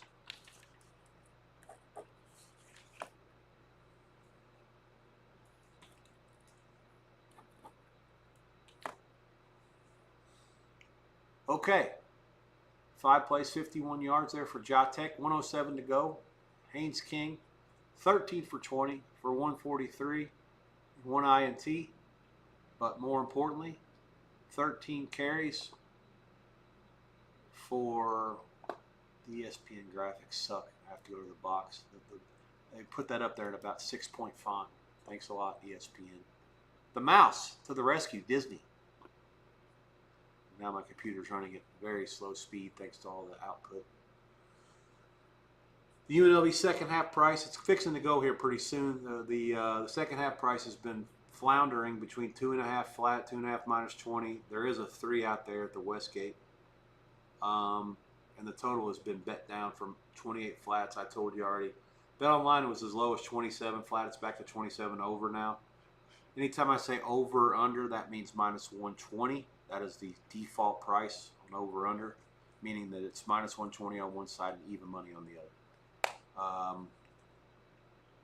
Yeah, there's 27.5 over 15 at Paradise. There's 27 over at Bet Online's a little low, but 27 flat would have been worth a small bet. And even against, that game opened 58, 58.5, and it got bet down to 50, 51. Sorry, that was the Georgia Tech. That's the Georgia Tech. Yeah, so be interested to see if Colorado somehow scores here. Then all the people that bet that game under are going to get it up the butt. The game actually opened 57, so if it goes to 27 all, which we hope it doesn't, obviously, then it can't fall anything less than 57, and most likely higher than that. So we'll go over every number. 12 minutes to go in San Jose, and it looks like Central Michigan has forced another turnover. Yeah. This is wild. 3 turnovers all of last year, 5 turnovers forced all of last year, 3 already tonight. Egan looks like shell-shocked for San Jose. This is his second interception of the night, and really ill-advised pass. Guy on the outside was running the slant, double coverage. Either he didn't see. Oh, good play by the central defender. The corner that was playing on the outside was in drop coverage, and the slot receiver was running down, but the guy defending him and man just read his eyes and just jumped it. 50 seconds to go. Clock running in Boulder. 27-20 still. I won't spoil it for you. I know what happened already. Pass complete out to the 34. Colorado has 2 timeouts left. They call one of them. No, they don't. What are they waiting on? Wow. This is an egregious mistake clockwise. They let 10 seconds run off. 28 seconds, 26. The snap. Quarterback crosses the line. He goes back behind the line. He runs. He gets 6 yards out of that mess, but it's a first down, but 18 seconds left only. I'll take that trade-off every time. Baylor has a first down, 3:40 to go at their own 40. They've thrown for 366, but that's just because Auburn's letting them dink and dunk at this point. Robertson's going to have to ice his elbow, 23 for 43. A lot of that stuff, he's been under constant duress, too. Auburn's done a good job of mixing some of the coverages. The problem is we could see it early, and I brought this up to anybody who was with me early in the game, especially in the second quarter. There were a couple sequences where they only rushed 3. I think there was a 4th and 2, and they only rushed 3, and they still got pressure. That just can't happen.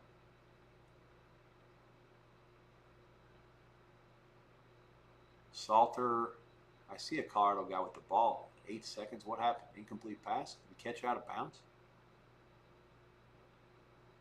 Robertson's pass is deflected and dropped, but somehow a flag flies in. Trigg should have brought that in. He did not. Underway in Houston, 24-7, saying Houston State has the ball. They're in their own territory. And they're sacked. And there's a flag. Might have been a face mask at the end of that mess. I'm going to call it pretty soon, boys and girls. 11:25 Eastern, 8:25 Pacific. We're running up on 4 hours of live stream tonight, which is very similar to how we handled it last night. There were more games last night. The actions have been here tonight, less games, but you know we've had some stuff to sweat. Hopefully you've enjoyed it. The Jello Jackets have won this game outright. The Hail Mary by Salter is into the end zone. He's got a hell of an arm, but knocked down. Tech wins it 27-20. I'm not so sure they should have, but I will gladly take it and move on. One of the guys I'm working with had them in the contest in addition to Baylor, so he is 1-1 tonight, 3-1 overall, with 3 left tomorrow. I am, funnily enough, 0-1 with Baylor. I'm already grading them, by the way. Could be wrong. We'll see. They did call Trigg for offensive interference on that play. Or there was a hold somewhere. All kinds of space. First down. And he's still up. Auburn's, this is going to be a great game for them going forward. They're able to go in here, punk this team, run the ball, impose their will at times, and yet they still made enough mistakes on defense that they're going to be able to learn. Missed tackles, coverage issues. These are things that will work. They're going to be able to work on, and it'll help them going forward. Auburn's schedule, they have Ball State at home next week, South Alabama the week after that, and they play Mercer at the end of the season. Those are all home games. 8-game conference schedule this year. So this non-conference test was their hardest at Baylor, obviously. In the league, they've got at Oklahoma and at Texas A&M in the month of September. The A&M game is off a bye for A&M, so that's a really tough start to the conference schedule. They have their bye the month of October. Georgia at home, Missouri at home, at Arkansas, Kentucky at home, at Vandy. And then bye, Mercer, Alabama. So really, the conference season, they play Oklahoma, A&M on the road, Arkansas, Vandy on the road, and Alabama, Georgia, Missouri, Kentucky at home. Their schedule really lightens up after the Georgia game. It's brutal start at Oklahoma, at A&M, Georgia. And Missouri, we'll see how good they're going to be. I'm never sold. I feel like they're always a middle-of-the-pack team that's just destined to be a 6, 7, 8 win team, and anything more than that's like a bonus. But what do I know? They lost an NFL-type receiver and a quarterback that was there forever. But they also scored 60 points last night and easily covered. So, again, what do I know? But it lightens up in theory. At Arkansas could be a testy game. That coach for Arkansas is coaching for his life. And then you got Kentucky at Vandy and Alabama at the end with the Mercer game and a bye. So they'll have all sorts of time to prep for Alabama if you want to get right down to it. I mean, if Kentucky and Vandy are as bad as what they have been in the past, in theory, then they'll go from October 25th at Arkansas until playing Bama at Jordan-Hare with they'll be favored in all three of those other games. So the potential's out there for a good season. Central Michigan's kicked another field goal, and they lead 13-0. Probably more than that, given they're up 3 in the turnover department. So, yeah, let's see. I don't know how good Mateer is for Oklahoma and whether they're going to chuck it around. I don't know what A&M wants to do. Elko at Duke was more of a running coach. I'd like to think that they're going to try to run the ball at home against Auburn. Georgia's quarterback doesn't impress me too much. He's not going to make mistakes, but he's not going to beat you with his talent. Missouri's guy was really good last night, but I'll need to see more against a good team to know what he's all about. Arkansas wants to run. Kentucky's quarterback's 11,000 years old, and he wants to run. Pavia's more of a running guy. This Baylor might be the most pass-happy team they're going to play all year. So maybe it won't matter. In theory, if Auburn is good enough and they make the playoff, I'll have to keep it in mind that if they play a team that wants to chuck it around, that could be an issue because Baylor, I thought, has been not great tonight, and they're somehow still going to have a jillion yards passing.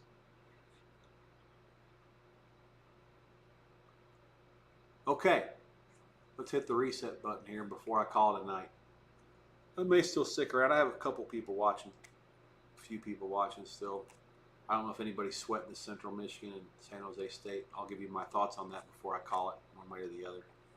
The live line on that is Central Michigan now the favorite for the first time. They're laying points, up 13-0. Really, I want to watch one more drive, and that's it. I want to see, because San Jose State clearly has to do something different on offense. I am a little surprised at their production here. Again, I mentioned in the Mountain West that you really, I guess the argument can be made that Air Force should be in any sort of discussion given the way they finished last year. But Boise, San Jose State, and UNLV were fairly consensus top 3 picks at the, if you look at most people's thoughts going into the preseason. And like I said, Boise lost at South Florida last night as a double-digit favorite. Well, it was early, and they got that down all the way to 4. Steen did get that one right. San Jose State is in all kinds of trouble here against Central Michigan so far. A lot of it's self-induced with all the turnovers. And UNLV was awful against Idaho State last week. I'll be curious to see what they do. Orgy may play some. They've shown him here, but he hasn't been in. It's been Calandra's show so far. Has he done anything at all? Actually, this is important for me because I want to see the handicap. It's going to be truly fascinating here for, yeah, he hasn't even played. He's got 2 runs for 3 yards, 4-yard and -1. Calandra's thrown the ball 14 for 17 for 216. Sam Houston's pass defense is pretty poor. Oh, wow, long pass complete. The Rebels are at the doorstep again. They're at the 3. Yeah, they're right. Calandra's taking them right down the field again. Colossal mismatch, I guess. I'll have to upgrade UNLV's power rating here. They got UCLA coming into Allegiant Stadium next week, and that's a difficult spot for UCLA. Then they have a bye, and then they go to Miami O. So UNLV, with a win next week, will be 4-0, and they're going to be the team all of a sudden people are going to talk about. Fascinating spot given how awful they were against Idaho State. I'm not grading that Miami O game. I saw enough out of them last night on offense. That Finn kid's been playing in college for 23 years, and he still couldn't have a chance to ever get him in the end zone. Jaden Thomas, 3-yard touchdown run for the Rebs, and they now lead 31-7, assuming the point is good. Let me look at UCLA real fast. I was going to look at something else. I had my finger on something here. So UCLA has Utah. So this Egot's been playing for San Jose forever. He had a decent year. He started 7 of the 12 games, through 2,500 yards. Against Colorado State, they switched quarterbacks 5 times. Ken Niumatalolo, ladies and gentlemen. I'll be honest, I thought he did a hell of a job last year. San Jose State had very few expectations, and they ended up having a winning record and going to a bowl. I think they were 7-5 and lost to South Florida in the Hawaii Bowl, 5 overtimes. But Egot, clearly there were higher expectations from everybody for him. Second team preseason behind the quarterback for Boise, and he wasn't very good yesterday either. So clearly UNLV kids saying, hey, what about me? Calandra appears to have pitched his or has made his stake to be the starting quarterback in the battle that he had with Orgy. Orgy's the Michigan transfer. Calandra played at Virginia, I believe, last year.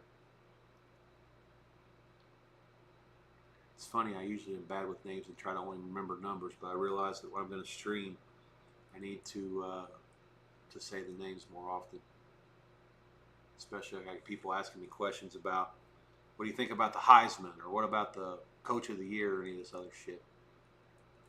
They're really giving Deion Sanders the business on his clock management. I can't say that I blame him. That was pretty piss poor.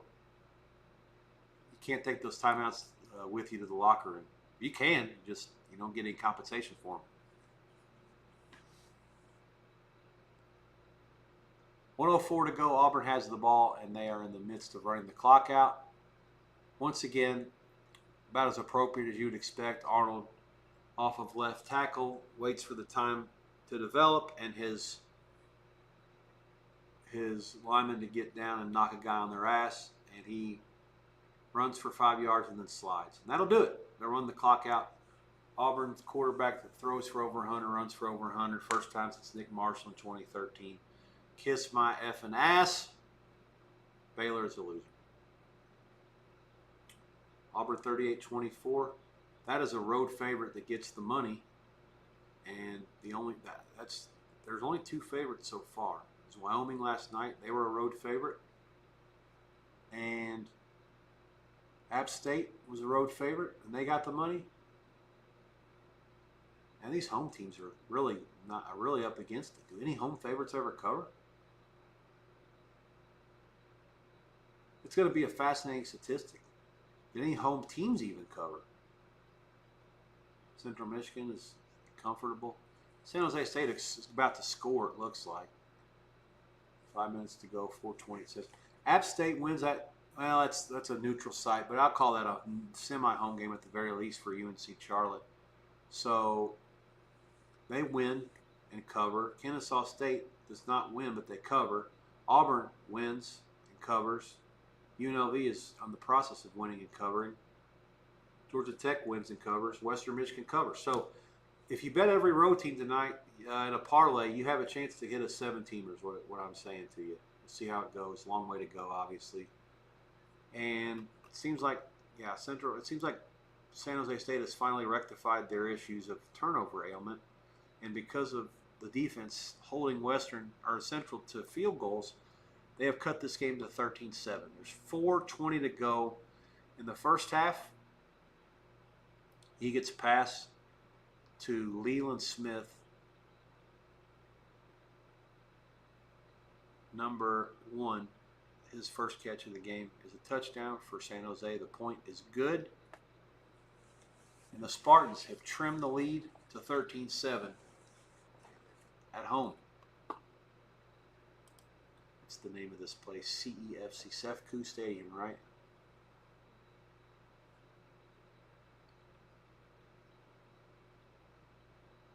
So, drive summaries in this one. I'm going to stick with you until halftime. As long as I got people still here, clearly they're interested in me talking for whatever reason. Drive summary. Central got the ball first, missed field goal, San Jose pick. Central, short field. Oh, actually, it wasn't a short field. That was when they took it down to the 2-yard line and threw a pick. Central, 80-yard drive, touchdown. San Jose fumble. Central field goal, short field. They actually lost yardage on the drive. San Jose punt, Central punt, San Jose pick, Central field goal. So the turnovers have led to points on all 3 drives for the Chippewas. But the interception on the first drive was when they took it down to the 2, threw it a pick in the end zone. It was an 80-yard drive. So it wasn't like there was a correlation between the turnover and the score. But that's just how it's happened. There's been 3 turnovers, and Central Michigan has 13 points off those turnovers. That touchdown drive by San Jose was 8 plays, 74 yards. It took 3:58. 4:20 to go in the first half, 13-7 Chippewas. They have outgained San Jose State 159 to 129.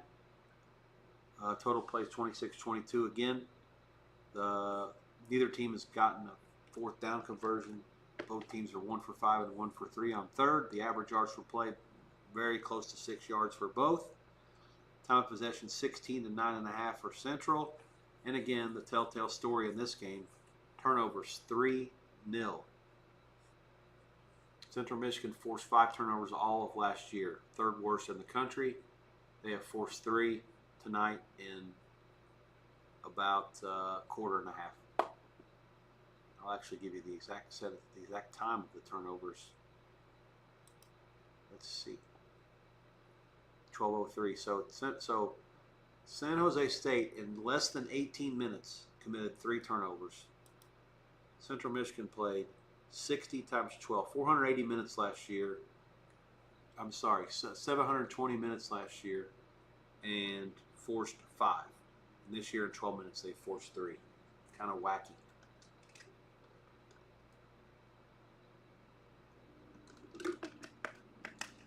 There are 2 games active. The rest are final. This is as good a time now that there are commercials in both of them to update the finals tonight and go through some other scores. We'll go through the main board first, and I'll repeat these before I call it a night. Appalachian State has beaten UNC Charlotte 34-11, covering all numbers. Bet down from 8.5 to 3. Total was 53.5 to bet down to 48.5. It does stay under. The team loses on the side, which is the notable development there. Appalachian State, if you were with me early, heard me touting -6.5 or 7 live. Those are winners. -2.5 in the second half live, also a winner. Sorry, not live, second half. Wake Forest 10-9 over Kennesaw State. Final. They were laying 19. Most of the summer it did not move. Game fell 1. Kennesaw State projected to be very close to the bottom of the country. I saw enough of that game and what happened at the line of scrimmage to be thoroughly impressed with their coaching staff. Much like Jacksonville State, the 2 teams in the Conference USA that were not projected to do a whole lot were very impressive, and both in positions to win. Kennesaw loses by 1 tonight, and Jacksonville State had Central Florida on the ropes last night at the Bounce House. Auburn 38-24 final against Baylor. That game was bet from Auburn basically 2.5 to either pick 'em or 1. There was some sharp money on both sides. Unfortunately, most of the money that I respected and my number said Baylor was the way to go. We got it wrong. Simple as that. UNLV leads 31-7 third quarter. Central Michigan 13-7 late in the first half. I'll get back to that one for halftime purposes. That's the last half of the night. Georgia Tech has won in Boulder 27-20 over Colorado. Laying 3.5. That game was pretty much the same price most of the summer. We were involved on that one. Second half -2.5 a winner, and live at the end of the first quarter -2.5 -15. That's a winner. Hopefully you were involved there. A couple of good wins.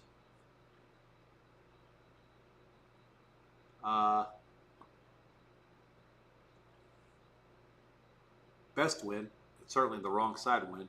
Western Michigan backdoor against Michigan State. Spartans win at 23-6. The box score doesn't tell the story there. The yards weren't that far off, but Western Michigan would have had very few chances to score offensively most of the night. West Michigan State let them gain some yardage, but in positions where they needed to find a way to score points, it was never going to happen, and that's the bottom line.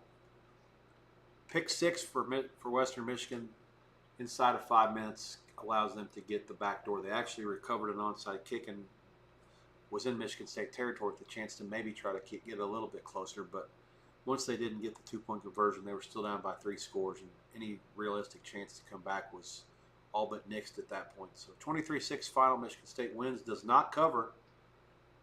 Big Ten teams 3-0 straight up, 0-3 against the MAC the last 2 nights against the number. Tarleton State wins at Army, going to the shit games now. Army was a 14.5-point favorite. There was some money for both ways in that game this morning. I made it 14 myself. I will be making some adjustments. I'm not going to punish Army too much for this being their first game. And Tarleton's had their second now. They were a big winner in week 0 last week. So we move on. Kansas 46-7 over Wagner. Again, the line here really irrelevant. Once it gets, and I made it 53, and I would never lay 45 or 46. I believe that's what it opened, and that's about what it closed. Nothing to it. Florida International leads Bethune-Cookman. That game's going to go final shortly. There was a weather delay there. I have not seen one play. Made it 27. It closed 27-28. It's 42-9. It's now gone final. So, yeah, really close to the number. Florida National gets the money. And Illinois gets the money. 52-3 over Western. They were laying 48. They win by 49. Total 62. It somehow stays under. It's actually funny. I heard a friend of mine say those are the games that always fall 52-3 or 52-6 or 7. Meaning that it still stays under by a peanut somehow, but the spread's always in doubt. Or it could be in doubt depending on field goal touchdown. Calandra is sacked. 8.5 to go in the third.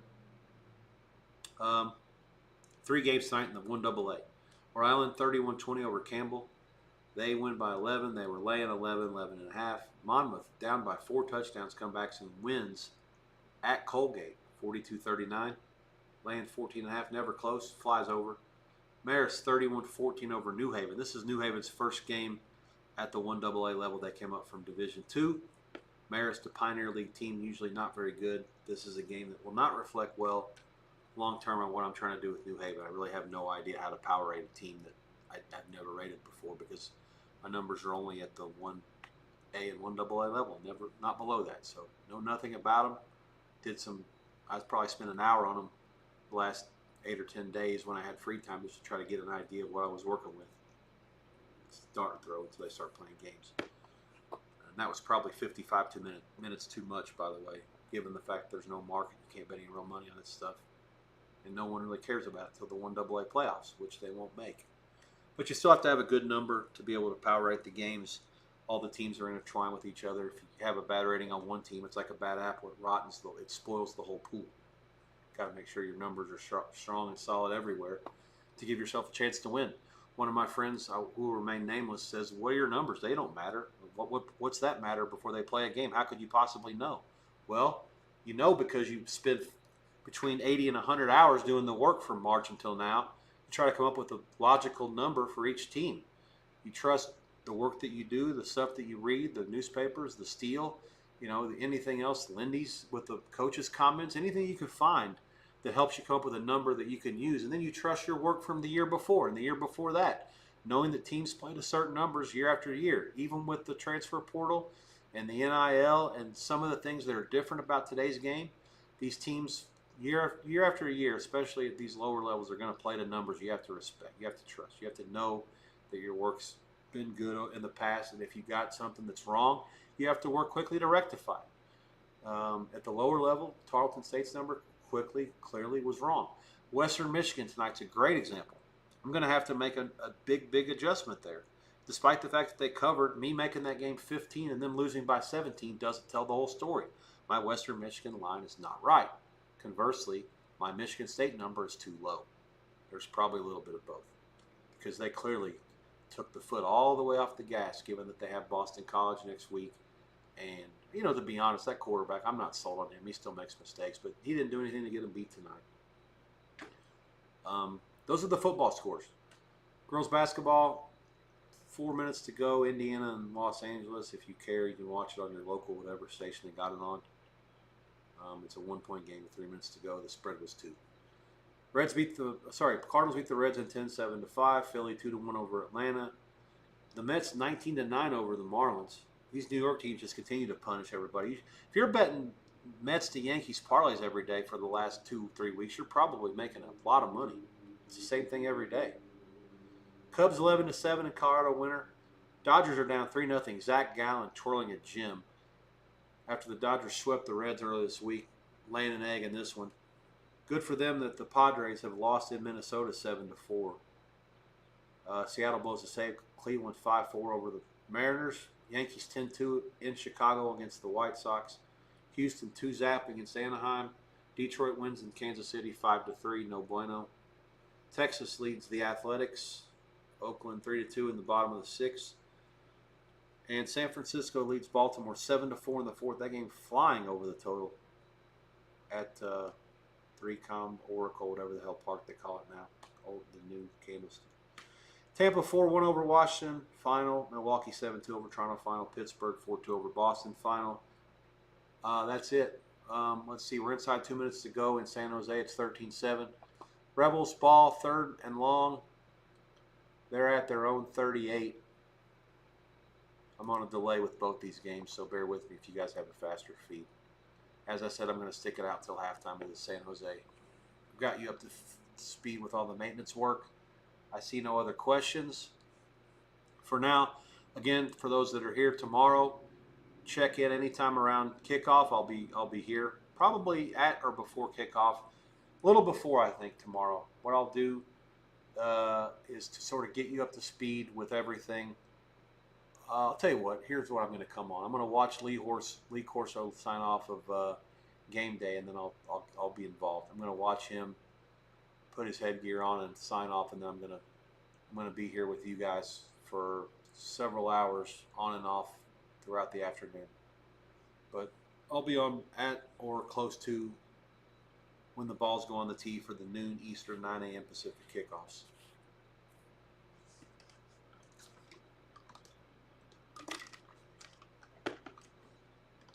Any thoughts? As I say, technical. If the mic's too close to my face, not far enough, not close enough. If the audio's bad, good, whatever.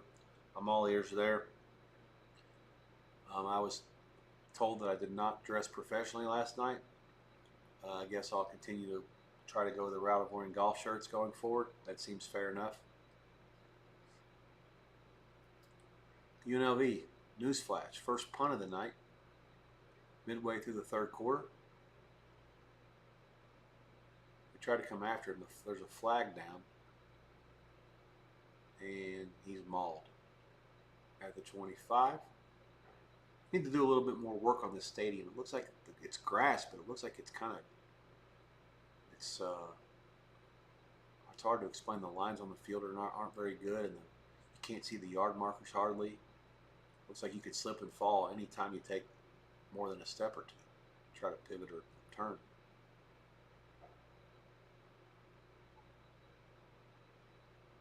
You know, we didn't have enough guys on the line.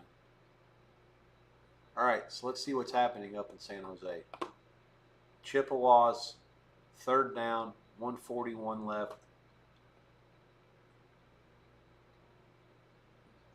They are near midfield. Yardage 190 for the Chips, 129 for the hosts. Draw. Not much there. That Cornice, he runs hard. He's a bull. Got hit, fell forward for about 3. They'll have to kick it. San Jose State calls a timeout. That's their last one. So they're out of timeouts. They'll get the ball back. Kenny Niumatulolo's side trying to cut the lead to 3 or go ahead at halftime despite being down 3 in the turnover category. Tough one to try to figure out now. The live line is 3.5 on the bottom. I tend to agree with that. But again, I don't know. It's not like when you know Georgia Tech, when they made 3 turnovers on their first 3 drives, you knew at some point that shit was going to stop. They're too well coached. The quarterback's too good to allow that to continue to happen. I mean, it wasn't like the turnovers were all his fault. But he's the one that's got to go in there and say, hey, cut this shit out. Let's go. And the coach, he's a demanding coach. He's a perfectionist. You can be sure that he will not be happy with the way that this thing went down tonight, even though they got the win. Promise you that. I'll probably upgrade Georgia Tech, or at least keep them where they were, and I'll probably downgrade Colorado just a smidge without knowing more. I didn't watch enough of that game to have a real good feel for it. I'll certainly talk to a couple friends that have a better knowledge and skill set of those teams and that watched the tape, that watched it live. And there's a couple of beat guys that follow those teams also. I won't say who they are, but that I sort of respect, and I'll keep an eye on anything that they tweet or anything that they get that opinion-based, not just from what they gather from the coaches.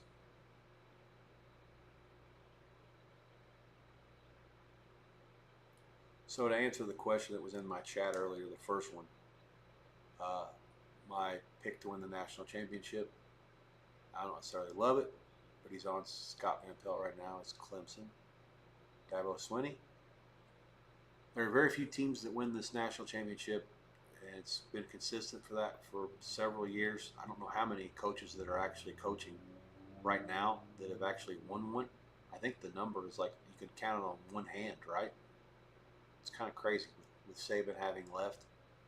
But Dabo Swinney's one of those guys, and I trust him to be able to get his side to the finish line again. But again, it's certainly more wide open than it's been in a long time with the new rules in college football.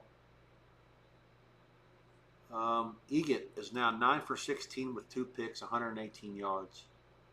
So yeah, I was talking about Georgia Tech's quarterback and coach. I can't say that I have the same faith in San Jose State. That should have been another interception there. Defensive back jumped the route.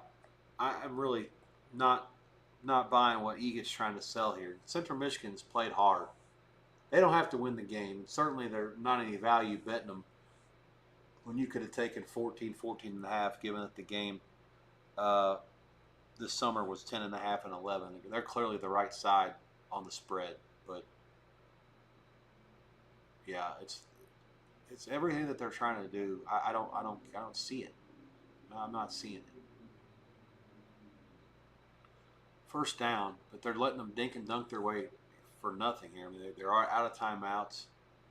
Central Michigan's able to play back in zone and only rush 3. I don't think the quarterback's good enough to beat him. He's certainly not going to run it for anything. He almost threw another interception. I'm not sold on this.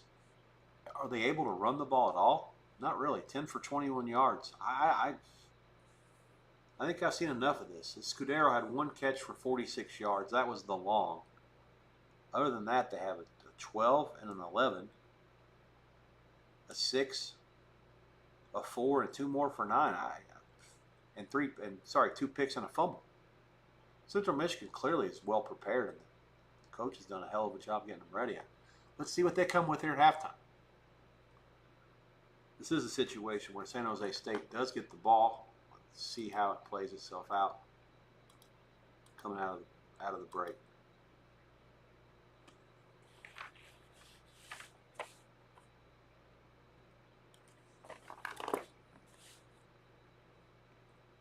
Third down, 36 seconds left. I'm going to cheat and go to the box score here. That's faster. 3rd and 10 on the 37. What happened? They got a first down. Clock's still running. My stomach's starting to yell at me. It's time to eat. It's been 4.5 hours, a little bit more than that, so I've had anything. It makes sense. I'm fat. I like to eat. See, I got a few of you still here, so I appreciate you hanging out with me on your Friday night. Hopefully you've had some fun and made some money. That's the whole goal. That's the way it's going to be. Hopefully for years to come. An awful pass by Sam Houston. The ball almost drew rain. UNLV secondary literally had 5 seconds to break on that pass. No chance whatsoever. I will say one thing. That effort last week was so bad against Idaho State that they had no choice but to do better this time. And clearly you've seen an effort that's been better on the defensive end here.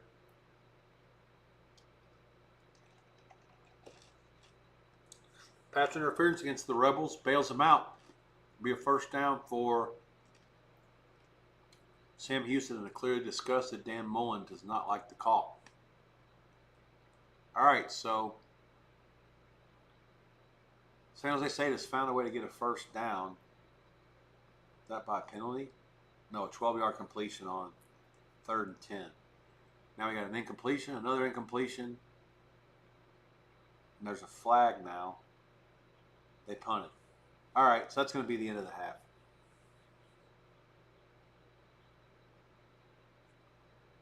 Halftime's going to come it's going to come. San Jose maybe 7, 8. Total 24. I don't know. Let's see. Dion is live on ESPN for those of you who care to listen to him talk after their loss. I'll listen to the Cliff Notes version of it later on.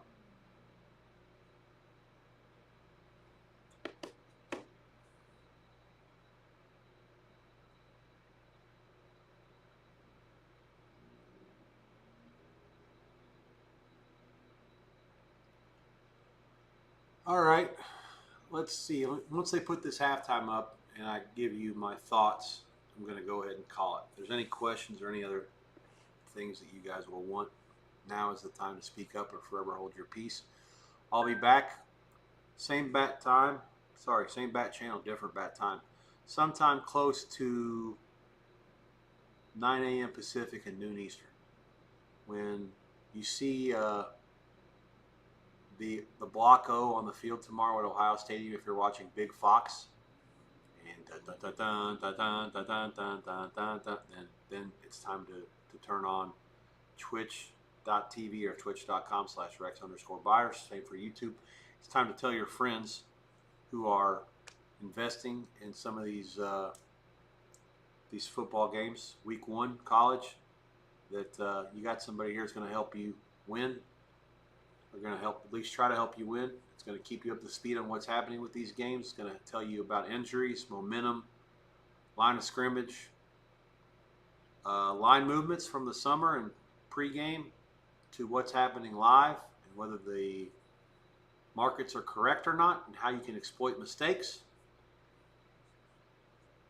I'm your guy. I'm that guy. Halftime, 13-7. The Chippewas, as a dog, have been rather feisty. The 2 touchdown dogs. This is a game they can win, no doubt. That punt by San Jose, I believe, might have been their first. They've had all these turnovers, maybe the second. Yeah, second. Both teams have punted twice. Yeah, 3 turnovers, 2 punts, and a touchdown for the Spartans. A touchdown, 2 field goals, a missed field goal, and 2 punts from Central.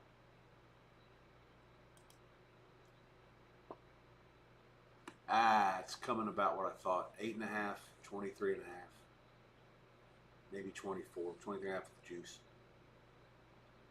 I don't trust San Jose State, but I also don't like Central Michigan for the simple fact that you could have taken 14, 14.5, and now they have to actually, if they lose by 3, that's no good.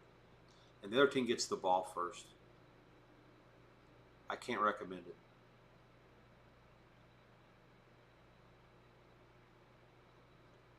It would have to be a 9. Yeah, they're down 6. It'd have to be a 9 to even consider Central, and I could never have the other team. Just from what I've seen out of Egat, yeah, they can come back and win and even cover. From what I've seen, it ain't going to happen. And I also think that as much as I like what Niumatalolo's done there, I haven't been impressed with their work tonight, and I do like what Central's guys done. Clearly, this is an upgrade, especially on defense, than what they had from McElwain. Market, I see a deluge of 8.5s popping up. That's the easy number. It's lazy, but it's also pretty easy. With the game sitting 6, that's 2.5 on the bottom. No arguments with that. Put it up, right bets. In the old days, roughly 20 years ago, one of the sharpest bookmakers I used to work for, he would use a halftime line, and if he liked the number, he would never move the number. He would let you bet the thing at 8.5 all the way up to, if it was all one-way traffic, a lot of people would go, okay, 9, okay, 9.5, okay, 10, okay, 10.5. It happens. If the market disagrees with the bookmaker, the lines maker, the odds maker, if they disagree with what we think it's supposed to be, if people bet it into oblivion, then you have 2 choices. You move the line or you move the juice. He would never move the line because he doesn't want to get sided, middle, whatever. He doesn't want to move it from 8.5 and it goes to 11. And if it falls 10 and people are laying 8.5 and taking 11, then he loses all his bets. So what he would do is use 8.5 and he would just move the juice. Okay, somebody respect on the favorite, move it 10 cents. If Billy Walters comes in and lays 8.5 minus 20, move it to minus 35. If somebody lays you 8.5 minus 35 and the market's 10.5, then you move it to minus 40 or 45. At some point, someone will be interested in taking plus 25 or plus 20 on the other side, and then you can continue to write at 8.5. But some people want to keep the line at minus 110 or as close to it as possible, which, as a bookmaker, I respect that because you're trying to earn 11 over 10. 11's bigger than 10, and that's the way you win in this business on this side of the counter. And, you 8.5, 9, 9.5, 10. there's dead numbers if it goes through 0. Sometimes if it's less, whatever. Say you open at 5 and it goes, the first bet in a game that's sitting 6, if it's -5, then you go right to 7 because 6 is dead anyways. Or you can go to 7.5 and see what that does. Obviously, this isn't a good example because it already started with the favorite going through 0 and being ahead. But that's the way it looks.